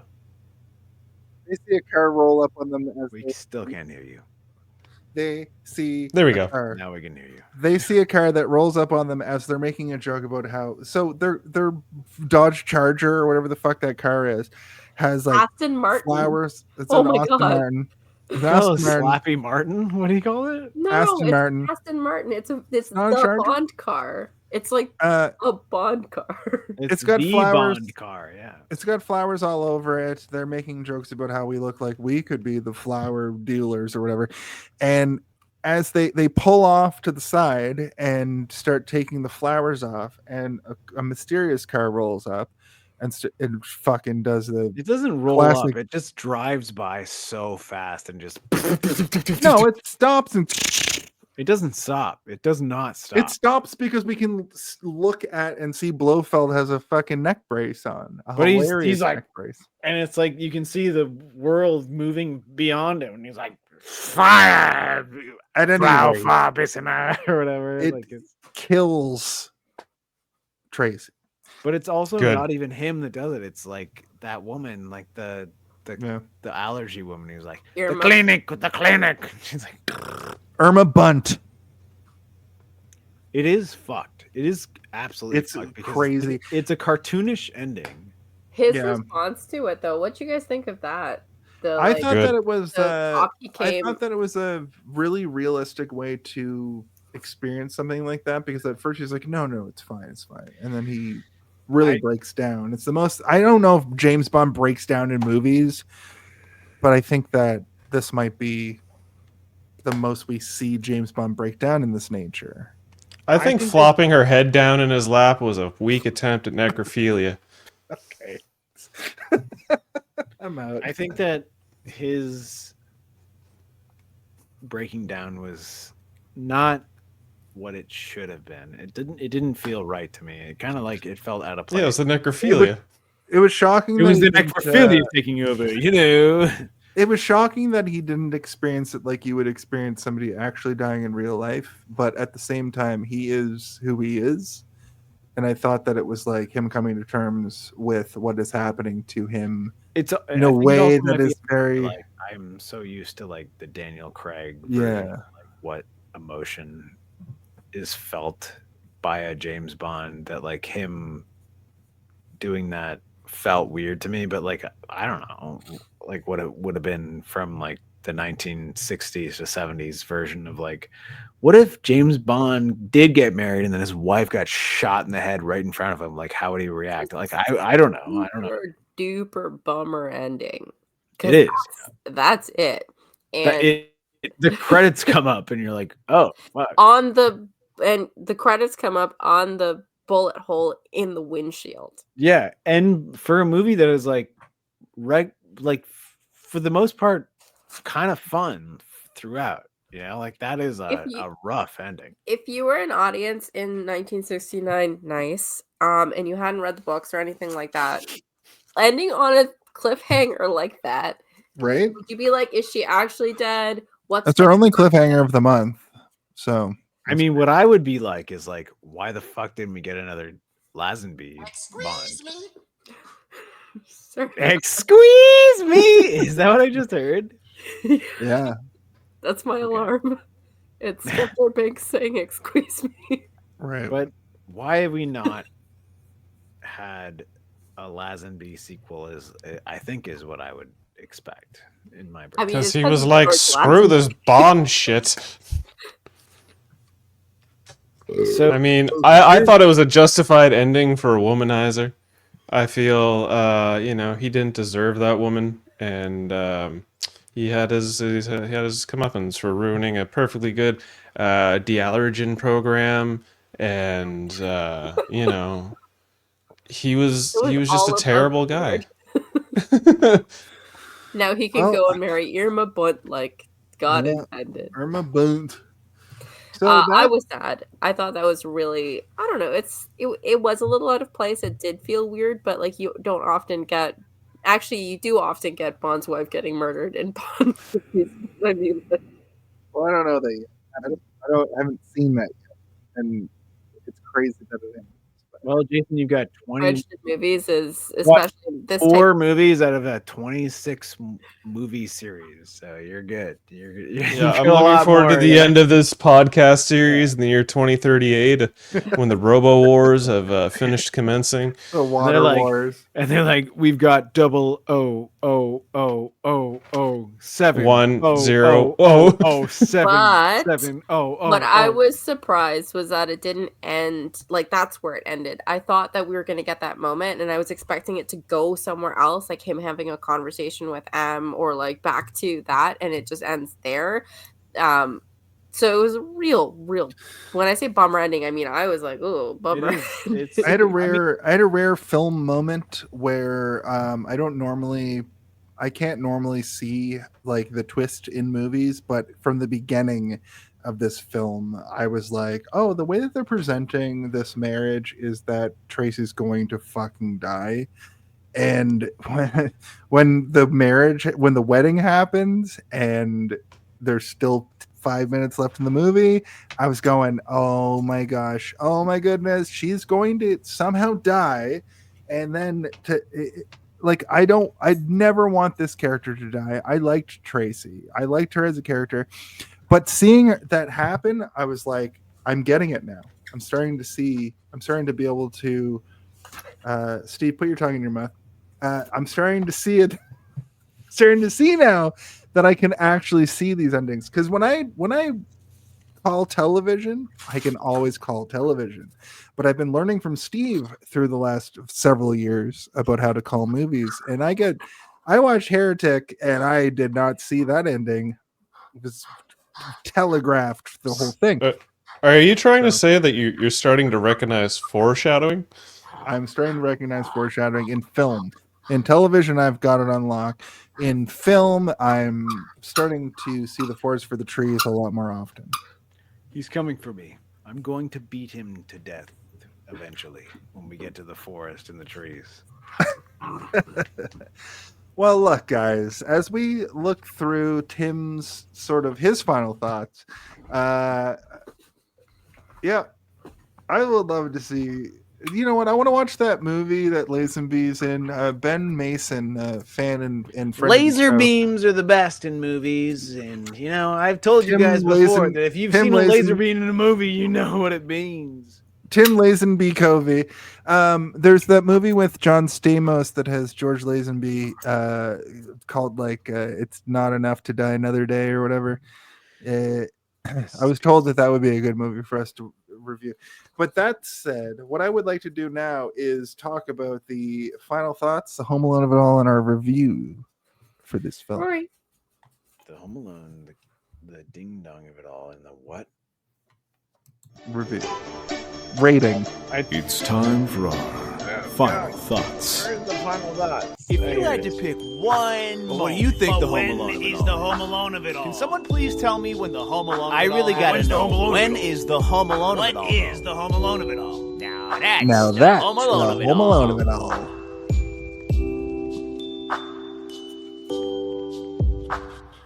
It's simple. In the movie Home Alone, Kevin McAllister takes a blueprint, he slaps it down. He outlines the ways that he's going to torture and murder two men. And that, we've posited, is a moment in every film. It's also the best way to murder two men, if you want to. I would agree with you. And it is a point in a movie that is sort of an idea that is sort of the best part of the movie, or maybe your favorite part of the movie, or maybe it's the third act. World Mind, since you've been I'm gonna say World Man, you look like you stabbed yourself in the side and you're like, I didn't mean to stab myself, and you're like bleeding out and you're like, is the world ending now? Like, what's going on over there? But when I ask you, World Mind, is for you to die another day, and also tell us your Home Alone of it all. You've been here before, you know what it is. Your final thought, and also if you have a rating for this movie, whether it be out of 5 or out of 10 or some sort of convoluted star rating, or maybe some nonsense. It's your time to shine, my brother. Well, that was quite the setup and quite a combo that hopefully I can remember the order of. But generally, the Home Alone of it all for me, I guess, is when Blofeld generally enters the movie. Like, I was completely checked out until I guess he comes into the film. But realistically, the real Home Alone of it all was the gentleman with the amazing mutton chops and the yellow scarf in the Christmas fair scene. Was that you? I wish it was me. It could have been spitting image. Final thoughts is like it's so it's like the Gene Roddenberry script of all 007 films. It's Ian Fleming when he went. Yeah, he really Blofeld himself onto the script, and yeah, I don't know. I think if you want to watch a really interesting Ian Fleming-esque story, check out The Ministry of Ungentlemanly Warfare with like Henry Cavill and stuff. Ian Fleming actually is a character within that film, but it's about like the whole thing that started like the 007 stuff. Great entertaining film, and it's far more enjoyable than this thoroughly dated piece of trollop. So yeah, I don't know. Trollop. So I guess if I was to rank this film, I would give it no time in the world out of all the time in the world. That's pretty good. You liked it. You liked it, did you? Did you like it? That's pretty good. Oh, my hand hurts. I was actually like ripping my hand thing that I gripped. Felt like there was a cue. I forgot to No. press it because I was doing other stuff. No, you know what to do. Yes. So the Home Alone Every time. Without oh God. Okay, the part I liked the most was when she was driving the car. That chase scene with the stock car. That's when my eyes lit up, and I think that's when it became that half of a Bond movie. Like when you're nearing the end and you're getting into the chase scenes and all of that. That's also part of the stepping stones. But anyway, so that's my Home Alone of it. My rating. So I liked this movie quite a bit. Like I said earlier, I didn't think that I liked it. I didn't remember liking it very much. I didn't like Lazenby. Completely flipped on that. Doing this podcast actually made me like the movie less than when I started the podcast. In the 24 hours that has passed. It's easily our longest episode. But I did like this movie quite a bit, and it's kind of thrown off my Bond rankings. Like, I haven't rewatched them in a while. Like, I've watched some of them here and there, but now I really do want to rewatch all of them and re-investigate how I feel about it. Because, like, what if I actually really like Thunderball, it turns out. So I give this one on a scale of Connery to Craig, I give it a Lazenby. All right, Oh, perfect. that's a good ranking. That's a good ranking. It's a good ranking. Good ranking. Very good ranking.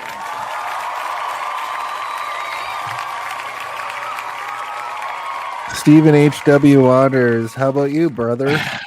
It's hard.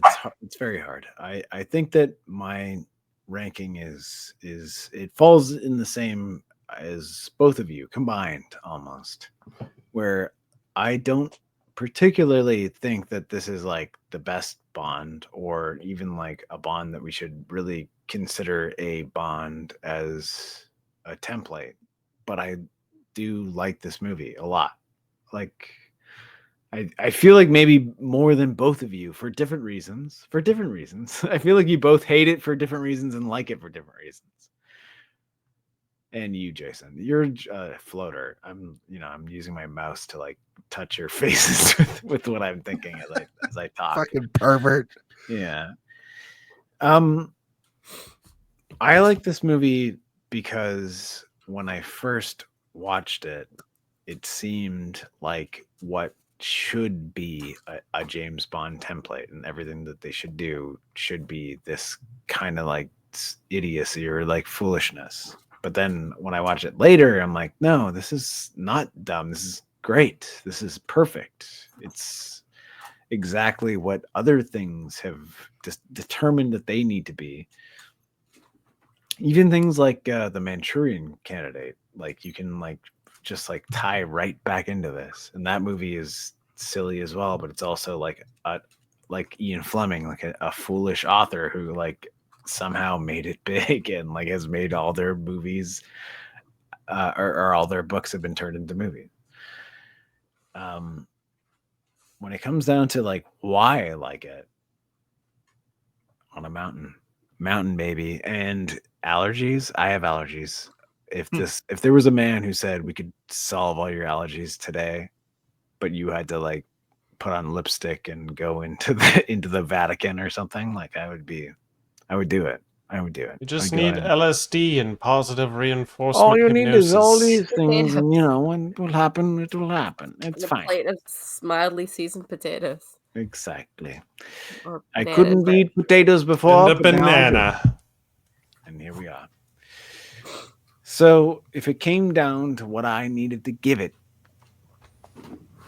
I'd say that this movie deserves a top of the mountain for anyone that can't get to the top of the mountain, you sick fucks.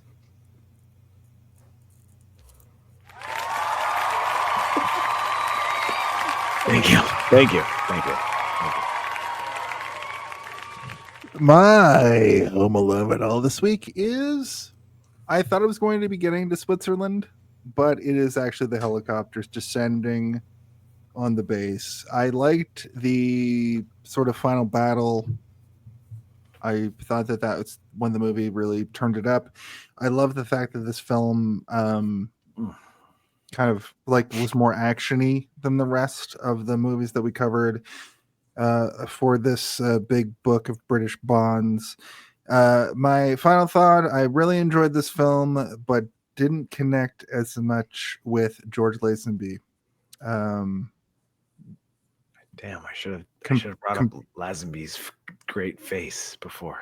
Maybe you didn't connect with him because he's Australian. Yeah. And crikey. There were a lot of opportunities to show cool settings, and that delivered. But the fight scenes felt big and violent. No but there. The fight scenes did feel big and violent, which I really enjoyed.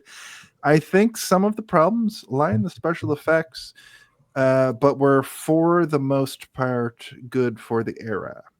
The green screen will always stick out for me during this time. I give this a 4 out of 5, and I know that I gave last week's. Nope. I gave last week's movie a 4 out of 5, and I don't want to adjust ratings and put anything on top of one another. I think last week's episode stands as like a weird racist totem for what not to do. And as every single week we usually do, we always like to put a big racist totem in front of the next episode. Yeah. This week, like a buffet. Yeah. This week's racist buffet was not as plentiful. And like I said, 4 out of 5, but I give this movie a downhill luge, unbeknownst to the unbecoming endeavors, unqualified to Spit it out, son. Yeah, he closed his eyes. He's not even reading it anymore. He's just making it up in his head. And that's my rating.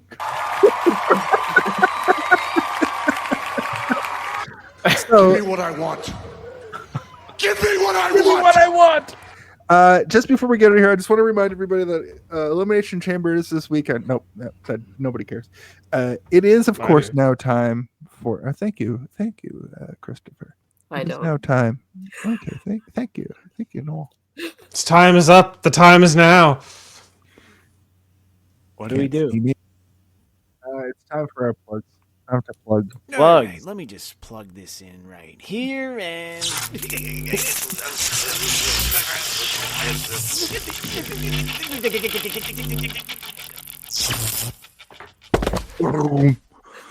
Ladies and gentlemen, He was electrocuting people, just like drinking water casually. He's hit the electrocution button while Rory's very James over here. it's very James Bond. It coded. wasn't water. It was electrocution juice. What do you think of that? Of course. Yeah. But So, not biting. World Mind, Chris, do you have anything you want to plug this week, my brother? So Saturday, we're doing Trivial Debates. It's a Fire Escape episode at 8 p.m. on Saturday at Trivial Debates on YouTube. So check it out, Trivial Debates. And coming back in March, we're doing Hold Up, a movie podcast. We're bringing that back once a month. So that's What that. about me? You told me I was coming on for like a year, and I still you never got Steve on. Listen, I got on that listen. I took a I hiatus. thought we weren't legally after... allowed to even Listen, talk I about didn't know that you. I took a hiatus. All right, I couldn't do it for 6 months. I was mentally wasn't there. That you wanted Steve not to be on it so bad that you actually put the whole what it sounds podcast like. on. That's what it My sounds cat like. died, and I was having the sads. Okay. I'm sorry about your cat dying, and I'm sorry about your sides. So yeah, Hold Up's coming back in March. It should be fun. We're doing Canadian themed episode. We're gonna do Strange Brew, Canadian Bacon, and I Like Movies. Those are the 3 movies we're gonna review when we come back. And then there'll be more, and then Steven will eventually be on Hold Up at some point, probably November. Did you say November? That's a year from now. Yeah, we're booked up. All right. So anyway, you know what? I'm gonna do the thing anyway, just because it's one of the things that I do. I would like to welcome Noel and Chris back to the couch. But Noel, do you have anything that you would like to plug? What happened to that Stick Taps and Punch Slaps podcast yesterday? You think the cat dying thing was sad? So I'm gonna. You didn't have like we gotta do a America Gets Punched by Canada show? Why didn't you do that? So if you want to go listen to old episodes of Stick Taps and Stitches, you can find it on Spotify or whoever you get your pods. We've tried to resurrect it a couple times. It's just been a little bit hard with the scheduling for the 3 of us, and life is mean. So we hope to get that up and running. So for now, that's not a thing. It's a little on hiatus, I suppose, and I hope that we can resurrect it. So what I'm actually going to plug is this podcast. Hey, did you see this one? If you're listening, if you liked what I said, if you don't like what I said, go watch my other ones anyway, because I really love being on this show, and they only let me back if you guys click and like. So go see my last Action Hero one. I think that one is the crowning jewel of everything we've done, or Feminist Masterpiece Theater, if you want some like really interesting, more serious conversation than what you've gotten out of us tonight. But these guys are fantastic, and they let me sit on their couch, and my dog is biting me now, so I think she's trying to plug me going to bed. But Noel, what about your future podcast, 51st State with Noel? 51st State. How did I get roped into this? That's not a bad idea for a podcast, friends. Well, thank you, Noel. Thank you, World. Wait, no, you can't just cut Noel off after he said that. What the heck? What? No, she was done talking. Oh, okay. Oh, no. I mean, if I want to say something to pretend that didn't happen, it's can everyone please go bully Jason on the internet so that he'll do the Gilmore Girls podcast with me. All right. Thank you. Never mind. Okay. Hey, Steve, what do you got cooking? I mean, it's don't bully people on the internet. Except if it's Jason Phillips. Bully me on the internet. Then we can bully him. So long as it's engagement. I'm ready, willing, and able. I'm ready, Willie and Nabel. And Nabel and Willie are dead. I killed them both. And I'm all out of chewing bull. I'm all out of Nabel. Gum. Cain and Abel. One of them died. My thing that I'm doing is the same thing that I've been doing every goddamn week. But I think it's all right. I think I'm doing a good job, guys. I'm writing for them now. I'm doing a good job. What are they called and what are they? It's called Darth Theorist. It's called the Three-Eyed Theorist. It's called the Theorist Group. We're creating like a weird cult almost. When are you doing Star Trek Theorists for Live Long and Podcast? There's a couple Star Trek videos in there, but I mean, like, if you want to come in, like, you can pay money. Yeah, we'll talk to Dave about that. You can pay money. You don't have to pay money, but if you want to come in, like, I would love that, because if you guys came in and then all started, like, getting busy, and I'm sure if you were to sit down with Davin for 5 minutes, you could come up with 30 episodes of Star Trek. I sat down theory. with Davin for like an hour and a half, and I liked Davin's ideas. He came up with a great RFK impression, and he can't stop doing it. He keeps doing it to us. Yeah. He keeps sending us messages being like, and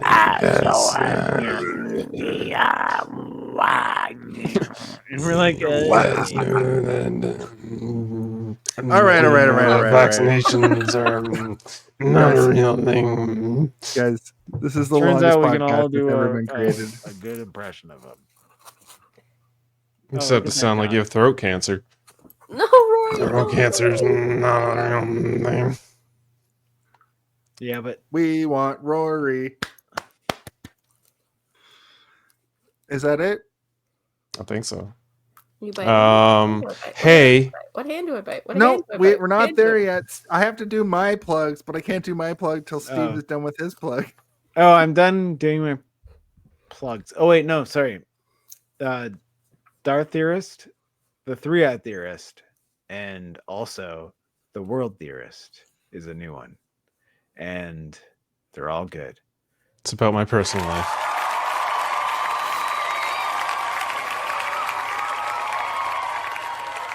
I'll run through it fast. My name is Jason R. Phillips. Each and every month,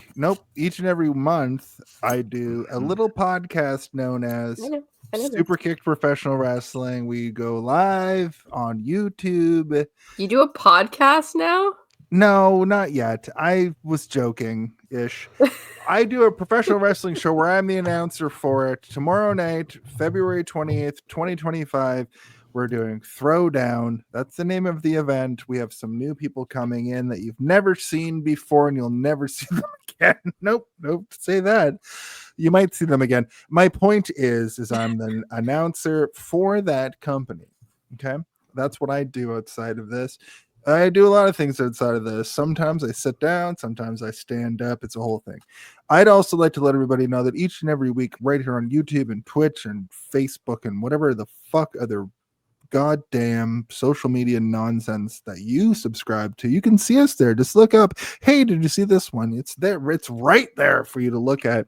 Also, I'd like to let everybody know that we have a TeePublic and a Redbubble. You can find such images as our logo. You can find such images as drawn and illustrated by Stephen M. Waters. That's me. I'm Stephen M. Waters. And if you look close enough at all the clues that I've spun during this episode, you can see a tiny little picture of Jason in there. If you look close enough over there, look in there. Look in there. You can see him. I drew him right down in there. I'm going to be looking at it for months to find it. Yeah, but you can find this on our TeePublic. You can find this on our Redbubble, and also you can find this next month. This is a huge spoiler for all you listen tarts. But we're going to be reopening the book. That's what I was talking about earlier. It's like Jason says something that he really regrets all of a sudden. Yeah, that was bad. Here's a picture of the Kool-Aid Man, but it's I have this Jason. on shirt. I just got it. Hold on. Get them quickly. Get them. This is another picture of the original picture that I showed. And thank you for the 4 viewers that are still here, because you're looking at what we're doing right now. Look at this. You freaks. You freaking freaks. You fucks. Look. It's proof. It's proof. Shirt. Steve, do you have Twinkerbell? Can we see Twink? Look, it's Twinkerbell. God damn, I can't hear. I was just. Do you got Twink? Yeah, I have Twink too. You want me to look? Isn't it good? It's so good. Look how big it is on their shirt. I know it's a large shirt. They sent me the wrong sizes, but let me look for Twink. Well, you can also get who, why, who, how, who occurs on a shirt. That was not correct at all. How? Why? Who? What occurs? And look, at the end of the day, what you're going to always want to have put onto a shirt is the Howie Mandel effect. This is something you can buy from one of our shops, one of our various shops. We do have something new that's coming down the pipe that nobody's ever seen before, unless you've seen the last 4 episodes of the show. And it, of course, is a James Bond themed corporal tunnel. Oh, are you Wasn't it wearing the Honey Dipper or something? No, corporal tunnel. I can't find the. Here's the thing. Wait, I can't find the. But I can find this. Oh, there it is. There it is. And it's gone. What? Gone? The moral of the story, kids, or the Home Alone of it all, is buy their merch, give them their money, give them all your money. They need your money. My face is deep in Sean Connery's ass telling you, give them all your money. Bottom lip is fully. I'm sorry.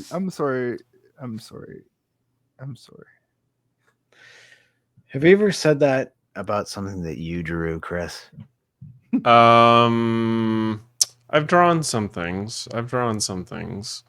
I kind of gave up on drawing when I was a teenager because I drew a version of Stone Cold Steve Austin giving the finger, but he had an eagle's head on the back of an art book. And my dad said, I don't want to see you draw shit like that again. And I just kind of gave up drawing after that moment. You should have continued to draw more middle fingers. Hey, look, at the end of every episode, each week, we have a thing where the guest asks a particular question that you need to have asked. But this week, there's one thing that I need, and it's if Noel and Chris could ask the question at the same time. Look, it's not hard to do it. You want us to ask the question at the same time? I'm going to count down from 3, and on 3, when I say 3, you guys say the thing. 1, 2, 3. Hey, did you want unlimited bacon?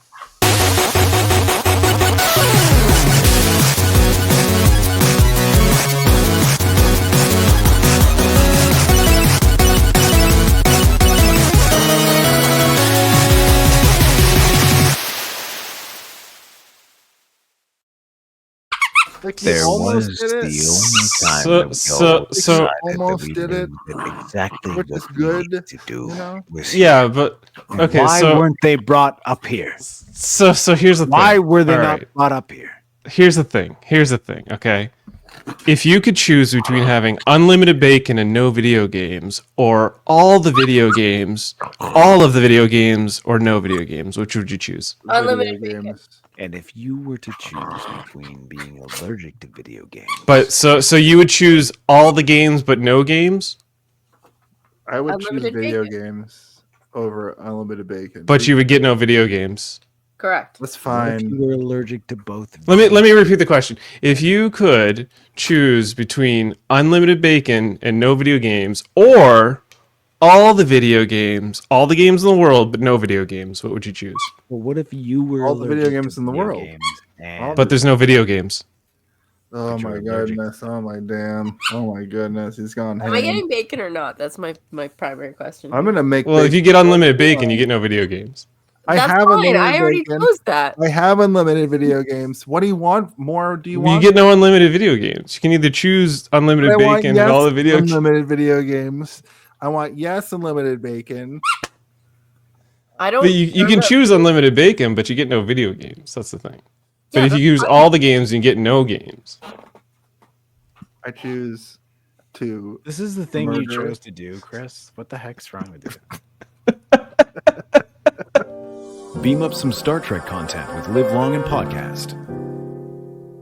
Tune in to X-Rated, the X-Men animated review show. Artistic interviews with graphic histories. A roundtable movie discussion with Hey, did you see this one? And movie reviews with Hold Up, a movie podcast. And while you're at it, spin a few records with Eamon on Track. Watch us duke it out on Trivial Debates. And let's chat about TV with the Super Mario Brothers. It's all here on the United Federation of Podcasts.